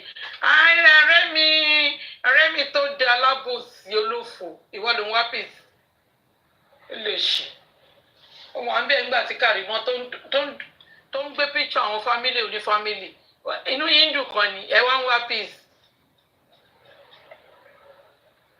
ẹ lọ ra peace ní Òṣòdì ẹ ń wá peace tó ń wá tí wọ́n gangan fúnra rẹ̀ sọ fún mi pé Baba Mohbad ń purọ́ ni nígbà tí Baba Mohbad sọ̀rọ̀ PS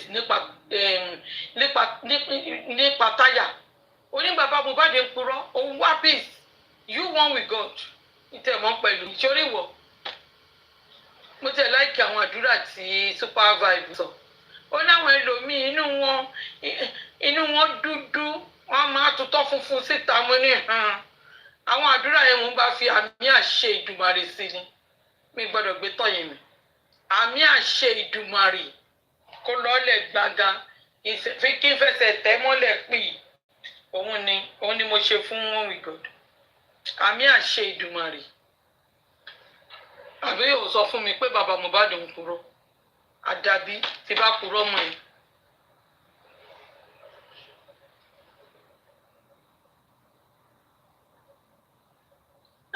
Sista Yetunde irọ́ ni bàbá Mohbad ń pa kó sọ tọ́gbọ́n wọn sọ wọn lọ ní wọn gba táyà wọn purọ́ ni wọn sọ gbogbo ẹ̀ sáwọn tẹ fẹ́ ṣe píìsì pẹ̀lú nìyẹn ṣé bàbá Mohbad ẹ máa fún lóògùn jẹ ẹ fẹ́ pa píìsì yẹn ẹ fẹ́ fún lóògùn jẹ kẹ pa dànù mo ní píìsì tẹ fẹ́ ṣe ẹ̀yin kà títí kù sí gbogbo nǹkan tí bá ṣe ń bí ìjọba èmi skin rẹ́kọ̀dù o torí olórí burúkú ni wọ́n ìtàárín àti tìgbẹ̀yìn lọ́ máa lọ kóòtù kí n lè ní evidence lọ́wọ́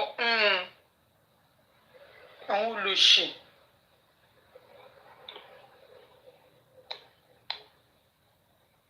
ẹ fẹ́ kú lọ́wọ́ mi ṣe lórí yín ò pè ní orí yín máa ṣe.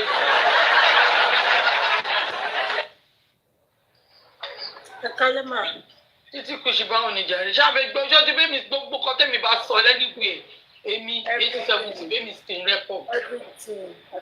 anything mo bẹ́ẹ̀ mi gbé sórí igbá ẹ̀ èmi ni mo fún ẹ lọ́dà. bẹ́ẹ̀ni mà everything part 1 part 2 part 3 part 4 gbogbo ẹ̀. ẹ wo kó pọ̀ rẹ ẹ̀bùràtà àtẹ̀mọ́ kọ́ máa lọ́wọ́ ṣe shopping bẹ́ẹ̀. ohun lóhun yẹn. bẹ́ẹ̀ ni èmi mo ní ìyá òun lọ́wọ́ ẹni tó sọ̀rọ̀ ní dínà ìhòòhùn èmi sọ pé òun ò sọ bẹ́ẹ̀ yẹn máa sọ̀rọ̀ pẹ̀lú kọ́ńsọ́tẹ́ẹ̀sì ilé ìtura àtọ́tù wa ní kọ́ máa bẹ́ẹ̀ gbé wálẹ̀. Mọ́nà kọ́tì tó máa pè yín bẹ̀ torí bẹ́ẹ̀ bá kọ́tì tó máa pè yín bẹ̀ yín tí máa fi bá fáyé wà lẹ̀. Exactly. Ó dà pé mò ń bá screen record ẹ̀yìn àníṣe láàbò a máa gbé lóde. Àwọn agbélóde ń dín ní. Tó bá rí mi wá ní screen record àgbáyé ní wàhálà tí ń. Ṣẹ́rípàwọ̀ wà báyà. Náà ṣe báwọn haters náà dọ̀ wá lọ tí wàá mú. Ṣẹ́rípàwọ̀ wà báyà àwa ń gbé ta gidi gan ni. I'm telling you wọn ò rí wúlò. Ọ̀rọ̀ wọn ajára wa lójú bámbá. Èèyàn láti dá rẹ̀ lójú ni mọ́ mi. Àdúró fún justice àdúró fún bàbá Mohbad. Àìtẹ́yìn ká lèèyàn ń fọwọ́ bò. Tí wọ́n bá ṣòṣì lọ́dọ̀ bàbá Mohbad àfún jẹ wọ́n ṣán. I'm telling you kò sí pé mò ń tijú ń bẹ̀ ìwọ tó bá ti ń tó láti rí tọ̀ ló ń jẹ bẹ́ẹ̀. Ààrẹ wọ̀nyí pé Wùnmí ló sọ pé kú tó yẹ kí Liam kú ni Mohbad gbà. Ó sọ bẹ́ẹ̀. Bàbá Liam dẹ̀ wà láyé. Grandma ni Mohbad ní Liam jọ. Bàbá Liam wà láyé torí tó bá ti ń de tí prime boy ojú lẹ́yìn ojú spending eyín lẹ́yìn àyàn ó ti di pé grandma ló jọ. Ẹ máa lọ assignment ẹ máa lọ wá kiri. Assignment fáwọn ọ̀tá bàbá mi. Ẹ fẹ́ kú sẹ́mi lọ́wọ́ ẹni tó gẹ̀ẹ́tì. Ẹni tó bá fi irú ẹ̀ tọrọ kọ́ dáwó fún kó gba ó di $9 sókè wọ́n ṣàfi tọrọ náà kó kọ́kọ́ ṣẹlẹ̀ sí ẹ̀. Wàá mọ bó ṣe ń rí bóyá èèyàn máa fi wọ́ lábẹ́ yẹn tọrọ wàá mọ̀. Ẹ fi wọ́n lẹ̀. Lọ́nà yín dùn. Rẹ́kọ̀dì tí Wùnmí ṣe tó fi pé àbú ebè pẹ̀lú Ayad mo ti gbé yẹn náà sórí tèmi a máa tún gbogbo ẹ̀ play ṣe understand torí àbú ebè sọ statement kan ló ní Wùnmí ti jẹ́wọ́ fún mi kí ló ní ìdọ́là bàbá yorùbá takọ́ dìbọn kẹ̀kọ́ tẹ̀ ṣàlàyé nǹkan táwọn ohun. àṣebó ohun ẹ̀ ni ohun àbú ebè.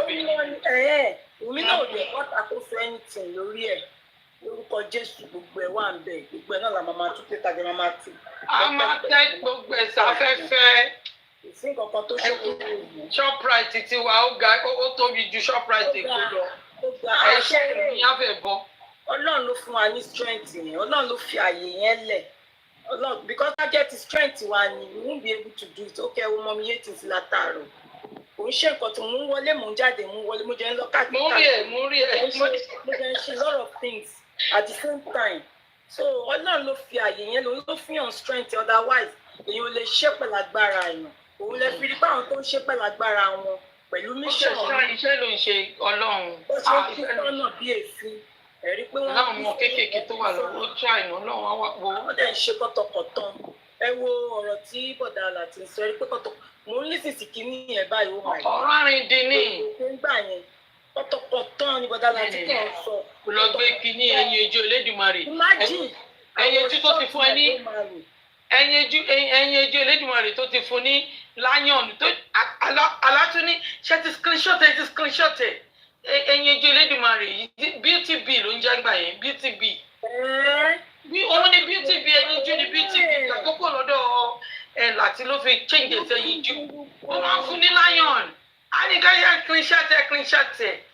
ṣé mo lè kí bọ̀dá mi láti lose ni ẹ wo lady. gbogbo wa jọ wà lọ́dọ̀ láti ní. Paris exactly ẹ wo mo mọ̀ gbà tẹ́yìn náà wà ń bẹ̀ náà mo máa ń gbọ́ submission dàda tó wá ń parọ́ mo ní rọ́ọ̀lù àwọn pípù yìí pàṣẹ. ìjọ tí mo kúrò níjọ tí mo bá jẹ́ bẹ́ẹ̀ bó ti jẹ́ yọ kan a ti máa rí ìjọ tí mo rántí dáadáa ilé ìtẹ̀sán sẹ́jẹ̀ orúkọ tẹ́ fi gbá lẹ́gbẹ̀ẹ́ ilé ìmọ̀ọ́mọ̀ sí. orí kankan mú fà wá àwa gùn orí kankan mú fà wá.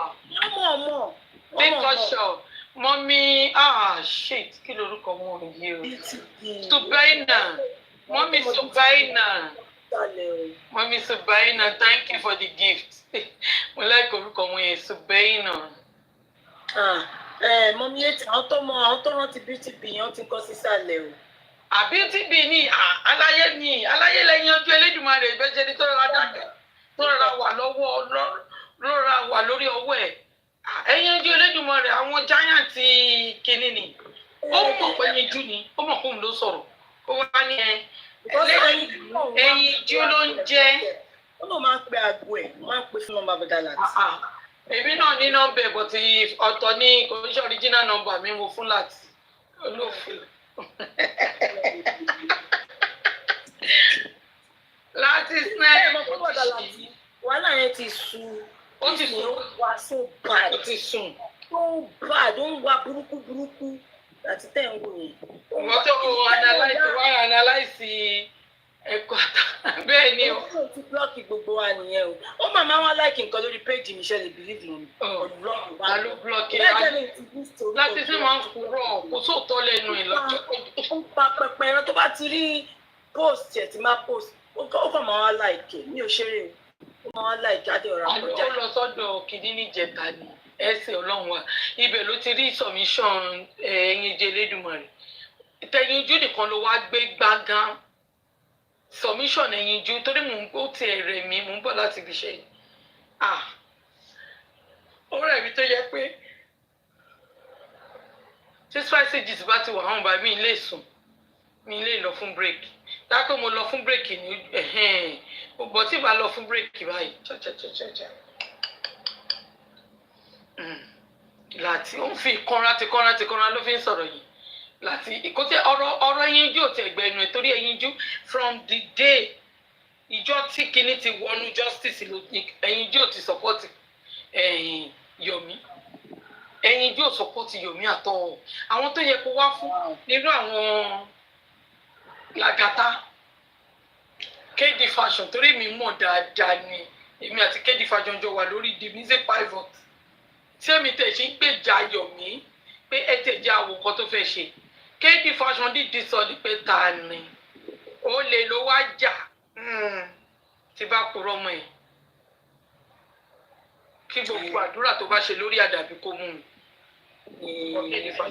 Ìmọ̀ ni ìwọ Yomi ó sọ ó ní wọ́n ṣe part 2 placenta ní pé irọ́ náà pa nígbà tí Yomi tún fi sáwá ni o ìwọ Lagata o ìgbà tí Yomi fi sáwá so sọ̀rọ̀ lẹ́nu yọ ẹ̀mú akílórúkọ ẹ̀ láti àwọn tó yẹ kó fèsì nìyẹn náà tẹ ẹ̀yinjú Elédùmarè nǹkan ẹ̀yinjú Elédùmarè fọjọ́ kan support Yomi rí ó wá ní kéde kan hatred ló ń lò. Wọ́n náà wà là ń baṣẹ́ oní personal hatred. Personal hatred. Ó jẹ́ gẹ́gẹ́ bí ẹ̀sì Yomi. Àwọn ń baṣẹ́ Yomi jẹ́. Ẹjọ́ bá lọ ìbáṣẹ́ Yomi jẹ́. Àwọn la lọ sọ́dọ̀ àwọn ọlọ́pàá ta ní kó má ṣiṣẹ́. Kò yé mi. Ìjọra wọn náà. Ṣé wọn pé kí lorúkọ ẹ̀ King White àti kò ní gbàjẹ́ àti bàbá Mohbad ló ń ṣiṣẹ́ fún tó fi baṣẹ́ wọn jẹ́. Bọ̀dá yẹ̀ kò ń ronú délẹ̀ Ọlọ́run. Ọ̀rọ̀ wọn máa ń sún nígbà mi ṣàkó máa ń wò. Ìtorí ẹ̀ báyìí ó ti mọ̀ pọ́rọ̀ òun òkú ó lè má ba tayé dọ́gba lọ pẹpẹtẹ lọ títí. Àwọn ará gbẹ́nu ìdákẹ́ ọmọ máa wò báyìí. Wọ́n bá máa gbá orí kọ́ máa jùgò lórí platform bóyá máa gbẹ́yìn rọ̀ lélẹ̀ yẹn. Àwọn wèrè Lagata yẹn náà ó ń kọ́mẹ̀ntì lábẹ́ kínní tó ń sọ ó ń kọ́mẹ̀ntì lóṣì ẹ̀yin gbogbo nítorí pé stroke ti mọ ẹnu yín ẹnu yín wọ́n sósì ní kò balance. ọwọ́ wọn ti wá bọ̀ yẹ̀bí mo rí submission tí Lágàtà ṣe lọ́dọ̀ natural ọwọ́ wọn ti wá bọ̀ iṣẹ́ ọ̀tọ̀ wọn fi bọ̀ ò dáná. ó ti tẹ̀wéré papa bingo mo lè ṣí láìfù wèrè ó máa ń sẹ́ndì kò ó sì ní ibi tí mo àbí wèrè nìyẹn èmi ò lè lọ sọ́dọ̀ rúgọ̀ lẹ́dàmì ni mo tẹ̀ ṣí lọ sọ́dọ̀ supervise èmi á lọ sọ́dọ̀ wọ̀ èmi ẹlẹ́dàmì èmi ò rìnrìn wèrè. má jí gbogbo ti dẹni yẹ̀yẹ́. ọmọ ń tẹ̀sẹ̀ èmi ordinary mi. papa bingo wa dẹ̀ tó ń lọ káàkiri. ordinary mi èmi ìgbà wo mo bẹ̀rẹ̀ host ẹ̀yin tẹ́ pé wọ́n ti fún yín ní adé lórí ẹ̀ gan tẹ́ ìṣàkọ́pẹ́ ilẹ̀ kọ́kọ́ bẹ̀rẹ̀ èmi ordinary mi èmi inconclusive host tí mi ò tí mo kú tí mo ń jí wọ́n ṣe kóòdù èmi ẹlẹ́dàmì ní jẹ ẹ̀yin lè bí pa ẹ̀yin ni I never sure ẹ̀yin ni ẹ̀ ń fi Mohbad lẹ́ fi ń jẹun ẹ̀yin ọ̀gbèrè àlófẹ̀sẹ̀ ó tó 6 times wọn kọ àbí wèrè ni máa tún tẹ pa wèrè ní bàbá yìí ni ẹ fún mi ráyè gbogbo eléyìí ní tí mo ṣe yìí náà mo kàn ṣe pé kí ni wèrè láti tí mo rí ni if not so èmi máa ń join platform kiri ni èmi ò téèyàn kan bá ti jáde máa fílẹ̀ ni èmi ò ráyè ká ṣẹ̀ṣẹ̀ máa èèyàn kan ti jáde méjì ti jáde ráyè I'm not here to do any competition I'm here to support each other ni. torí ọ̀nà àwọn ló ṣe bọ́dà láti jáde mí náà. I'm here to support each other we support each other I don't care about who come out who doesn't I will support anybody olùṣí wa ń tẹ kó kí lè máa ń pè náà the host àbí kí lè ń pè kó host ó tẹ̀sẹ̀ mi lójú àtẹ̀gbọ́n láyọ̀ tẹ̀ ṣe gé mi. ọjọ́ kókó ó sẹ̀ sí wọn mo ń gbọ́dọ̀ ẹ̀ fẹ́ jẹ́ kí tiẹ̀ kó distract yẹn. ó disturb mi ni nà. ẹ̀ ń sọ pé ìjọgbé kó ó tiẹ̀ kọjá síwájú jàre. ẹni mi tí mo bá yín play game mo bá yín. Mr. Guresi ni ìjọ tight kẹ̀. ó sùn bẹ́ẹ̀ ni Mr. Guresi ó sùn ní orí TikTok ló sùn. ẹ̀rí bẹ́ẹ̀ ẹ̀rí yàrá ẹ̀ ni. tọ́jú ìwà lẹ́gbẹ̀ẹ́ kan kíkì wà lẹ́gbẹ̀ẹ́ kan ní yàrá kan yẹn náà ni o ní bẹ́ẹ̀ sì ti bí àwọn tó ń gbóògùn lábẹ́ igi cotton black ó wá dàbí àwọn bàbá olóòṣà abẹ́rẹ́ ló lo bẹ́ẹ̀ sheet kò tẹ̀ lójú fashion àtọ̀. fashion súnmọ́ tẹ́lẹ̀ ni. kí ló kọlu bọ̀bọ̀ yìí náà. ẹni tí ìbànújẹ́ ń bá kanlẹ̀. irú ilé wo ni eléyìí ń gbé báyìí torí ọ̀nà bẹ́ẹ̀ ni ajé ń jẹ tó. ẹ ká lẹ́sà. kìlọ̀ yìí jẹ o ẹ̀ka TikTok kìlọ̀ yìí jẹ o ó lò sí aláyé ìbàjẹ́. Mr. Guresi mo rí pẹ́ lọ ka mọ́lé náà mo rí tí láti post ẹ̀ tó ní ti get started wọ́n wá ní láti ní mo repost ẹ̀. láti kí ni ẹ̀ẹ́dẹ̀ máa wo òṣùpọ̀ èlé máa bú yín tó bá ti wá rí yàwá calm something is wrong with that guy. ayé ló ṣe ẹyin láti kí ni ayé ló ṣe mímí ọ̀kadì ọlọ́jà àtàsínwó yẹn orí ẹ̀ ṣé akàn ń ṣeré lọ́dọ̀ wa ni bó wá dẹ̀ rẹ̀ sí ní sẹ́ẹ̀dì kòhóòsì wọ́n ní kí n já kòhóòsì àti bí ó ṣe kílìkì tí ó gbé wọlé nìyẹn bó wá dẹ̀ rẹ̀ sí ranjú ló ràn gbogbo ẹ̀ olórí kórí. ó ti wà kọ́ńtúrọ́wásì ní láìpẹ́ láyé ìjẹta àbíjọ́ ló ní wọ́n gbà ó ọgbà kìíní wọ́n rí voice kìíní BJ pé BJ ti sọ pé àwọn wà justice pé wọ́n ń jẹ BJ pé kó wọ́n sọ̀rọ̀ ẹjọ́ torí ọlọ́ ìjọ́ wo ni BJ àti ẹ̀wá di sàwáwù ìjọ́ wo lọ́jọ́ ló gbọ́ voice BJ pé kìíní ó ní wọ́n ní kìíní kan BJ kìíní kan. wọ́n sọ lọ́dọ̀ wọ́n fẹ́ kí BJ jáde ní gbogbo wọn jẹ́ gbogbo kíní tó ń ṣe yẹn wọ́n fẹ́ kí BJ jáde kó wá sọ̀rọ̀ nǹkan tó ń ṣe wọ́n ń lo ọpọlọ ni ọpọlọ yẹn ò dẹ̀ báyẹn wọ́n máa ṣe fún ni Mr. Guresi wọ́n ṣe nígbà tó bá fẹ́ máa fi style máa dájà sílẹ̀ máa kọrí àwọn èèyàn méjì síra wọn. wọ́n wá kí BJ jáde ní BJ olófẹ́ jáde. tí kòrónà bá bẹ̀rẹ̀ ẹ jẹ́ kó máa pariwo ẹ jẹ́ kó máa pariwo. àbí kòrónà là ń dúró dé tí kòrónà wá bẹ̀rẹ̀ ní ìsìn Gbogbo ìjọsọ yẹn.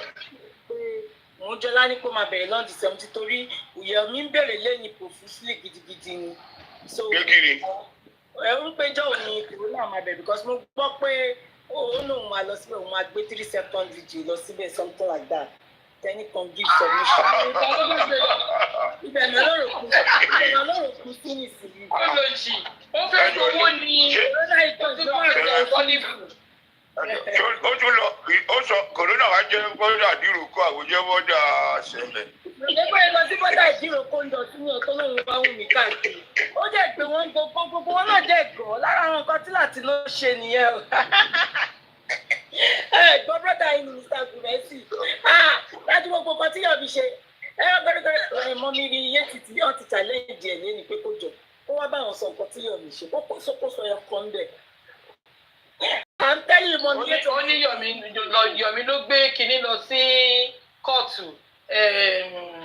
King White. Yomi ló mú King White. Ẹjọ́ kí ló kan King White pẹ̀lú Joseph for Mohbad? Ṣé King White wà lórí? Ẹjọ́ àti ọkàn pariwo ṣé King White wà nínú ilé nígbà tí wọ́n wá dákẹ́ ni? Báwo ló kí láti lórí mú? Àdúrà ló dì mú lẹ́sẹ̀ nǹkan tó ń ṣe wọ́n ní bí wọ́n ti fọ́. Yomi ìyọ́ra ń gbójú lásán kọ́ ló fi ń ṣe kìíní. Ó kó ọpọlọ àwọn èèyàn sí, ó kó ọpọlọ wọn sínú ìkànnì tó wà ń rùn gbójú. Ọ̀rọ̀ wèrè ọ̀rọ̀ ọ̀tẹ̀ ló máa sọ. Tọ́lẹ̀ wọn máa gbà bí ẹni gbàgbá ọtí. Ọ̀rọ̀ wèrè ọ̀rọ̀ ọ̀tẹ̀. Wọ́n máa ń kékeré ní. Mr. Yomi o, ẹ má jẹrẹ o, ẹ wo Mr. Yomi ẹ má dẹ anybody lóhùn mo ní màá gbà mí náà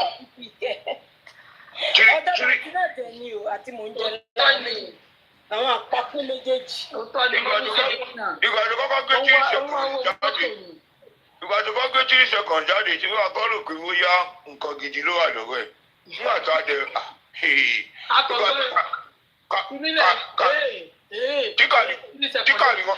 tíkà ni wọ́n wà ṣe dáadáa lórí justice nǹkan ẹyọ kan tó a lè 3 seconds yẹn ó ṣe wá ṣé 3 seconds sí ọ̀hún jẹ́ ìgbé wa gbogbo lélẹ̀ ọlọ́pàá gan-an kò ní láti lé police station gan-an kẹ́ tó mọ̀ pé eléyìí ò sí lára evidence tá à ń wá eléyìí ò tiẹ̀ ṣe kankan káwọn àti ìṣọ̀gà tó dúró agbèrè lọ́dọ̀ ọlọ́pàá tó ẹgbọ́n kí ló ṣẹlẹ̀ ní 3 seconds yìí what can we you cannot force evidence out you bring evidence force it out àwọn ọmọ yẹn dẹ̀ kìnnìkan wọ́n dẹ̀ ṣàlàyé wọ́n lọ́kà ókè ó yá kò sí kéèsì lórí 3 seconds yìí attempt láti gbá ẹni òun làwárí òun ló ń kà náà attempt fraud ní nǹkan tó ń jà fún kì í ṣe mú 3 seconds kankan pé kìnnìkan wà ní nǹkan ó dẹ̀ gbélé yín lọ́wọ́ ẹ̀yin náà dẹ̀ ń gbà question ẹ̀ pé ókè ẹ wá ṣàlàyé bí kìnnì ṣe jẹ́ let us understand nǹkan tó ló ṣẹlẹ̀ níbí báyìí. ókè àwọn ọmọ ìṣẹ́ pé wọ́n ti owó làwọn rẹ̀ gbà lọ́wọ́ ẹ̀ pé gbogbo kìnnì yẹn kò sí nǹkan kan lẹ̀ àwọn rẹ̀ owó lọ́wọ́ ẹ̀ ni ókè ó yá ẹnì ṣe court ẹ wá lọ gbà làwárí yìí. gbogbo ẹ̀ tí ọ̀gá rí nǹkan kan ọ̀rọ̀ cctv ìyẹn ló ń gbé dání tó yá o tún mú 3 seconds ìgbà 3 seconds lọ oríṣiríṣi ló kàn mú tó ń jáwọ́ lọ́wọ́ ẹ̀ ẹ wo bóyá wọn ní kó yá gbé èyí náà gbé ògùn lè ṣiṣẹ́ lórí ìlàjì àpapọ̀ ní ti làjì kì í ṣoògùn ògùn lè ṣiṣẹ́ lórí àwọn ẹlòmíràn àpapọ̀ lè ṣiṣẹ́ lọ́dọ̀ ẹ̀ kì í ṣoògùn.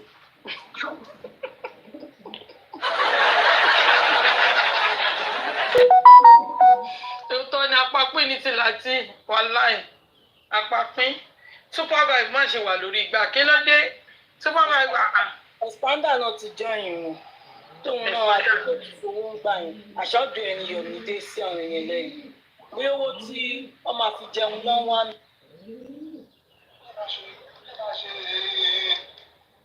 Mohbad báwo lè ṣe fẹ́ mọ̀ túbà so ṣe mọ̀ pé nígbà tó ṣe pé o tún kó against pé tí kò bá dọ̀rí justice ṣe pé kò sẹ́ni tó máa notice it. That's why you need to be careful with people you engage with. Ẹ ẹ máa rí lọ́tún báyìí tẹ bá gbọ́ tó bá sọ̀rọ̀ ní sẹ́ máa gbọ́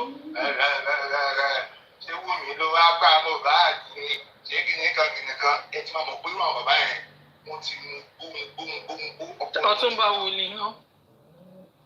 wọ́n lọ tó wá kan tó wà lórí tó wà ní kọ́mẹ́sì ìpínlẹ̀ ni. Ibo ló wà? ó wà kọ́mẹ́sì ìṣọ̀dọ̀ tó wà lọ yẹn. Àwọn ló máa lọ rí cap kíní ní train station newspaper.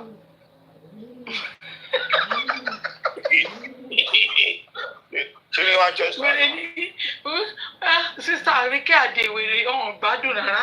Sísá yẹn Àríkẹ́ Àdè Diamond wọ́n máa wà lọ́dọ̀ sísá kan fi wọ́n wà òkè rárá. Àwọn ìyá South East ni wọ́n. Ọ̀túnba Dìdìrìn dógó àwọn tí wá kàn fún jẹ níbẹ̀ ní ṣá. Ẹ jẹ́ play láti fún yín lóṣì tó wá fún ẹyin jẹ́ Elédùmarè. ó yà ẹ play kàgó. Ẹ jẹ́ play láti fún yín. ẹ ṣe wọn. You fẹ́ fèsì sí lórí because it's no matter of how big you are. You know what I'm saying, like,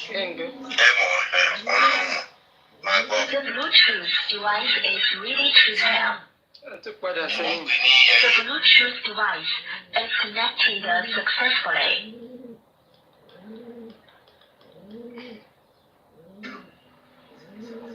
Ọ̀rọ̀ tó sọ ni mo fẹ́ fèsì sí lórí because it's no matter of how big you are. Bọ̀bọ̀ yìí ṣé ó dà pé ó ní disability dàpọ̀ ní disability ìbọn bó ṣe ń sọ̀rọ̀ gan bí ẹni tó yẹ pé ó mu tí bíi pé kíní ó bí ẹni tí nǹkan ń fà lára ẹ̀. You know what I'm saying, like, my God. Tell you and all of us standing here that we told you guys that Yomi has got nothing. Even I can remember, Madam Kofi. Yomi have got nothing. Ṣé rí ibi tí Yomi bá bá iṣẹ́ dé lọ́wọ́ tá a wà yìí? Mr. Brezi, àǹtí, tẹ bá fẹ́ sọ̀rọ̀ ẹni pọ́ọ̀sì o. Tí Yomi bá sọ pé òun ò ṣe mọ́ níbi tó bá dé yìí, ó ti try sẹ́yìn. Tí ó bá sí ẹ̀yin tẹ̀ ń bá ṣe owó ẹ̀jẹ̀ ni, á ti long far ju ibi tó wà yẹn lọ. Á ti go far ju ibi tó wà yẹn lọ. Nítorí pé ẹ̀ ń bá ṣe owó ẹ̀jẹ̀. Nítorí àwọn tó ń bá ṣe owó ẹ̀jẹ̀ ni. To God who made me between me and you, arábìnrin. Between me and you, arábìnrin. Yomi mean well to this justice. To buy support. Yomi mean well for this justice. To buy the police support, enough support. Àbá ti lọ fà gan. Nítorí pé ẹ̀ ń bá ṣe owó ẹ̀jẹ̀. Tó bá yẹ pé ẹ dákẹ́ fílẹ̀, ẹ̀ ń wẹ fílẹ̀ jẹ́ kó ṣe bó ṣe ṣe ni. Ṣé wá rí tó bá sọ pé òun ò ṣe mọ́ níbi tó bá dé lónìí, ó ti gbìyànjú. Gbogbo ayé lórí wípé ó gbìyànjú. Gbogbo àgbáyé rí pé ó gbìyànjú arábìnrin. So tó bá pẹ́ ẹ̀ bá ṣe owó ẹ̀jẹ̀ ni, ìwọ náà kò nǹkan tó go through. Èmi kò lè go through nǹkan tó go through yẹn mi, màá ti fílẹ̀ tipẹ́tipẹ́. Mi go through nǹkan tó go through. Gbogbo bẹ́ẹ̀ ṣe ń bá ṣe owó ẹ̀jẹ̀ both left, right, front, back, including Kàrímọ́. Gbogbo ilẹ̀ ń bá ṣe ọwọ́ bọ̀bọ̀ yìí jẹ́. Yẹn ni mo fi sọ pé ẹni tó wà nídìí òru kò rúru jẹ. Lọ́dọ̀ tí iná ẹ̀yin náà mú vanish. Kú olójú kan náà. Pass, fail, kúrò class. Please tap. Wọ́n fẹ́ flag yìí. Gbogbo àjọ dákẹ́ àwọn olójú náà ni. No tata for yanyan. Tap. Líkì èdè ó ní ti tẹ́ ìṣe náà ni pé kẹ́ ẹ drag èèyàn. Òun ni latest content. Ẹ fi convert justice for Mohbad. Àbí òye ẹ̀sìn. Nǹkan tẹ́ ẹ fi convert ẹ̀ sí nìyẹn. Fracas lẹ mú bọ̀ bẹ̀. So that is that about that. ṣọwọ́ Yomi jẹ́ o. Yomi ò mean pé kó wá gba owó kó sá lọ. Kò mean ẹ̀. And he really mean well to give justice for Mohbad. Ṣé wáyé pé ìbá ṣọwọ́ ẹ̀jẹ̀ ni?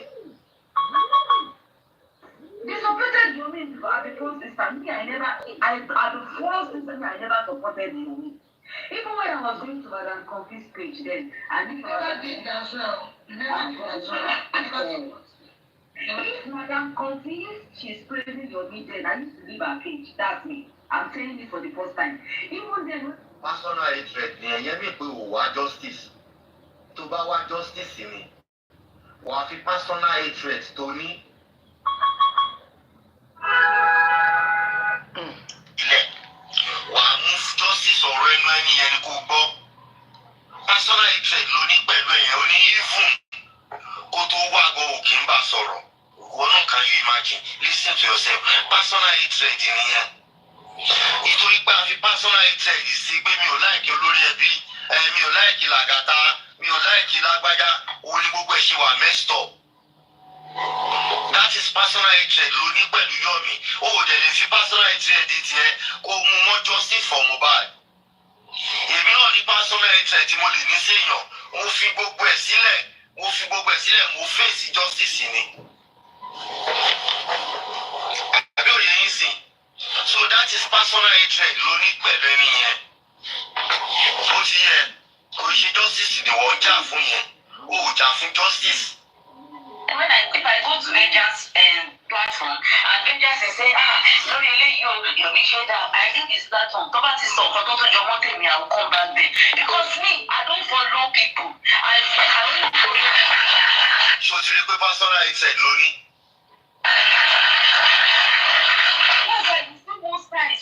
And I used to write it under Madam Confused post, and I used to tell her that, don't worry, Yomi will do it for you. Even Ventures, I said, don't worry, Yomi will do it. You are very correct. Personal vendetta is everywhere. Personal tẹ́ni sí gbogbo àwọn èèyàn.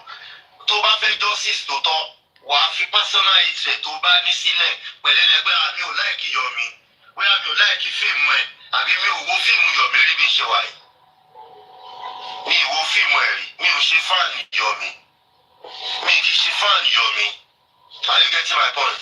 So tó bá jẹ́ pé o fi personal hatred yẹn lẹ̀, wàá lè rí nǹkan tí gbogbo àwọn èèyàn ń rí. Wàá rí clearly that normal. Nítorí pé o ní personal hatred pẹ̀lẹ́ ní yẹn ló ṣe ń ṣe gbogbo eléyìí tó ń ṣe. So if Vengeance and Madam Kofi can see all this for a very long time and left Yomi, wọ́n ò rí ìkankan má kàràmọ́ ẹ̀ wípé àwọn Kofi wọ́n rí ìkan for a very long time. Kí ló ṣẹlẹ̀ ẹ̀sìn? Irú kò tí ì ṣẹlẹ̀ náà. Yomi ò tí ì gbowó lówó sá lọ. Yomi ṣì stand tall ló ṣì dúró. Kò tí ẹ̀ tí lè ṣe kò wá tán bí. Ẹ̀ tí lè ṣe ọ́bì. Because ọ́bì yẹn ni ẹ̀yin Yorùbá láìkẹ́ máa ṣe. Ẹ fẹ́ yẹ̀yẹ́ ni ẹ fẹ́ kẹ́ni yẹn fail kẹ́ ẹ lè yẹ̀yẹ́. Ẹ fẹ́ kẹ́ni yẹn fail kẹ́ ẹ lè yẹ̀yẹ́ ni. Ẹni ò dẹ̀ lè fail. You want that person to fail so that you can mock him or her. Are you get it? how much more you these morons? How much more you these old fools? You these non-entities, we can fight it by you people. Nínú èmi àtẹ̀yìn ta ló ń ga fight? Ẹ̀yin gbogbo lè ń ga fight lè recruit àwọn èèyàn. Me, I'm not ga fighting. I'm not ga fight to anybody. Ẹ wá fún mi, mo wá fún yín ni, mi ò lọ́bì. Ìjẹ́ iṣẹ́ rí mi lórí platform èèyàn, ṣé mo lọ lọ́bì bẹ́ẹ̀ ni? No. Lórí bíbá ẹ̀, I stand tall. Ó ti yẹ lórí bíbá yìí, mo dúró gidi gbà. Mi ò gan fight. Ẹ̀yin lè ń gan fight lọ́dọ̀ títí yín. Ẹ mọye wíìkì tẹ̀bi ṣe ṣó fún mi. Tẹ̀bi tẹ̀ ṣe ń ṣe lọ lọ́wọ́ gan sef. Ẹ mọye ṣó tẹ̀ kí ń ṣe ṣó fún mi bọ̀.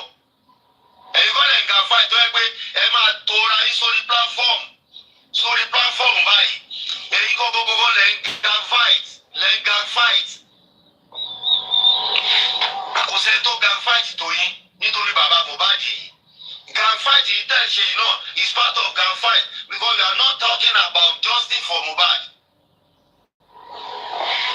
a lè dúró tán bí báyìí we gallant mi ò gan fight ǹjẹ́ rí mi kí n lọ sórí platform yàn kí n lọ máa lọ́bì lórí ẹ̀ ni no I don't do it I stand tall and àwọn fáǹsì mi dúró gidigba we remain unshakable. A sadist tẹ bá ń gbọ́ sadist òun ni mí ìsinyìí ní 12 o'clock lẹ́yìn ṣe mọ̀ pé scam ni yomi. àdàbí àdá tó bá yẹ pé mo gan fight tó jẹ́ pé kì í ṣe ìlú láàrin mi àti yín tí bá gan fight yín nítorí bẹ́ẹ̀ ẹ wá ń claim innocent bẹ́ẹ̀ pé ẹ̀yin ni ẹ̀yin ọmọlúàbí ẹ wá ń claim innocent kí ni Yomi ò gbé dání kí ló mú kí lẹ́yìn respect kò ní kó gbé dání ládùúrú nǹkan tí Yomi ti ṣe sẹ́yìn why can't you talk of èyí tó ti ṣe sẹ́yìn sọ ẹ̀rí nǹkan tó ti ṣe sẹ́yìn ní dáadáa tó bá jẹ́ pé ẹ̀ lọ block ẹ̀ ní ẹ̀ bá ṣe owó ẹ̀jẹ̀ ni Yomi á ti lọ ju ibi tó wà ẹ̀ lọ ìtorí ẹ̀ lẹ́yìn ni mo ṣe wò pé irú justice wo lẹ̀ ń wá I still support Baba Mohbad tí justice bá jáde lọ́dọ̀ yín bẹ́ẹ̀ náà a máa celebrate ẹ̀ ní àjọ máa celebrate ẹ̀ ní tó bá jáde níbí báyìí náà àjọ máa celebrate ẹ̀ ní ó ti yẹ ẹ má rò pé tí ó bá jáde lọ́dọ̀ yín torí pé mo ti support Yomi yẹn ìyẹn mi pé bóyá àníjọ celebrate ẹ̀ a máa jọ celebrate ẹ̀ ní a máa jọ jẹ celebrate ẹ̀ ní kò sí nǹkan tẹ́ fẹ́ ṣe sí i àbí òye yín kó jáde lọ́dọ̀ bàbá Mohbad àjọlẹ̀ pọ̀ ni kó jáde lọ́dọ̀ wa nítorí pé mo bá bàbá Mohbad wí ìyẹn ò tí ì máa tà pé bóyá mo ti dọ̀tá bàbá Mohbad mi ò mú lọ́tà mi ò mú Joseph Alọ́ba lọ́tà òun ló fẹ́ òun ló great ọ̀tá fúnra ẹ̀ èmi ò ní ìdí Joseph Alọ́ba òun ló máa ní ìdí èmi lọ́jọ́ iwájú ló máa ní ìdí wa òun ló dẹ̀ ti ní ìdí wa ló use wa ló dọ̀mpù wa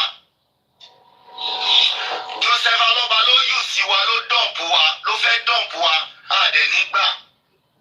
tí aago ti lò tán lẹ́yìn iṣẹ́ mọ̀ àbí torí fọ́rọ̀ yóò wà láìní mọ́ lẹ́yìn iṣẹ́ mọ̀ wípé gbogbo nǹkan tí Yomi gbé dání òfo ni.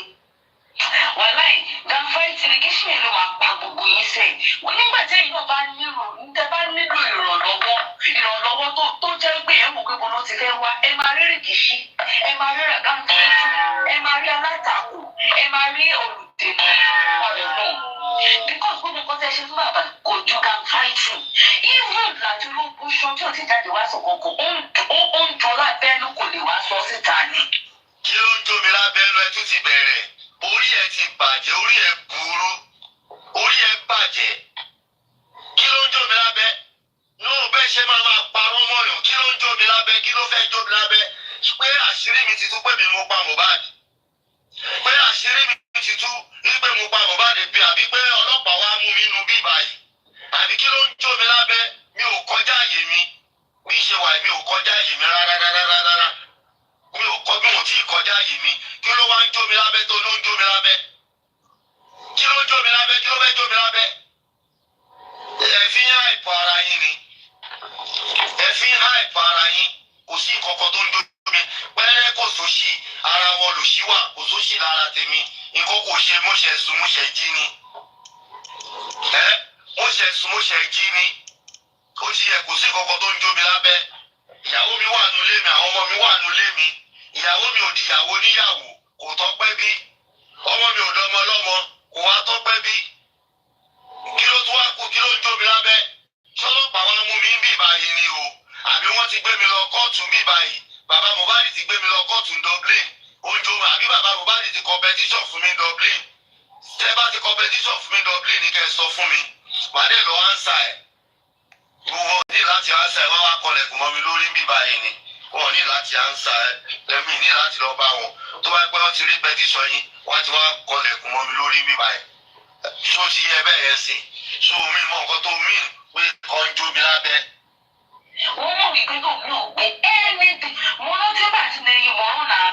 yẹ lójú Yomi ò bá gbé ìyẹn kankan dání mọ́ ẹ̀yin lẹ́ bá ṣe owó ẹ̀jẹ̀ ó ti try tó ní rèéfé ìbákọ tí ò fi gbá mọ́ èyí tó ti fi sílẹ̀ ò ní parun láyé ń bí àti Yomi bá abákọ tí ò fi gbá mọ́ tí Yomi Fábíyì ìbákọ tí ò fi gbá mọ́ èyí tó ti fi sílẹ̀ ò ní parun láyé ń bí tí Yomi Fábíyì bá kọ̀ tí Yomi Fábíyì bá kọ̀ tó lóun ò fi gbá mọ́ Yomi Fábíyì bá kọ̀ tí Yomi Fábíyì bá kọ̀ tó lóun ò fi gbá mọ́ èyí tó ti fi sílẹ̀ ò ní parun láyé bí ẹ ti bá ṣọwọ́ ẹ̀jẹ̀ ẹ̀yin kan fúnra yín ṣọwọ́ yóò yọ lórí justice for Mohbad gbogbo ẹ̀ ó dákẹ́ lọ́dọ̀ títí náà gbogbo ẹ̀ dákẹ́ wẹ́lo lọ́dọ̀ títí náà ni ẹ máa ẹ̀ para yín tó wá pé kò ṣẹlẹ̀ lọ́dọ̀ tí náà ni àti ganu sí i nǹkan tí kò ṣẹlẹ̀ lọ́dọ̀ tí náà lẹ́jẹ̀ ń ganu sọ̀rọ̀ Yomi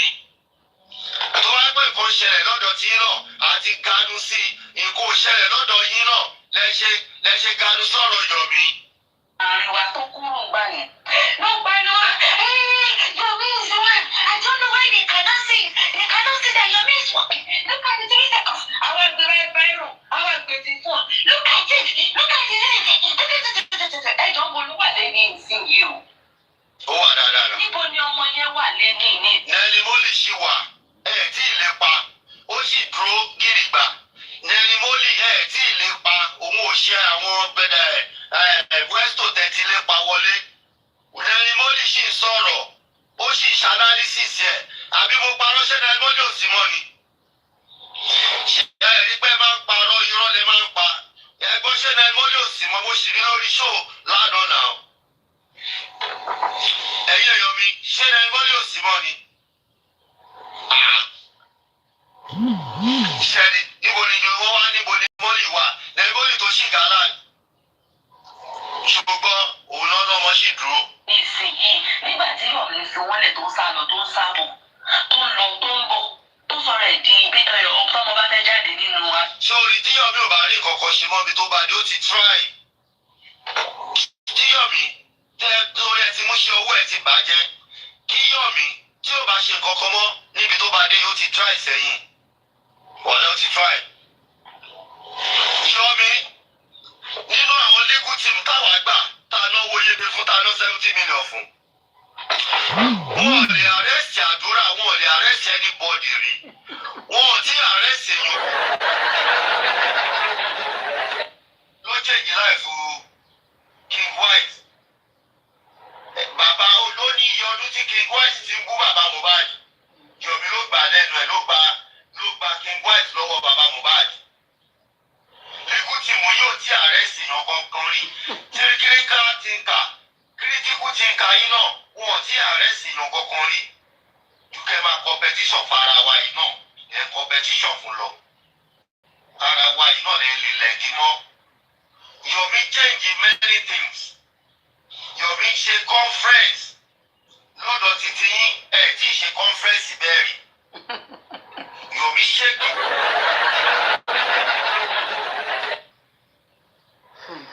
Lọ́dọ̀ tí yín ẹ̀ tí arrest èèyàn kankan rí.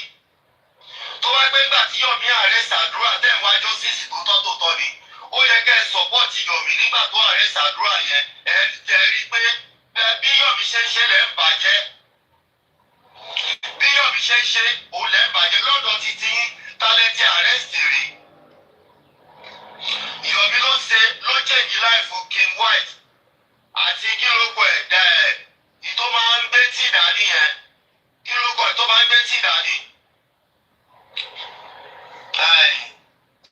Kò sí jà àbí kí lẹ máa ń pè ìtò máa ń gbé tí dání olóṣì yẹn kò ní bàjẹ́ àti kò ní bàjẹ́. Yomi ló change life gbogbo wọn ó ṣèwọ́n rọ̀ wọ́n gentle wọ́n humble torí pé wọn mọ nǹkan tí Yomi máa kúkú fún wọn. Á dà fún yín ẹ̀jẹ̀ bá mi dákọ̀ yẹn á dà fún yín. Ibo ẹ ti rí tí gbogbo àwọn yẹn rántí mọ̀ nígbà ayé Yomi ní gbogbo ọlọ gentle lọ́nà ṣe wẹ́lo kí lẹ́yìn ṣe lọ́dọ̀ títí legal team ta sọ 70 million fún. Tó gbé 70 million lọ gbogbo owó olúgbó fún mi tó gbé lọ kí làwọn ṣe ẹnáwó pàtó nǹkan tí wọ́n ṣe láyé lọ́rùn. Ẹnáwó pàtó nǹkan tí legal team wá ti ṣe. Yùgbẹ́ kẹ́ máa ní wọ́n ààrẹ wọn lé ọkọ̀ lẹ̀ wọ́n release his press wọ́n petition la kò máa rí. Bàbá lọ́ba legal team petition kí ló kọ African television petition African television àwọn tẹ́lẹ̀ ṣe nìyẹn kẹ́ pẹtíṣọ̀n wa African television kẹ́ pẹtíṣọ̀n ru wa kẹ́ pẹtẹ́ máa ní ẹfẹ́ pẹtíṣọ̀n onílé can you imagine kẹ́ fẹ́ pẹtíṣọ̀n onílé ṣónílé ló pa Mohbad ṣé nǹkan tá à ń wá nìyẹn ṣé ibi tó ní kẹ́ náwó sí nìyẹn ṣé àwọn ibi tó ní kẹ́ náwó sí nìyẹn no absolutely no wrong ibi tó yẹ kẹ́ náwó sí lẹ́nu náwó sí bàbá lọ ṣe studio lè ṣe analysis lórí ẹ̀ ìgbé bàbá ṣé studio ló kọ́ ìlọrun kan lọ́wọ́ báyìí ni ṣe ṣáà jẹ́lọ̀sí láti snẹ́ ó ṣe studio sọ̀rọ̀ ó kọ́ ṣọ́ọ̀ṣì tó sọ̀rọ̀ ẹ̀dẹ̀dẹ̀ kàwé ẹ̀dẹ̀ lọ́pọ̀lọ́ búlẹ̀ sí lọ́pọ̀lọ́ ṣé ọ̀rọ̀ yẹn tó lọ́pọ̀lọ́ lójú títì yìí kí bàbá yẹn ó ṣe owó tó yẹ ká fi ṣẹjọ́ owó ẹjọ́ wọn ò ní dá owó bẹ́ẹ̀ fún wa owó tá a ní ká fi ṣẹjọ́ kí bàbá lọ múlẹ̀ kó fi kọ́ ṣọ́ọ̀ṣì kó dẹ̀ fi kọ́ studio kẹ́ ẹ má lè béèrè pé bàbá wa ṣe accountability. ẹ̀ẹ́dẹ̀ẹ́dẹ́ kàwé tó lóun ṣe àkáńtàǹtì nínú yín wà nù yín o ìtọ́lóhùn àkáńtàǹtì wà nù yín o mọye tí 70 million kẹ́ ẹ divide pé òkè tẹ́ bá tẹ̀ yọ ṣọ́ọ̀ṣì inú ẹ̀ tẹ́ kọ́ mọ́ṣáláṣí inú ẹ̀ níbo ni yòókù wà tó béèrè àwọn tó tún béèrè ẹni kan fòkàn níṣù àwọn yẹn lọ ta yín ṣé ẹgbẹ́ sinmi ọjọ́ mẹ́ta tó ti bẹ̀rẹ̀ sinmi ọjọ́ mẹ́ta tó ti bẹ̀rẹ̀.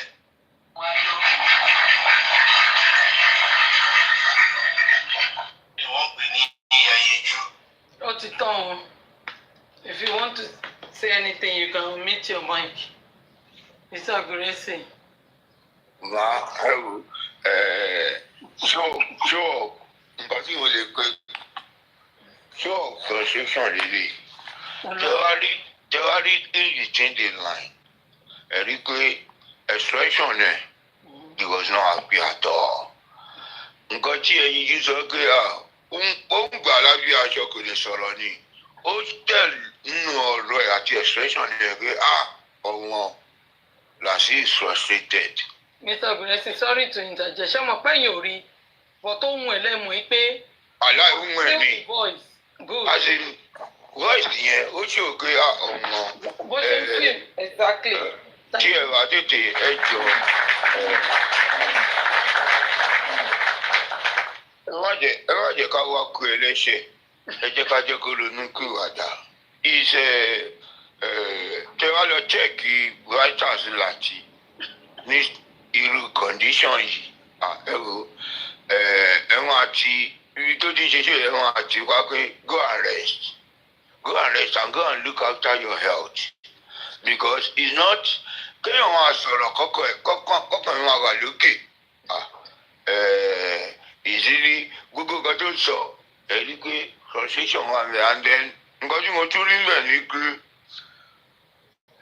ẹ̀wọ̀n ké ìgbà tí Sami Jojo tó wá fún Yomi dákadà ó ní 20,000 tó gbà lọ́wọ́ mi ìyẹn tàṣírí pé àjọ pín 20,000 kan fún ẹ o wọ́n gbàgbé o ṣe rí eléyìí ó ti rí nǹkan tó wà nílẹ̀ pé tóun bá lè sọ pé kóun fi gbogbo ara kọ̀yìn sí Yomi gbogbo nǹkan táwọn jọ pín ní kọ̀rọ̀ Yomi á gbé síta o Yomi ò ní tìjú o Yomi ò ní tìjú ọ̀rọ̀ o ó máa jẹ́ kó yẹ ká aláyé èló ló ń gbà èló ló ń kórè mi lọ́wọ́ èló ní gbogbo owó tí kiri kan because ibi tí èmi rí ni pé ńgbà tí Aries sọ pé kí wọ́n gbọ́ owó kan lè ṣòro láti lóhùn lè ṣe 1 million láti ló pe Aries o ń wọlé ká sanwó sí o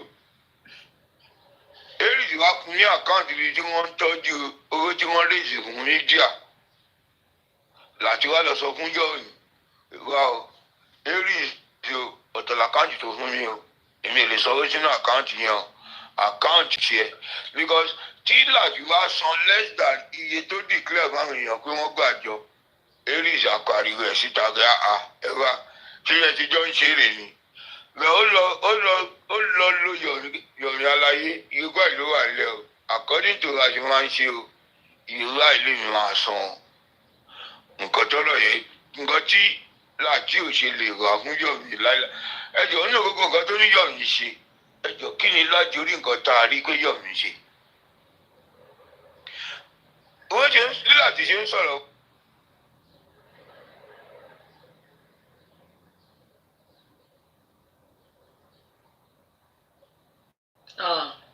Nsàgòrè sì dínkù láti frustration ló ń gbà fà á láti tó ń sọ yìí pé òun ò ní gbà pé àjọ máa gba justice yìí ni tó bá gba justice àjọ máa kí ló le tó yẹn ṣèbí wọn ló sọ pé ó fẹ́ tẹ̀lé Yomi ó tún ti ń change ohun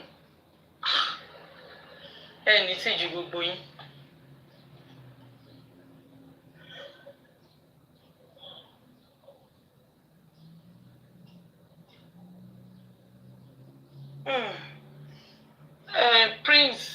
Prince Kilele, no?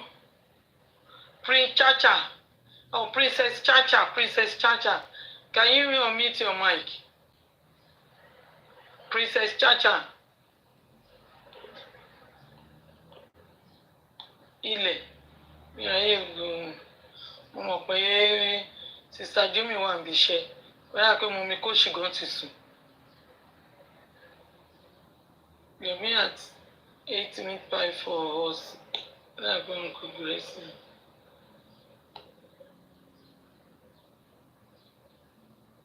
Ìyá lọ́ba. Ẹ kálẹ́ mà. Ẹ kálẹ́. Ẹ ṣé gan ni. God bless you for all you do. Ẹ jọ̀ọ́ mà, mo kàn fẹ́ sáré sọ nǹkan kékeré kan ni. Ẹ sọ̀rọ̀. Mo ti wà lórí program láti bí ọ̀sán díẹ̀ but I wasn't able to come up anywhere because I was at work. So àwọn tó ń lọ fẹ́ parí ìjà ìgbà tó ń gbé irú ọmọ anyway kò ń ṣe grandchild yín àwọn ọmọ tí wọ́n lọ ń gbé ṣépè náà ṣoríṣiríṣi fún ṣe ọ̀ràn tí ń gbà yẹn pé àwọn máa fẹ́ peace I don't understand parí ìjà tí wọ́n sọ. Unfortunately I wasn't able to come up lọ́dọ̀ Super Vibes to air my view she understand ma so I don't understand all of a sudden why ìtàn ṣe fẹ́ parí ìjà.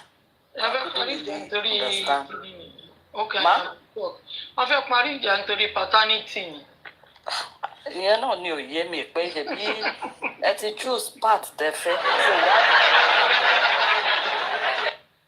since ẹ ti choose part tẹ́ fẹ́ then why deviate from that path ẹ ṣe remain there. What are you now gallivanting all around for? What do you people really need? I don't know why these people are just very chemo. Everybody was on the right path in the beginning. And you then decide you want to go the other way. Then stay there. Why are you now hungry for this other side? Kilon ṣẹlẹ̀ nbi tẹ́ fẹ́ wá mú. Then mo máa rọ gbogbo host bóyá kan forgive láti yìí reason. He's already running crazy. Kó má lọ dédé ya aṣọ mọ́ rẹ̀ lára ṣe. Ó bá kó ya aṣọ mọ́ rẹ̀ lára. Because I don't èmi ò understand gbogbo. Èèyàn tí kò ní mind kò ní good heart fún ẹni tọ́pọ̀ ọmọ ẹ̀ ni èmi náà máa wá ní sọ mí náà. Ẹni tí wá ti wá fún bàbá Mohbad kó ya aṣọ mọ́ rẹ̀ lọ́rùn kó bọ́ sí forest kó máa bá wọn gí ṣeré. Ṣé nígbà tí láti fẹ́ bẹ̀rẹ̀ sí ni máa dáwọ́rú tó ń deviate bàbá kan tó ń pè ní Prince bàbá yẹn was telling him I was on that live show níjọ́ yẹn tí bàbá yẹn sọ pé kó má ṣe bẹ́ẹ̀ mọ́ then another person wá comment pé go and get a job gbọ́ nǹkan tí láti sọ ṣé léyìí ò kì í ṣe iṣẹ́ ni mo á wò ṣe àmì ìparọ́ mà ó I'm telling you the gospel truth mo á wò pé báwọn a ṣe mú eléyìí àṣìṣe then how long ló máa last I don't now know ọdún mi mọ iye tó ń rí lórí ẹ̀ apart from stealing kí àwọn èèyàn máa finú contribute owó fún one cause or the other tó máa kó jẹ and for how long can that last because as somebody that is already over 50 you're not thinking about tomorrow kò ronú retirement kò ronú nothing so I don't understand ṣé $100 mélòó ló ń fún wọn per month yẹn ṣé Jesus ṣé yẹn ti tó ni so I don't understand these people gbogbo àwọn tó náà ń fẹ́ peace ìgbà tẹ́ ẹ̀ ń gbá àwọn ọmọ kéékèèké tó ọmọ yẹn rí tó hàn sí lórí justice tó ọmọ nǹkan tó ń ṣẹlẹ̀ tẹ́ bẹ̀rẹ̀ sí ní ṣépè fún àwọn ọmọ tiwọn tọ́rọ̀ bá àwọn ọmọ ọlọ́mọ ló ń ṣépè fún. àwọn àgbàlagbà yẹn náà lọ tún stock wa kiri o. òun náà ni mò ń sọ màá pé so what peace are you now looking for? Why don't you remain where you are? Stay there ṣebí it was good for you lẹ́ṣẹ̀ lọ then don't come back. Nǹkan tí mo like nípa Mr. kí lórúkọ bàbá yẹn náà wọ́n láwọn gate man pé bàbá yẹn máa ń ṣeré pé àwọn ni gate man so once you have gone you have gone so yeah once you've gone so stay where you are. Ṣé wọ́n fi pé tí justice yìí bá dé olówó kan tó fẹ́ ṣí àní àbí why are they so hungry to come back? I don't understand. Bóyá ó ní benefit tán rògbò máa wà ń bẹ̀. Bóyá ó fi pé bàbá yẹn máa gba owó ọmọ ẹ̀ máa kó fún gbogbo ayé or what? No, I don't. There must be something they are thinking. Táwa ọmọ. Because èmi ò mọ reason tán ṣe fẹ́ come back. Tán lobby up and down. Tán sá káàkiri. They want to come back. They want to come back. Come back to where? Ta ló lé yín kúrò tẹ́lẹ̀ ńgbà tẹ́ fi sá lọ yìí? So stay where you are. Don't come back here, please. Àwọn ìkà very wicked and malicious. Ṣẹ́rí mi ìmọ̀páyé gan le tó lè mà I never knew until orí justice of Mohbad yìí lè ní ṣẹ̀ṣẹ̀ understand. Àbálẹ̀ ṣe mọ̀ orí justice for Mohbad kì. Ayé ti lè. Ṣé Mohbad nǹkan tí mò ń tẹ̀ láti ṣàlàyé ni pé ìgbà táwọn èèyàn máa ń sọ pé owó wọ́n fẹ́ owó royalty náà fi wá. Èmi fi ìpara bù ni pé ọkàn torí mi ò mọ bí ọmọ 26 ṣe máa kú táwọn ìyá 50 60 tó fẹ́ gbà ní owó ẹ̀ I don't understand that ìyẹn ò yé mi rárá. wọ́n gbé for the deal ni àwọn ẹbí ni wọ́n gbé for the deal ni. No ma possible kọ́ ọmọ 26 years old tí ò ń ṣe bí yín tẹ̀ mọ̀ rí tẹ̀ ní nothing with kí ọ̀wá máa lọ́bì pé òun fẹ́ jẹ inú owó ẹ̀ I don't because I don't on analysis yẹn because I can't remember wọ́n sọ pé irú gbogbo àwọn nǹkan all those people pé torí owó lọ ṣe àwọn chair boy bẹ́ẹ̀ ṣe pè lẹ́ǹkan all those idiotic people. Àwọn boy Kuma àti chair boy. So they actually want money from Mohbad's royalty. Because wọ́n ní kọ́ lọ ṣe nìyẹn kọ́ lè confuse kọ́ lè fún wa ní property lawyer. Ẹbẹ̀ mà ṣé tówó ẹ̀ bá jáde tán wá pín fún wọn ṣé wọ́n máa gbà ní. Ṣé wọ́n á nọ́pọ̀ lọ ni? Ọlọ́run má jẹ́ ká ṣòwò gbà ó. Ṣé mi I don't understand. Ìyẹn náà mo ṣe sọ pé torí bẹ́ẹ̀ ṣe rí mi ilẹ̀ Haúsá lèmi gbé dàgbà. So just lèmi gbé dàgbà so gbogbo nǹkan tó ń ṣẹlẹ̀ nílẹ̀ Yorùbá yìí ní I didn't really know about it. Ẹ mọ̀ pé àgàmbárí lẹ́yìn dámọ̀ dáadáa. wọ́n rìn àwọn ló yọ wọn àlè o. Bàbá kù rẹ̀ sí mi ò bá yín sọ̀rọ̀ mo lọ sí inbox yín mo type síbẹ̀ ẹ̀ dá mi lóhùn so ẹ fi mí lẹ̀ o mo rí yín mi ò kí yín ni ẹ rí mẹ́sẹ̀gì báwo máa ṣe fún yín ní mẹ́sẹ̀gì tẹ́ ẹ̀ ní dá mi lóhùn wọ́n irú ẹ fi mí lẹ̀ o. Ẹ dẹ̀ ní ṣé ẹ rí mẹ́sẹ̀gì abẹ́ ẹ rí mẹ́sẹ̀gì ẹ fi mí lẹ̀ bàbá mo ń bá wọn ṣe mo fi mẹ́sẹ̀gì sílẹ̀ fún wọn pé kán jẹ́ ká sọ̀rọ̀ further but he never replied so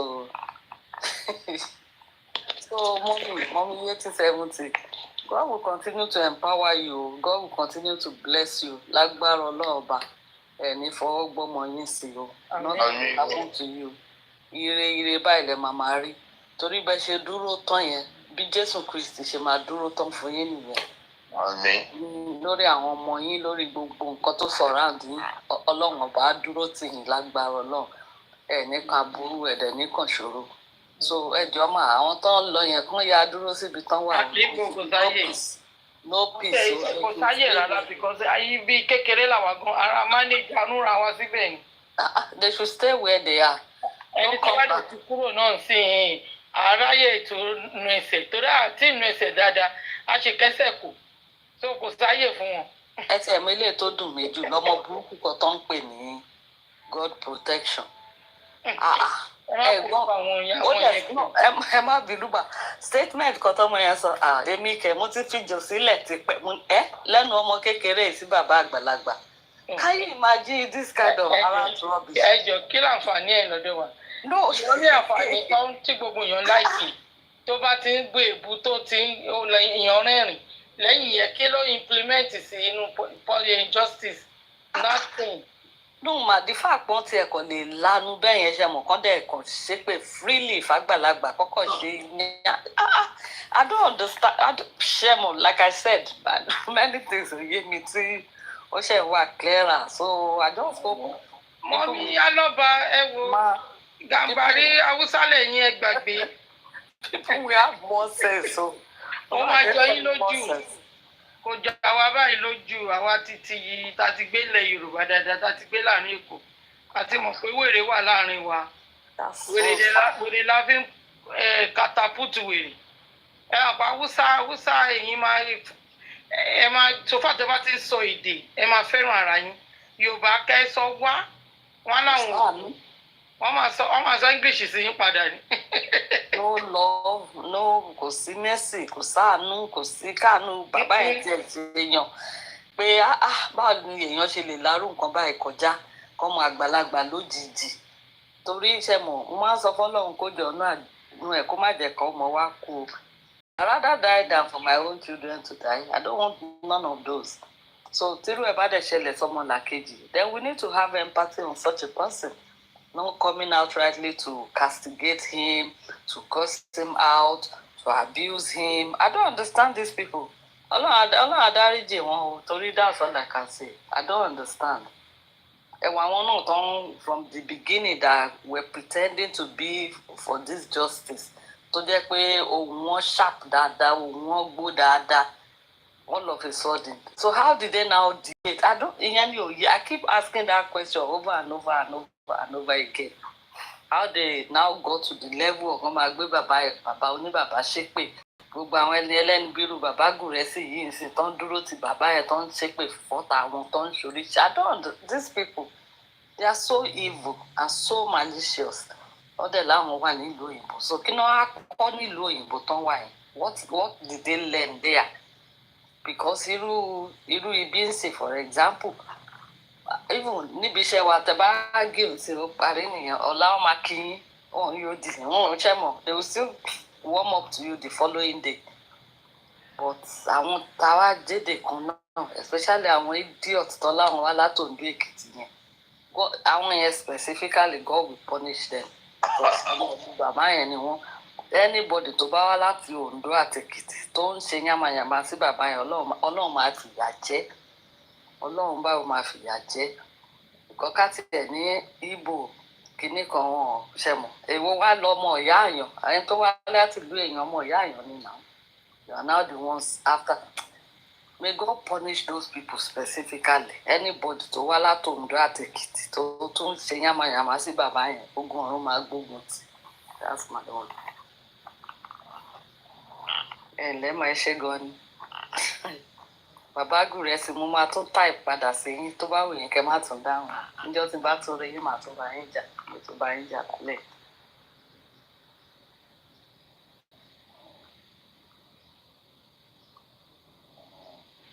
ẹ wá mi ní mà mi ò yóò dùn ní Èkìtì ẹ wọ́n bá mi jà o. No mo mọ̀ pé ọmọ Èkó lẹ́yìn náà nǹkan tí mo mí ni pé ṣe mọ̀ ká jọ wá láti ibì kan náà ká máa bá bàbá yẹn jà ká máa even tí bàbá yẹn bá tiẹ̀ wrong the fact pé we are from the same place yẹn we will cover him first àwa lè bá wọn wí ní kọ̀rọ̀ but not gbàgede irú ọmọ burúkú gan tó ń sọ Oǹdó lẹ́nu tó dẹ̀ ń ṣépè fún bá àwọn ọkọ rẹ wọn tó mẹ́rin àgbà tó dàbí aràn yẹn níjọ́ tí mo tiẹ̀ mo níṣẹ́ ìwọ ilé náà ló ń bóyàn káyọ̀ ìmájì. ẹni tí ò tó lẹ ilẹ̀ ilé bàbá yẹn tí ò tó nù òun ló wá ṣe àní social media yìí òun ló wà dìṣẹ̀ṣẹ̀ jù láyé. bẹ́ẹ̀ni it's true which is very true because èèyàn wà ní ṣé ẹgbẹ́ yín ni gbogbo àwọn tẹ̀ ń ṣépè fún wọn yìí adéyọ̀mẹ́tì.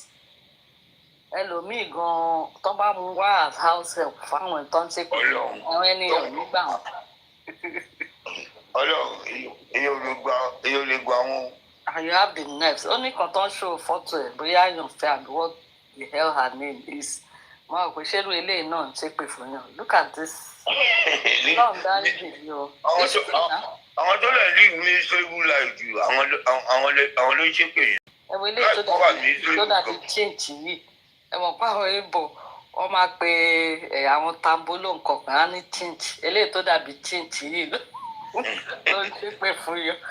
Can you imagine? And now you now want to come back. Come back to where? Okay, ṣé bàbá tẹ ti fẹnu ṣé pé pé á fẹ́ sọ fún wọn bàbá ẹ má bínú àbí? Ṣé rí pé wọn ò ní conscience pàápàá? The fact that you now want to come back to the man's life means you don't have no conscience. Because if you had conscience, you won't want to come back to him. You rather stay away. Wàá kó rábì so you know. Ikọ́ tí kò sọ́dọ̀ nìyẹn. O ní exist wọn life. Irú tó bá níbi tí mo ti ń lọ tẹ́lẹ̀ tán dà I will just walk away ni. Ìyẹn ò mí pé I will now come here and come and be abused. Okay, I won't. I can't do that. Torí màá rántí pé a ti jọ ṣọ̀rẹ́ rí. So for that reason I will just be neutral to you. That's it. I will now come here and come and be abusing you. And I don't know. Ṣé irú ọmọ burúkú tí mò ń sọ látẹ̀pẹ́ ṣé ó máa lọ sọ fún bàbá ẹ̀jẹ̀ má bínú mo fẹ́ padà wá to come and do what? Ìyẹn mo ṣe ń bèrè pé maybe they think it's money tán fẹ́ ṣíyà. That's why they want to come back. So tí bàbá bá mo fẹ́ ní tí bàbá bá no for example so tí bàbá bá tiẹ̀ wá kówó yẹn wá tí bàbá sọ pé ìyá ọlọ́ba gba tiẹ̀ ṣé màá gba orú owó yẹn ọlọ́run máa ń jẹ́ ká ṣòwò gbà kẹ́. Àwa o who are so evil. Owó tó máa pa wá lára ọlọ́run ní jẹ́ ká gbà o. I don't understand. Àánú ọmọ kékeré èèyàn tiẹ̀ ti owó tó máa di ègún sí láìpẹ́ èèyàn. Bẹ́ẹ̀ni sá.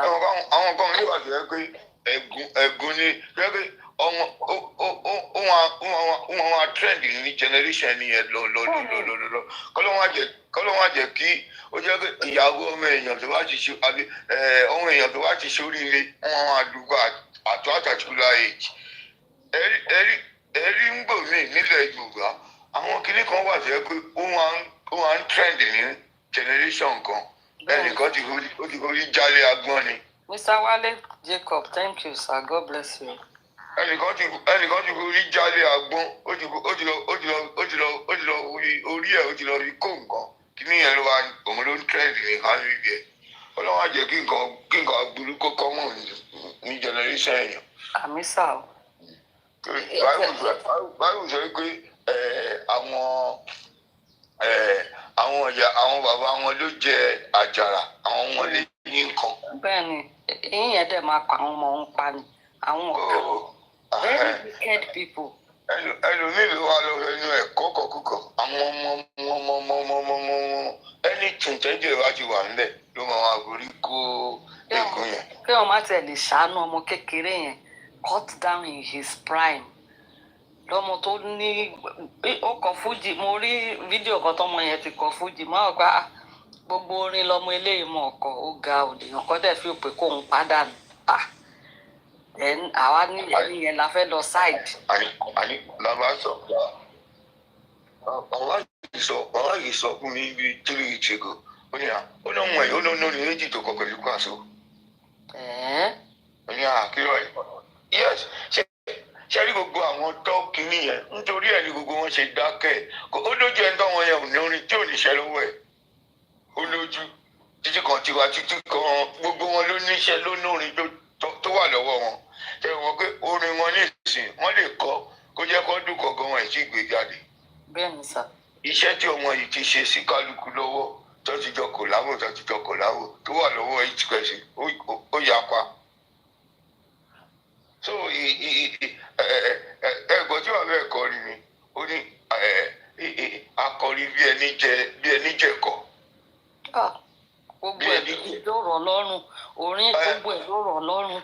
ó ní akọrin bí ẹni jẹ̀kọ́ which is pé ó mọ̀ pé wọ́n ní ìwé orin tí ọmọ yìí kọ tó kọ pamọ́ tó kọ lẹ̀ tó sì kọ tó jẹ́ kó sì kọ sínú ìwé wọ́n ní in 10 years and tọ́wọ́ gbé fún ẹlòmíì kó máa kọ́kọ́ tí lè kọrin yẹn tán is good is gifted is a writer and very easy going and very quiet boy, very respectful. A writer, a singer, a composer. Oh my God.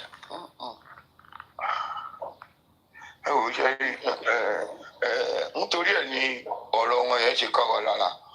Ògo tó yẹ kó ní ní gbogbo ọjọ́ ayé ẹ̀.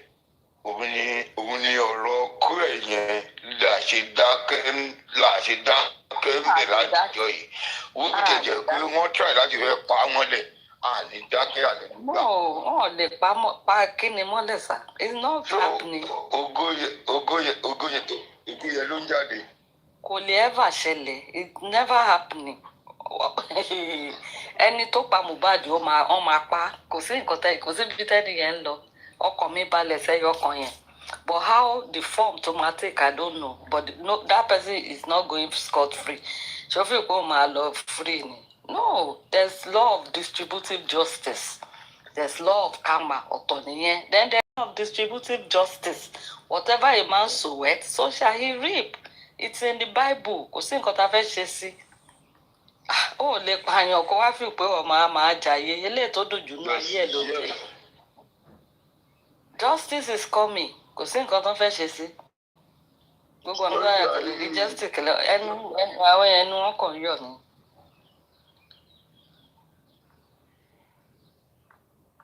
Àwọn ọ̀kà very evil people èlò náà wá fún yín tẹ̀ nínú tán ẹ worú Láti yìí tí Láti ló ti ẹ̀dùn mí jù láti wàhálà tó lè ń po ṣe èlò náà wá fún ẹ. Ó wá ti yá Ọlọ́run tásìkò Ọlọ́run bá tó. Mo fẹ́ mọ iye tán fún Láti o tó fi change mind ẹ̀. I'm really interested. It must be some billions because torí mi mọ iye tán fún tí àwọn fans yẹ they keep giving him money they keep ṣẹmọ. Ó dùn mí.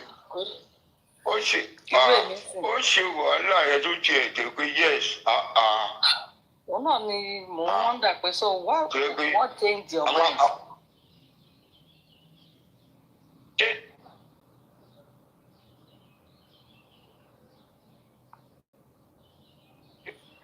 Ó ti lùsẹ̀ nítorí ẹ̀ ní báyìí ṣe sọ pé ẹyin tó dúró kó kí ìsara kó má bàa ṣe. Bẹ́ẹ̀ni sá. Gbogbo nǹkan ló máa ń ṣẹlẹ̀ so ẹni tó àwọn kan wà wọ́n máa bẹ̀rẹ̀ ẹni gbogbo kìíní ṣe ó dàbí I'm sorry to say ó dàbí ọ̀rọ̀ ìjọba ọ̀run ni. Àwọn kan wà láti àárọ̀ wọn iṣẹ́ ìṣẹ̀lẹ̀ wọn máa ṣe ṣùgbọ́n wọn á tó àsìkò kan tọ́lọ́wọ́n fẹ́ pè wọ́n wálé Ọlọ́run á dẹ̀ ní ó yá join them in the place of salvation. Àwọn ẹlòmíì jẹ́ gbàtẹ́ pé láti àárọ̀ ọjọ́ wọn àdúró tọ́lọ́run ni kí wọ́n ti wá yá ó lè jẹ́ sí kí ní yóò wá kú díẹ̀ ẹsẹ̀ wọn kàn yẹ gẹ̀rẹ̀ ni. Jesus wá Jésù ní right on his first day tó bẹ̀rẹ̀ administration lẹ́gbàá tó wá kú kékeré kí administration Jésù kó wà glorified. Èṣù dẹ̀ ó dẹ̀ submit ara èṣù dẹ̀ lílo irú ẹ̀ ní ìsìn kò lè lélẹ̀ iṣẹ́ ìgbàlá kankan ó kàn wọ́n Jésù lójú ni kò sí ní èmi ò rò pé wọ́n sọ̀rọ̀ family àbí generation kan tó sọ̀rọ̀ Judas. Ta ló fẹ́ sọmọ ẹ̀ ní Judas pàápàá. Ibẹ̀ ni kíní ẹ̀ parí sí.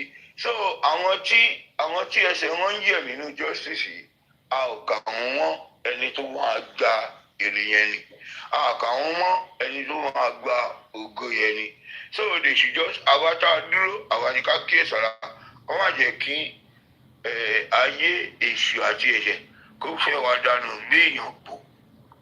Ẹ jọ̀ọ́ sà èèlò náà fẹ́ fún mi mò ń wonder how much. Ó sú mi o because bẹ́ẹ̀ ṣe rí nìyí sà ṣe rí owó is never in my face o pé ṣe mọ̀ owó kamala I don't know. Ṣé rí gbogbo wa a lè rí wa kan náà China wa ń wo ara ẹ̀ kí George everybody a ṣe lọ́hùn káfọ́n wa dúpẹ́ pé thank God for the grace you have given me. Tó bá ń sọ̀rọ̀ tó wó kì í ṣe èyí pé owó kan ló ń jẹ́ kí èèyàn kan kó ṣì wà nítorí pé kò sí ẹ̀sán wáyé fún ẹ tó wà rí wà ti gọ rí. Àbí ṣe rí sà nǹkan tí mò ń sọ náà nìyẹn ṣé ká kọ̀ jẹun yìí ká jẹun síkùn because ìyẹn ló ṣe kókó gbogbo aṣọ bàtà nǹkan kan yẹn àwọn yẹn. tó wà rí wà ti gọ rí so kí ló wá fẹ́ mú ẹ wá gba ìyá mi máa ń sọ kí ni kan ní orúkọ orí sàn ju wúrà àti wàdákà lọ. Certainly. Your good name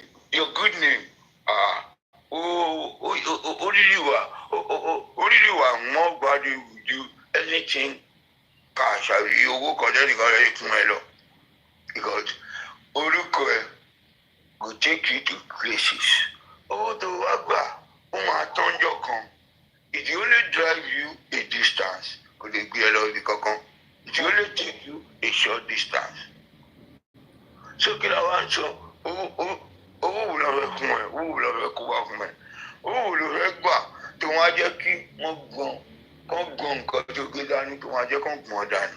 Àbí?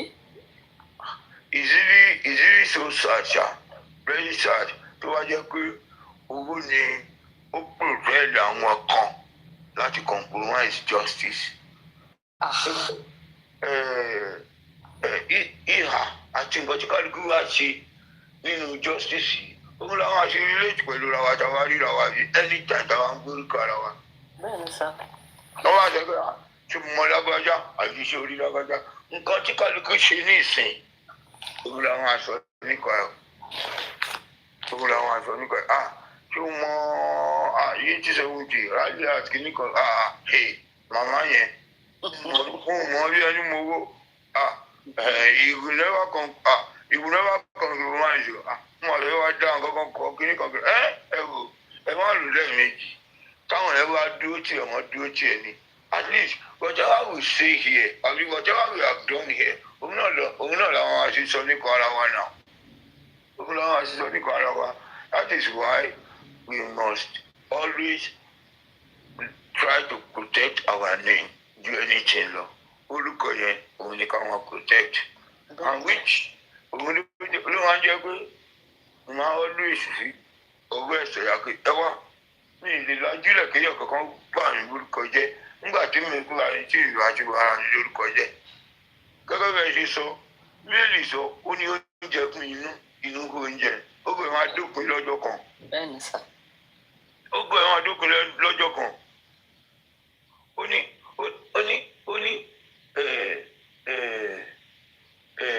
ohun gbogbo ló yẹ fún mi ṣùgbọ́n kì í ṣe gbogbo nǹkan ló ń gbé mi ró. All things are expected, but not all things are expedient. Yes, it's in the Bible. All things are worthy. It is worthy to look nice, it is worthy to do this, it is worthy to do. But are they all expedient? Some ń gbéyàn lékè, some ń gbéyàn ró. Ó ní inú oúnjẹ fún inú, gbogbo àdókè lọ́jọ́ kan. Ó ní èmi ò ní jẹun ní ọ̀nà ìkọ̀kọ̀. Kí la wá ń gbà kiri? Kí la bá di ayé wọn yàwó? Kí ló dé tàbí máa jẹ́ pé nǹkan tá a fẹ́ jẹ àwọn àjẹkù gbé wa ṣubú, àwọn àjẹkù gbé wa kọsẹ̀? Ẹ wò sá ṣe rí mo àárọ̀ yìí because bàbá ń ṣe èèyàn kan play interview bàbá when I was going out láàárọ̀ mo á ń gbọ́ show yẹn lọ. Bàbá ṣáà ń sọ many things from Genesis ọmọ yẹn títí mo á ń wonder pé èèyàn kan wá ṣàpà ọmọ yìí ṣe mọ̀ ìgbà tó kọ́kọ́ ṣe first autopsy yẹn girl tó ń pè ní Anna Asuko bóyá lady dẹni. Bẹ́ẹ̀ni. She was crying pé no she was crying in tears pé ṣé ó ní bọ́n ṣe lè gbé ọmọ yẹn lódindi wá sí London. So, and she was crying. Kini, I was really moved that day. Mo á padà bá pàdé lórí Noble Zara. Mo dẹ̀ dúpẹ́ lọ́wọ́ ẹ̀ pé you cried that day nǹkan kan mo ló ṣe gan ni ṣe mọ̀. Ìgbà tí mo á gbọ́ pé ọmọ yìí change mo á pa so what happened? Because tí n bá rí the question I want to ask her ni pé if you could come out publicly and cried that they did injustice to that boy by telling lies ìyẹn first autopsy ti government yẹn. So what changed? What made you change your mind? Tí gbogbo yín wá bẹ̀rẹ̀ sí ní ṣépè fún bàbá yẹn. So what happened? I'm really interested o. Torí ìgbà tó wá níjọ́ tí mo kọ́kọ́ béèrè question yìí lọ́dọ̀ Lady Comfy. So Daddy Ishaq wọ́n dáhùn pé conscience tọ́lọ́run fún ló fi reaction ẹ̀ that was her being ló react bẹ́ẹ̀. But when they bought her conscience ló fi wá tún change. So I want to know how much, if they bought her conscience with money or what did they buy it with. I want to know the worth. I want to know how much. Because mo wonder pé èlò náà lè pè mí sí pé àwa gbà ó kò fi change mind ẹ̀ ń gba come out for more injustice. I want to know how much. Hello, wọ́n yìí kí ẹ mọ̀ àwa lè ra òwúrò ẹ̀ yẹn ṣùgbọ́n mo gbọ́dọ̀ sọ kí ní kan fún yín gbogbo ẹ̀ náà kọ́ lówó àwọn kan wà olóònú wọn ó ju ta kékeré lọ àwọn ẹlòmíín wà dẹ́tírẹ̀dì tí wọ́n ní kún bàbá ọmọ yìí ṣé kí n sọ pé dẹ́tírẹ̀dì ni ẹ jẹ́ kí n tún sọ báyìí ẹlòmíín kan kórìíra nítorí pé ordinary carpenter tó ń kan kó lò òun ló wá fẹ́ jókòó lórí kéèsì tó ní global interest òun náà tún ní wọ́n tún fẹ́ gbé kínní ògo ọmọ yẹn wọ́n fẹ́ gbélé lọ́wọ́ ṣẹ́rí hatred yẹn wọ́n sọ kínní kan wọ́n ní inú ni bí mi kò pọ̀ táwọn kẹ́rí àwọn yẹn olóònú wọn ìwọ́nú wọn ọ̀gá ordinary carpenter òun ló lè wọn àdìkéètì wọn tàtó ní global interest wọn lè mọ̀ pé aláàánú àti olórí ọ̀fẹ́ lọ́lọ́run àṣeyọrùn ni ó lè sọ èèyàn tó yá èèyàn tó yẹ kó yes àti jẹun ẹ kó wọn ní lára kọ́ ló lè sọ di ẹ̀ǹjẹ́ pé òun ni gbogbo ayé wọn wá rírù èmi ìgbà tí wọ́n wá ta Joseph sílẹ̀ Egypt wọ́n tà bí ẹrú nínà wọ́n tà bí ẹrú ṣùgbọ́n bàtà lọ́wọ́ agbègbè ṣe ń ṣe dé ó dẹ̀ di igbákejì ọba tọ́wọ́ ayé sọ pé ìdajì ìjọba òun fi lè lọ́wọ́ pé ìtẹ́ yìí nìkan lòun fi sílẹ̀ ó ní ìtẹ́ ọ̀rọ̀ yìí òun nìkan lòun fi sílẹ̀ pé gbogbo nǹkan tó wà nílẹ̀ Egypt owó àkóso ẹ̀ ló wà.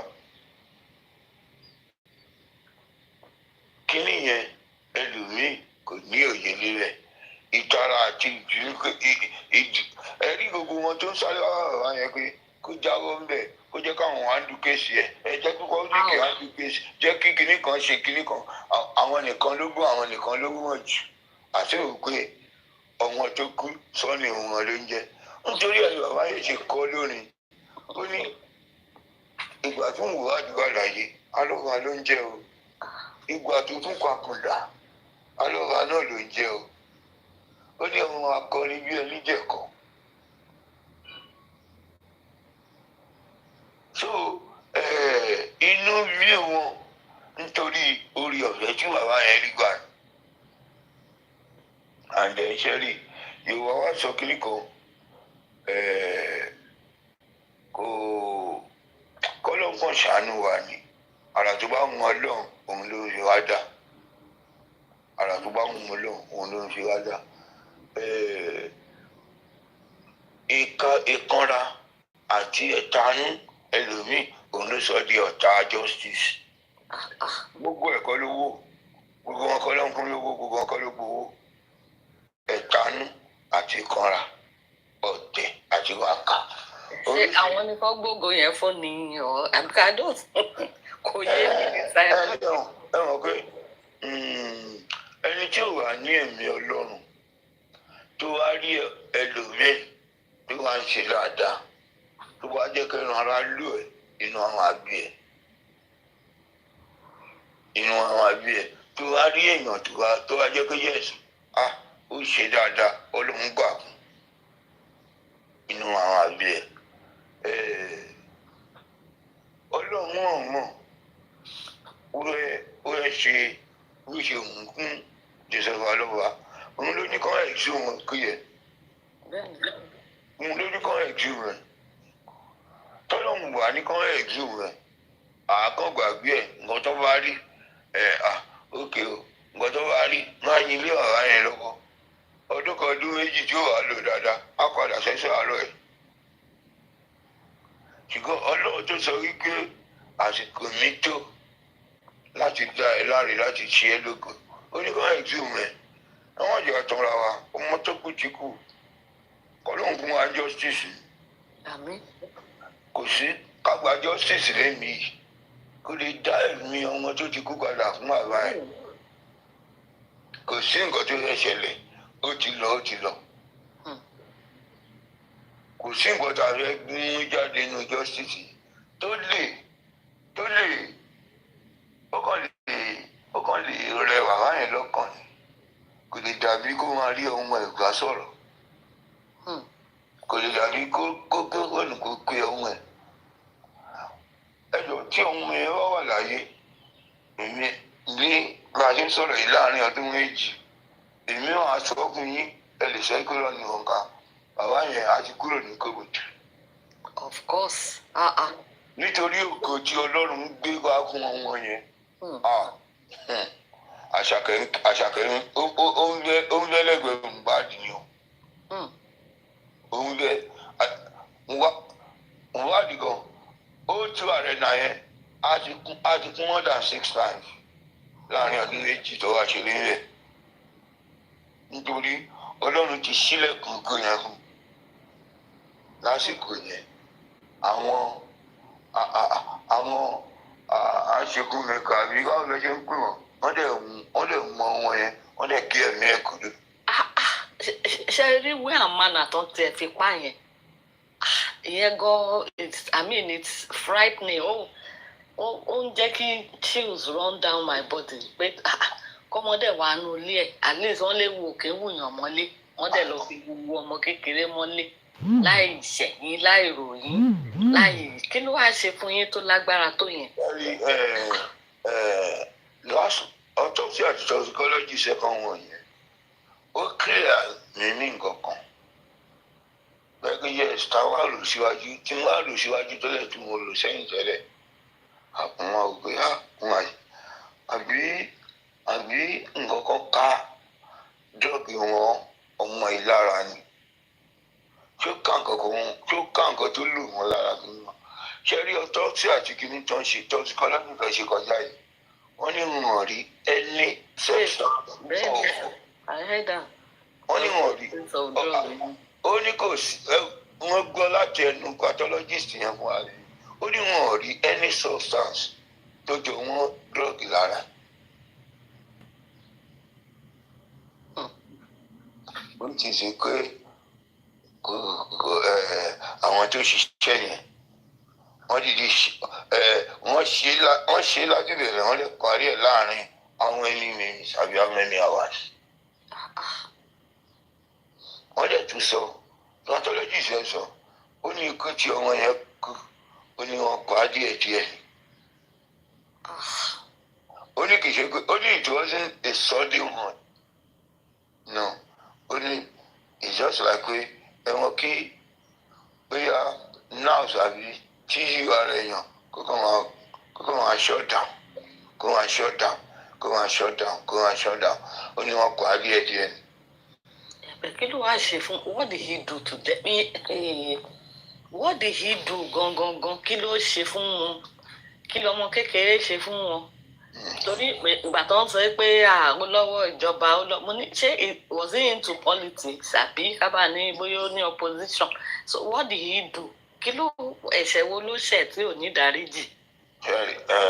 ṣẹ́rí nítorí ẹ̀ náà ni a ṣe wà níbi ìtara yìí nítorí ẹ̀ lèmi gẹ́gẹ́ bí ẹnìkan lèmi ṣe lè sọ pé báyìí nítorí ikú tó pa òun náà làwọn adìẹ ọlọ́run dẹ̀ ń bá wa fi ìmọ́lẹ̀ ó ń bá wa tàn sí díẹ̀díẹ̀ ó ń tàn sí so kó tó di pé adé di gbàgede tí wọ́n á ní kinní kan kedere ìbẹ̀wò kó tó di pé gbogbo nǹkan tó ṣókùnkùn yẹn ọlọ́run tàn ìmọ́lẹ̀ sí àrí the God is giving us that lightning transparently so we are moving forward and we are advancing we are on the right path of this justice the God that started with us he will not forsake us and he will not disappoint us thank God Lord that I know torí àwa èmi gẹ́gẹ́ bí ẹnìkan àwa gẹ́gẹ́ bí ẹnìkan we know and we understand that God started this justice and lè ṣàṣetì nínú iṣẹ́ ọlọ́run nǹkan tó wá ti bẹ̀rẹ̀ ó di dandan àparí ẹ̀ he's going to give us that justice I'm 100% sure ọ̀nà tó fẹ́ gbà I don't know nǹkan tó fẹ́ ṣe mi ò wọ́n I don't know the mind of God all I know is that God is at work and he's doing it. Because Shebo, just like a mirage, each time. In the beginning, I used I'll be crying, like me, Momo Iribo. I mean, it was so touching. Gbogbo orin ẹni mo mọ ọkọ mo ṣe wà yìí lẹ́yìn tó bẹ̀rẹ̀ justice ni mo gbọ́ orin o ni mo bẹ̀rẹ̀ sí ní lẹ́nu and I know I have it on my phone tó jẹ́ pé mo á rò pé bí o ti tẹ̀ fún bàbá ẹ̀ sísì the fact pé that's my son ṣe mo that's even enough ẹ wá fi pé ikú ló tọ́ sí ìyẹn mo ṣe ń sọ pé ṣe ráhùn tán wá láti Ondo àti Èkìtì I don't even have business with other people. Share specifically. I want to wá láti Ondo. Ìwọ tó bá wá láti Ondo, àbí tó wá láti Èkìtì. Ya change mind ẹ. Either kò wà neutral. But tó bá lanu ẹ tó lọ ń gbé bàbá yẹn ṣe pé ogun ọ̀run máa kọjú ìjà sí ẹ. Because you are supposed to be your brother's keeper. That is your brother right there. Èmi ò mọ̀ báwo èèyàn ṣe wà wicked bẹ́ẹ̀ yẹn. Ìyẹn máa ń dùn mí gan-an pé how can we come from the same place? Lè wá fi pé ẹ̀yin gangan ni kóhùn yín ó le láti máa bú bàbá ẹ̀ kóhùn yín le dáadáa. What kind of rubbish? Irú àìláàánú wo ni? Irú ìkà, irú wickedness wo ni? Ìyẹn gangan ni Bíbélì pè ní witchcraft. That's witchcraft spirit right there. You're supposed to be your brother's keeper. And if you don't want to be your brother's keeper, remain neutral. It's not compulsory, but you must be your brother's keeper. Stay away. The man was saying, "Let me make Josie like he's your mate." I don't know. Anyway, God will forgive them. That's all I can say. I don't know.